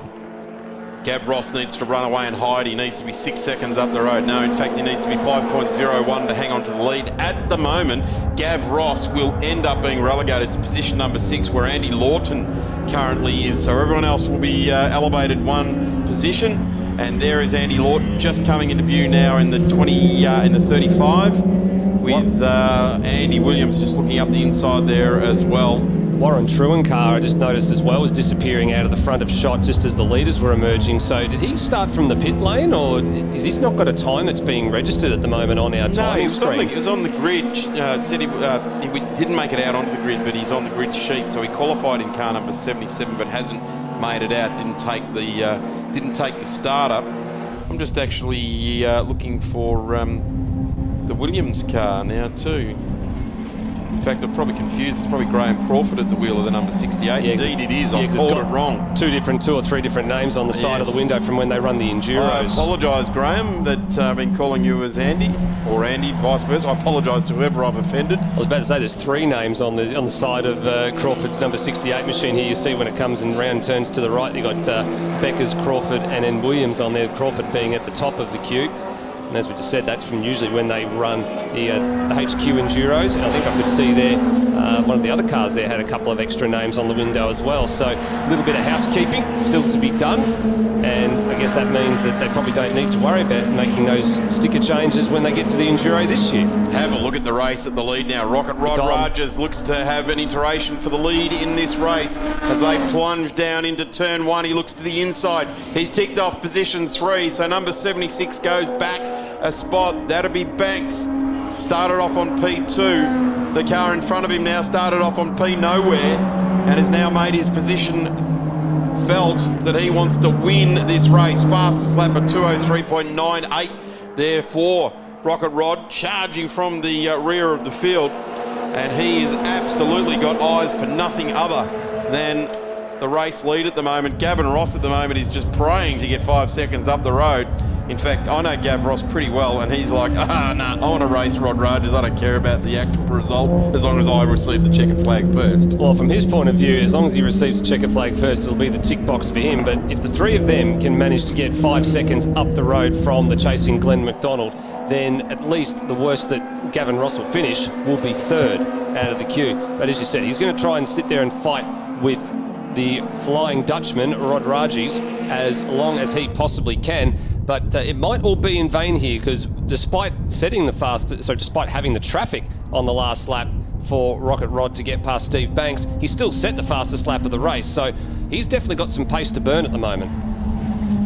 He's probably used up a fair whack of the Kenda under him as well. He's probably got a fairly deep temperature problem in those tyres with only 3 laps in. No, they've probably not even reached their proper operating level yet. So no, he should continue on. It's a matter of getting past Gav Ross. Gav will have the wide body kit fitted up for this one now. He would have started off with the narrow body kit, but he's reverted to the wide body kit to make sure that he keeps the Knox Panel Services number 33 in behind him. I get the impression that Rod's biding his time here at the moment. He hasn't pulled the trigger or done anything too strange just yet. And Gavin Ross is now going to have to play some defence down to turn 1. Steve Banks is doing a really good job just to hang on here. Ross hasn't been able to kick away, but the real telling tale will be once Rocket Rod gets past Gavin Banks, whether or not the 2 of them can stay with him if he surges to the lead. Well, Gavin Ross is definitely throwing out the kitchen sink here and throwing out everything that he can in all the defensive stops he can to keep Rocket Rod at bay. This is a couple of super experienced HQ racers going at it at their very, very best at the moment, and a guy that wants to be with them, Steve Banks. Interestingly enough, you may notice there, Steve, GMG Automotive down the side of Gav's car. That's Gav's business, but have a look at Chris' sticker across the back of Steve Banks' car as well. It says GMG as well. So at the moment, Rod Rogers is in a GMG Automotive sandwich. Looks to the inside there. Gav Ross glanced over to the mirror, made sure there was room, tipped it in, and Rocket Rod sort of went, well, I'll give it another go. I've got a car that is pretty good around the top end of the Phillip Island Grand Prix circuit layout. They go underneath the 888 Home Loans Bridge at the exit of Siberia there, climb their way up past the hay shed. It's a very, very famous part of a racetrack. It swoops around to the left, then comes back to the right, and it just keeps going right. And then up to Lukey Heights, the car gets unweighted. Got to hang on to it. Here's This is a good battle too, isn't it? 4th and 5th place. Ryan Woods is really throwing down the gauntlet here to Glenn McDonald in the Ready Roast entry.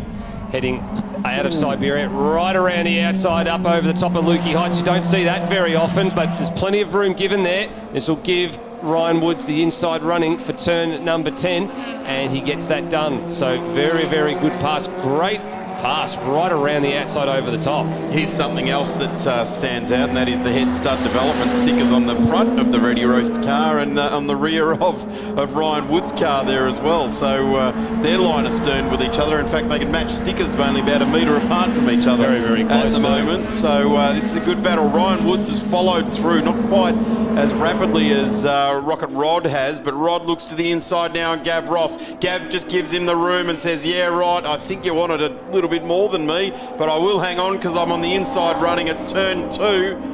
And Rod Rogers gets it done on lap number 5. Finally gets the pass done. What a charge from absolutely stone motherless last on the grid to in the race lead. Gavin Ross now scratching his head going, he's just waving back now to Steve Banks.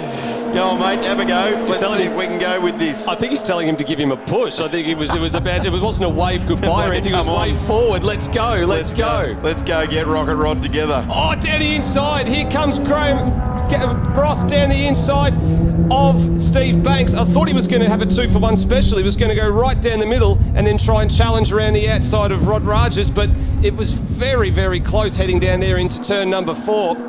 And Banks, well, he thought he might have had a half chance heading down towards turn 4. Unfortunately for him, it didn't come off. Well, ladies and gentlemen, get to the fences now because this is on for young and old at the front now. Stephen Banks is just weighing in on this, watching these two fantastic race drivers in HQs in front of them that have been at it for ever so long. And if you'll notice something there, Steve, the cars in front are twin headlight front prems. So they're doing it not only well, they're doing it in style. They certainly are doing it in style right now. Cannot be separated, these three at the front right now. With Gavin Ross, reminder, he still has the 5-second penalty over his head. At the moment, he will finish in third. They do have a comfortable advantage, the top three at the moment, over Glenn McDonald and Ryan Woods. Getting a good look now at Mick Magilton there with Lawton and Kenner in behind as well. So there's the 68, that's Graham Crawford. This has been a great scrap. So Magilton's got through on him.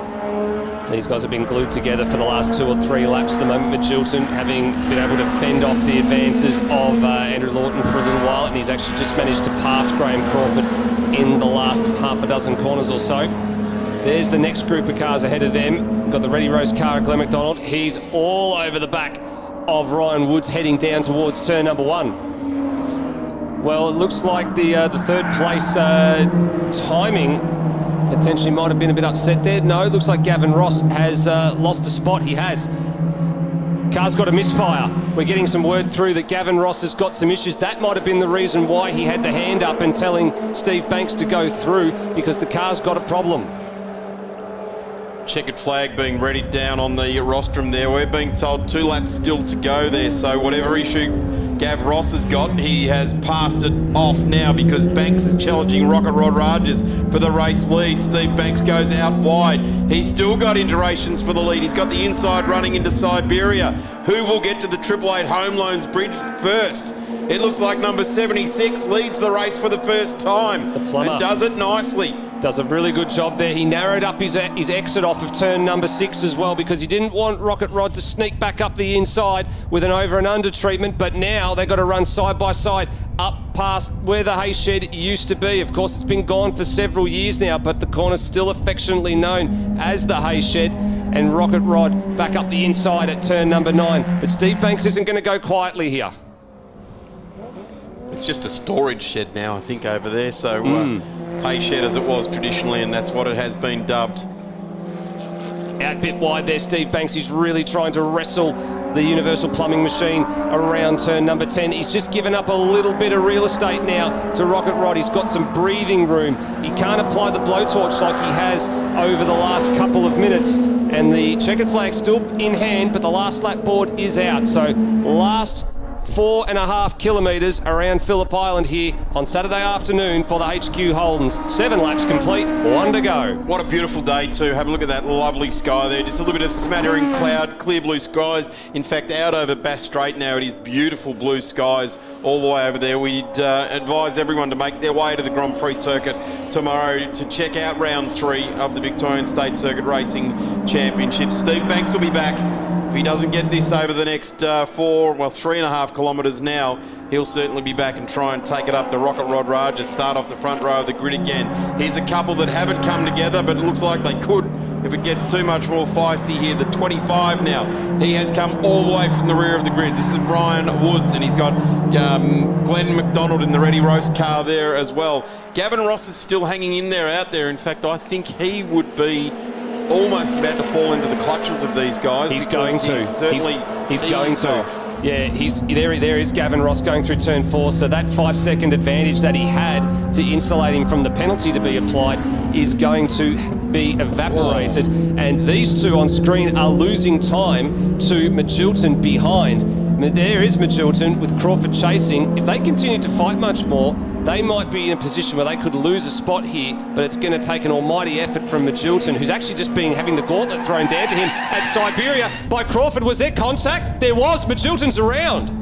I don't know whether there was contact. I think Magilton just had it loaded up and he's spun it around the Magilton Electrical Piedmont Group outfit. So he's parked up there, but it doesn't look like there's a little bit of damage under here, but that might have been from when he went off the track there as well. But I saw certainly no harm, no foul. I would suggest we might come back to that tomorrow. Here comes our race leader from down the back, buried at the back of the field.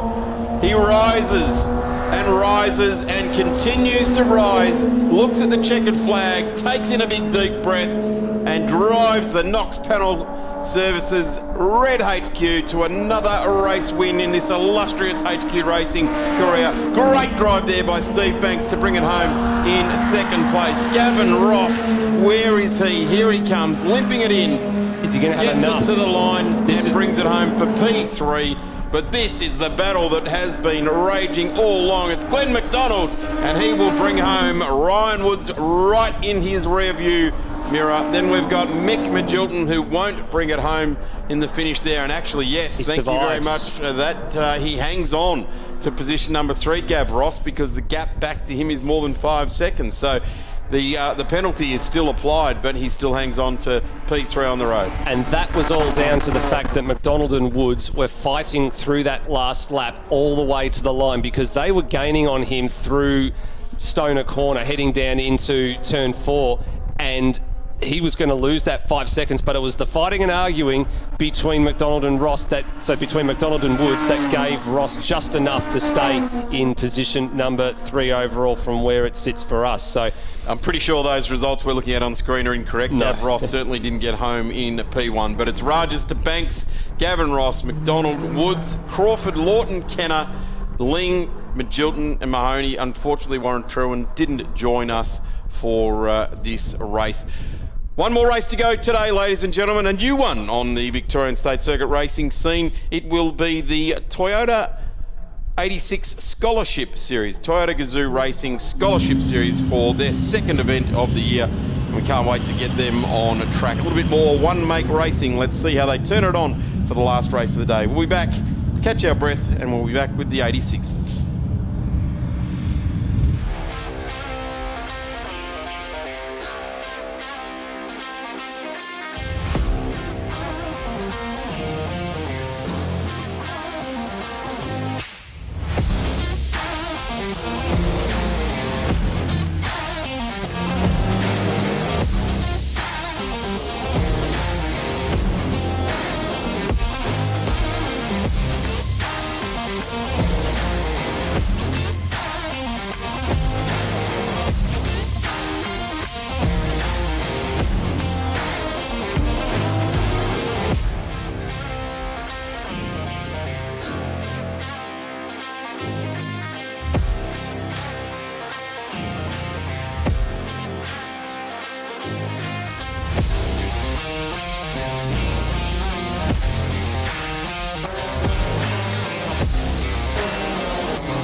We're down here in the Toyota 86 stable, and we've got the driver of car number 2 here, Matt Hillier, with a couple of Walkinshaw Andretti United logos that you're donning there, mate. Tell us about the link that you've got to that clan. So I work at Walkinshaw and United as an apprentice there. So then they built the Foundation Academy where they're building young people to come up through the ranks, and I'm part of the Toyota 86 series. So yeah, they're giving me the opportunity to drive the Toyota 86 entry for this year and hope to do the best that I can, and then try work forward, learning with all the young engineers and all the bases back in Walkinshaw, giving me the best knowledge that they have to help improve me. So yeah. Awesome, mate. Well, best of luck to you this weekend. Thank you very much. Terrific having a chat there with young Hillier, and he is coming out of position number 5 to start this race for the first time to see the Toyota Gazoo Racing Scholarship Series at the Phillip Island Grand Prix circuit. Of course, they ran their first round at Sydney Motorsport Park, part of our partner series up there for the State Series in New South Wales, and a great field of cars. Darren Smith here with you with Dan McCarthy. Dan, we're going to learn about Toyota Gazoo Racing over the next 8 laps pretty quickly, I reckon, mate. Yeah, this is effectively the Super 2, I suppose you call it, to what we know as the Toyota Gazoo Australia 86 Racing Series, which follows the supercars around the nation. That series kicking off at Townsville in a couple of months' time. But what this gives the young blokes an opportunity, young blokes and girls, of course, an opportunity to join that grid. So top 20 from last year have already qualified. But if you finished outside the championship, top 20 last year, and you're new to the series, if you finish in at the pointy end after the first 3 rounds of this series, you get a ticket to Townsville. It's kind of like I was watching with my 8-year-old the Charlie and the Chocolate Factory. You're in the golden ticket, you get to go and go through the chocolate factory. It's exactly what it is. A fantastic process, actually. I really like the thought pattern that they've put into the way this will be. Grid is making their way around. It's a good field of nearly 30 cars. Jack Westbury will be the Queenslander that will sit on pole position right next to Rylan Gray in position number 2. Max Gagan, yes, Gagan. We have lineage of greatness and royalty in this particular race. We'll touch on that, I'm sure, throughout this weekend. Max Gagan there in position 3. Lockie Bloxham, a racer that we know very well from when the Porsches raced here at Phillip Island for the Porsche Michelin Sprint Challenge. He will win races in that series. I dare say he will in this one as well. Matthew Hillier in the Walkinshaw Andretti United livery, and seeing him and starting to make way into the scene in the world of racing as well. So then we've got Marcus LaBelle, who's sitting on top in the points at the moment. Cody Bircher, a name from New South Wales, which we've seen in Trans Am. Ryan Thompson in the mix there. Oscar Target, who has gone very, very well in these races so far at Sydney Motorsport Park. Brock Stinson rounds out our 10. Then we go to Brady Owen. Ben Gomersall, a name we know very, very well from TCM and other categories there as well. Jordan Shalaya in the mix. Ryan Haddon in there. James Wilkins, Cooper Barnes, Jordan Freestone, Holly Eastspray, then Tom Davis, Mason Harvey out of Western Australia. Then we go to Michael Sherwell, Mitchell McGarry, Alice Buckley from Queensland in car number 50, the 999 of Shane Nowicki from South Australia. Then it's Madison Dunstan to Salvatore Ambrogno, Zoe Woods in position number 27. We've known Zoe very well from her time in the Festiva in the Australian Production Car Series. Cruz Frost and Hugh Zockling round out our 29 cars on track right now. Many familiar names for those that have watched the Toyota Gazoo Australia 86 Racing Series. Names such as Wilkins, who of course won a race in 86s several years ago, real stalwart of the category, a veteran I suppose you'd call him. So many brilliant names have come through this series, or the premier series of this one over the years. Will Brown, Declan Fraser, Brock Feeney, and of course Cameron Hill as well. Those are the 4 graduates that have come through the 86 series and found themselves in supercars, and all 4 of them are doing a cracking job. You can see why people are interested in getting in these cars, can't you, when you look at the where your career can go if you're successful in it. One-make racing, it is always about the space between the steering wheel and the headrest and the seat, that is for sure, and this series does that very, very well. Over the years in Australia, we've seen Ford Lasers, we've seen Alpha Suds, we've seen Daewoo's, we've seen Lotuses, MGs, all sorts of one-make Mazda 121 series and all these different things. I think this is one of those one-make series that's going to find a very long and happy home.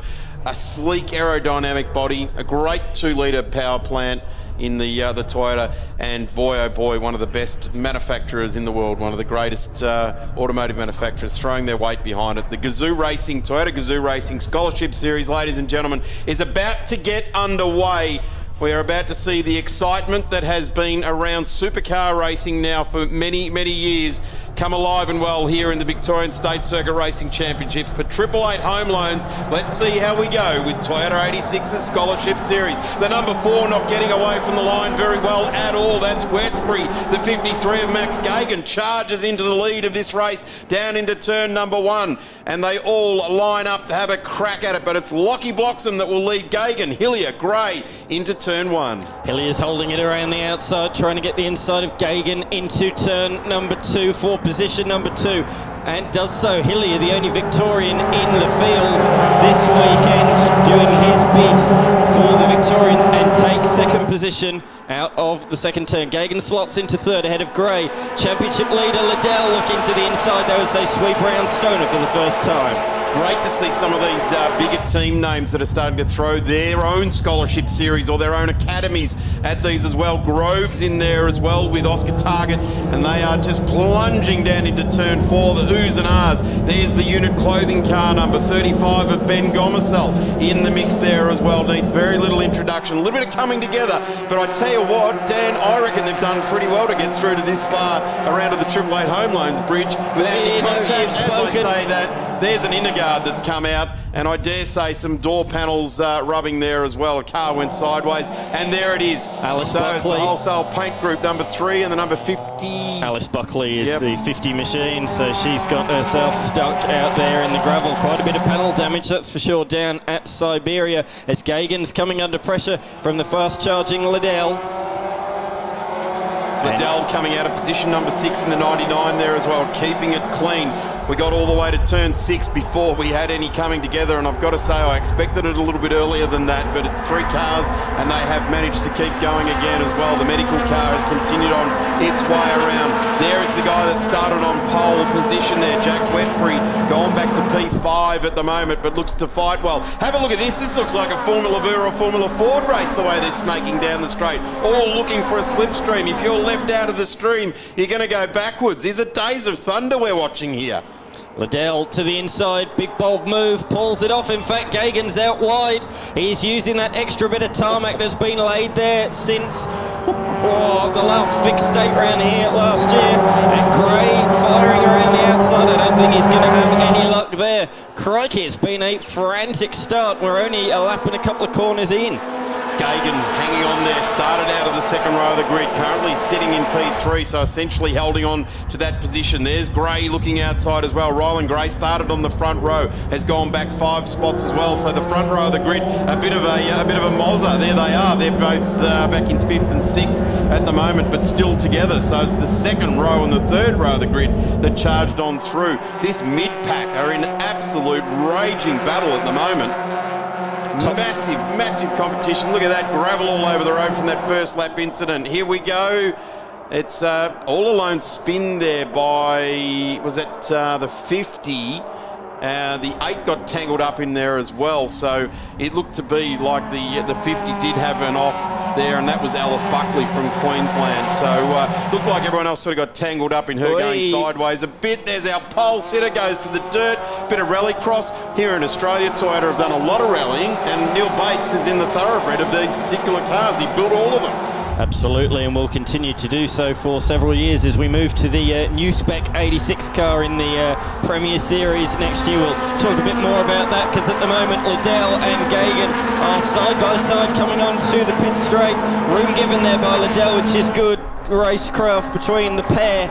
And these two have been side by side for basically the entire lap there. Lap number 2, side by side, and they still can't be split. And Gray might go 3 wide and fire through on them both down into turn number 1. He's going to try, and he does so. Brilliant stuff. Turn 1 funnels in as you get down there. There's bits of inner panel going flying through the air. Max Gagan in the 53, late on the brakes there, driving it off the front wheels. He's been watching Simon Evans, not Neil Bates. He's watched how Evo does it, backing it into turn 1 there. They're going to start talking about seconds per kilometre, not seconds around a lap. This is going to turn into a bit of ARC work here at the moment. Great racing, absolutely fantastic. This is what you want. This is how you learn. And if you want to go to the GR Racing Outright Series, this is what you've got to learn to put up with. The Oxsafe Australia car, number 99, hanging on nicely there. That's Marcus Liddell. The interesting thing here, Dan, is Hillier and Bloxham. Absolutely the class of the field at the moment. They've just driven away out in front. But we are watching this frantic activity for 3, 4, 5, 6, 7, 8, 9, 10 through to about 20 on the road. Oscar Target, the Grove hire sponsored car, Grove junior driver. He's around the outside of Birch around there at Hayshed, but can't quite make the move. And Liddell back up the inside of Gray. Liddell championship leader, won all 3 races at Sydney Motorsport Park, and he's doing his best to try and make it into the top 3 here. But he's having it all his own way at the moment, is he? Is Gray squeezes him out wide as they head around MG. This is, how many cars are in this group? There's got to be at least 12 of them, all line astern or even side by side. Around through turn 12 now. This used to be called Belinda's Terrace, around the top of the Phillip Island Grand Prix circuit. 16 cars, we're being told, in this second bunch, or the main bunch. There they go, down through. This is very much like a development open wheeler race, like a Formula V race, the way they're following each other down this track to try and make sure they're in the slipstream. Westbury just up the back of this group. There goes Oscar in there as well. And the 36 goes through. Bircher, Cody Bircher in the 36, holding nicely, doesn't lose a spot, keeps into it. The 25 right behind there in Owen, just trying to weigh in on that. That's Brady Owen in the mix there, trying to keep it tidy and hang in there, because I think that might be the way at the end of this race. These Dunlops are going to be absolutely wrung out. A tyre that can be used in all conditions. They're a full treaded tyre. They've shown some fantastic endurance and durability in Toyota 86 racing, but when you get pretty racy with it like this and you start to slide the car around, the tyre will start to fight back eventually. It's going to be an 8-lap journey, so potentially the Dunlop won't fall out of its maximum operating range. It certainly probably drop into its sweet spot about now, and will be good for the next 5 laps or so as we get towards the end of this race. But Dan, this particular sort of racing, not only would it be fun to be in, but this is how you learn how to deal with it in big groups. Absolutely, yeah. That's where you learn all your racecraft, isn't it? In pack racing, just like this, you've got to learn where to position your car to attack, but also to defend as well. And in positions like this, everybody's looking ahead and behind, and you can see their heads in the sunlight. You can see their heads, they're looking in the mirrors, they're looking left and right all the time. You have to be aware of where every single car is around you, or else you'll find yourself getting tripped up in an avoidable incident. As we see, look at them, still a massive train of cars, but the front 2, no doubt about that, they've broken away. Hillier and Bloxham out in front, 3 seconds ahead of the rest of the field, and here they come streaming around the turn. There's number 17, he's rounding out the field. Where is he on the timing sheets? Just out at 25 or so there in the race. Coming into this round, it was Marcus Liddell leading the points, got 3 from 3 at Sydney Motorsport Park, and takes out all of the 3 race wins. He's in car number 99, who is currently down in 5th position, and started out down through the field just a tad, but certainly starting to push hard. Going to really watch the class drivers rise to the top there. Davies mixed it up in the middle there. Is being held out on the inside run to turn 3, will be the outside of turn 4. The number 42 just hanging in there. That's for 15th at the moment. So this is what this group is. This is linking the front of the field. This group here that I would suggest we haven't seen all the way through, but a lot of these cars would have remained side by side since the start of this race. Down into Siberia, the famous Siberia. There's the 25 again. Out wide, there's some scars on the dirt from the opening race there where we saw Alice just going out wide there. Alice Buckley in the car 50 has continued on. We'll have an update as to where Alice is at the moment. We're only seeing the top 22. Alice is currently in the pits and has withdrawn. Yeah, unfortunate retirement, but at least that can be mended overnight and she can get back out there. But a couple of the ladies colliding with each other down at Siberia. Fortunately, they've recovered the cars and we've been able to keep under green which is why we've seen such good racing for lap after lap after lap. Oh, a bit of contact there.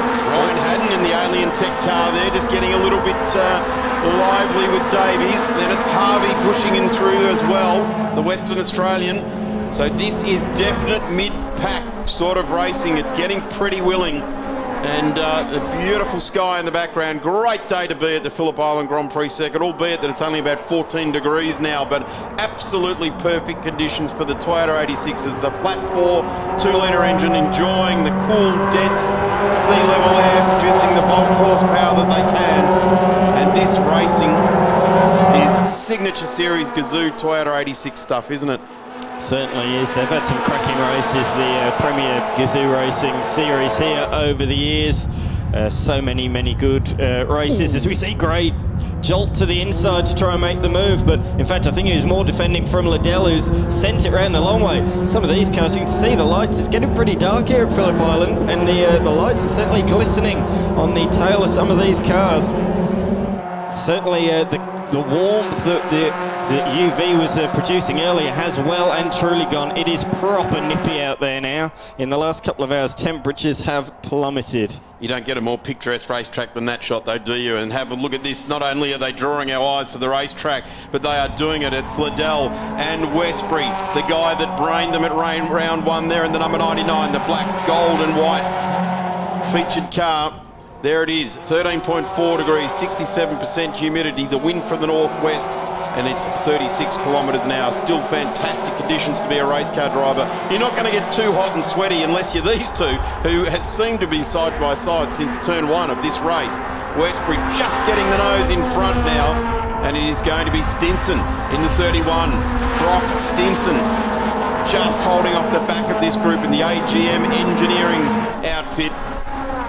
And it comes to the straight now. Lights on all of our cars. The interval between our race leader and second place, 0.31 of a second. Hillier and Bloxham doing a terrific job, just showing a clean set of heels to the entire field. Gagan had a big moment, 2 wheels through the grass at the final turn, and Stinson decides that he wants to do the same down at turn number 1. I was about to say, what do you call what Brock just did? His big moment. Sure, you guys, it's quicker if you keep 4 wheels on the racetrack. As we see allegedly, officer. That's right, unless you're taking advantage of shortcut or something.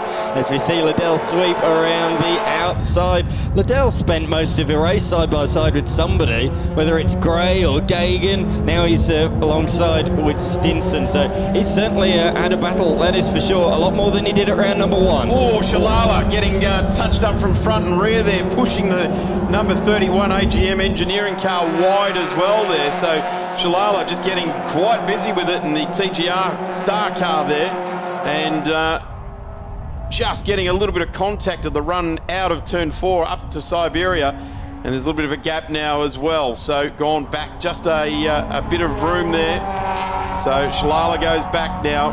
Here and comes starts Target. right with Oscar Target in the Grove Hire entry, and they are very much side by side. In fact, you couldn't get any closer side by side, you'll lose your wing mirror.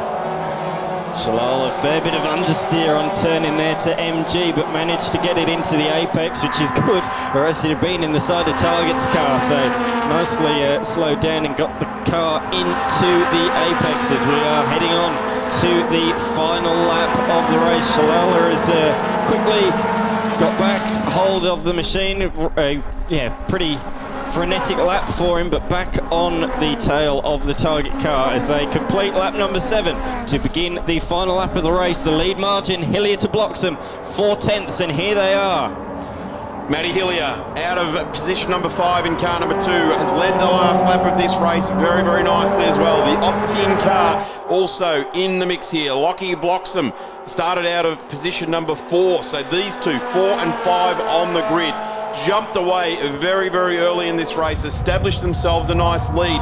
They've been able to run away from the pack, but they've just been having their own little battle out in front at the moment. You can see the battle for the last spot on the podium. The 23 looks to the inside now. That's Lockie Bloxham, been racing a Porsche in the Porsche Michelin Sprint Challenge and doing a tremendous job. Matty Hillier just flowing the car well, and I would suggest that is the way to success in one of these cars around the Phillip Island Grand Prix circuit. A great little sports car, and they've proven their worth in Australian motorsport hand over fist for a number of seasons now, with the Scholarship Series swinging into action, and I guess bringing another form of competitor to the racetrack. And that is someone that just wants to go racing. Look at Bloxham sliding it around across the top of the hill. Hillier sliding it in, nearly backing it in. Like I said, someone's been watching some Simon Evans footage from the ARC when he drove from Neil Bates in a Toyota. Won a championship too.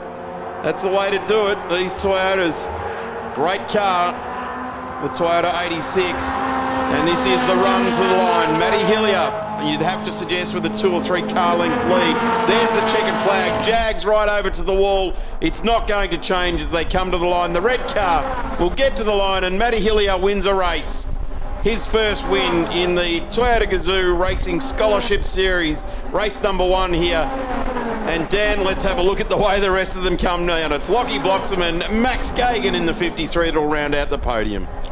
I noticed there, just at the end, 2 positions lost for championship leader Liddell at the line. So, don't know what happened to him coming out the last corner, but he fell to 9th at the death there. So 3 wins in round 1, but 9th in round 2. Not the way he wants to start his weekend here at Phillip Island. Got it all to do tomorrow.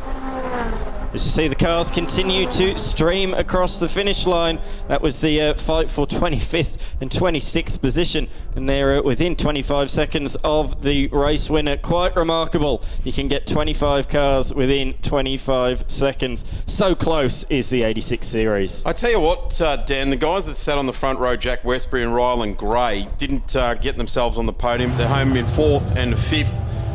In that race. Then we go to Stinson. Shillelagh got involved in a little bit of a tangle up in the last journey around Target, and then we have Marcus Liddell, Cody Bircher home in position 10. Benjamin Gomersfield, James Wilkins, Ryan Thompson, Mason Harvey, Brady Owen, Ryan Haddon, Thomas Davies, Holly Eastspray, Mitchell McGarry, Shane Nowicki. Then we go to Cooper Barnes, Michael Sherwell, Zoe Woods home in position 23. Then Jordan Freestone, Cruz Frost, Salvatore Ambrogno, Hubert Zolling, Madison Dunny, and unfortunately Alice Buckley not making to the finish of that race. Dan McCarthy, thank you very much for stepping in with the Toyota Gazoo Racing Scholarship Series this weekend. Great to have you on board. We will do it all again tomorrow. We'll open the gates and racing will start at 9:10 for Formula Ford, improved production, E30 Racing, Formula B, Porsche 944s, Saloon Cars, Circuit XL, Sports Sedans, HQs, and the Toyota 86s. Ladies and gentlemen, for 888 Home Loans, we hope you've enjoyed day 1 of round 3 of the Victorian State Circuit Racing Championships, and we will see you all tomorrow.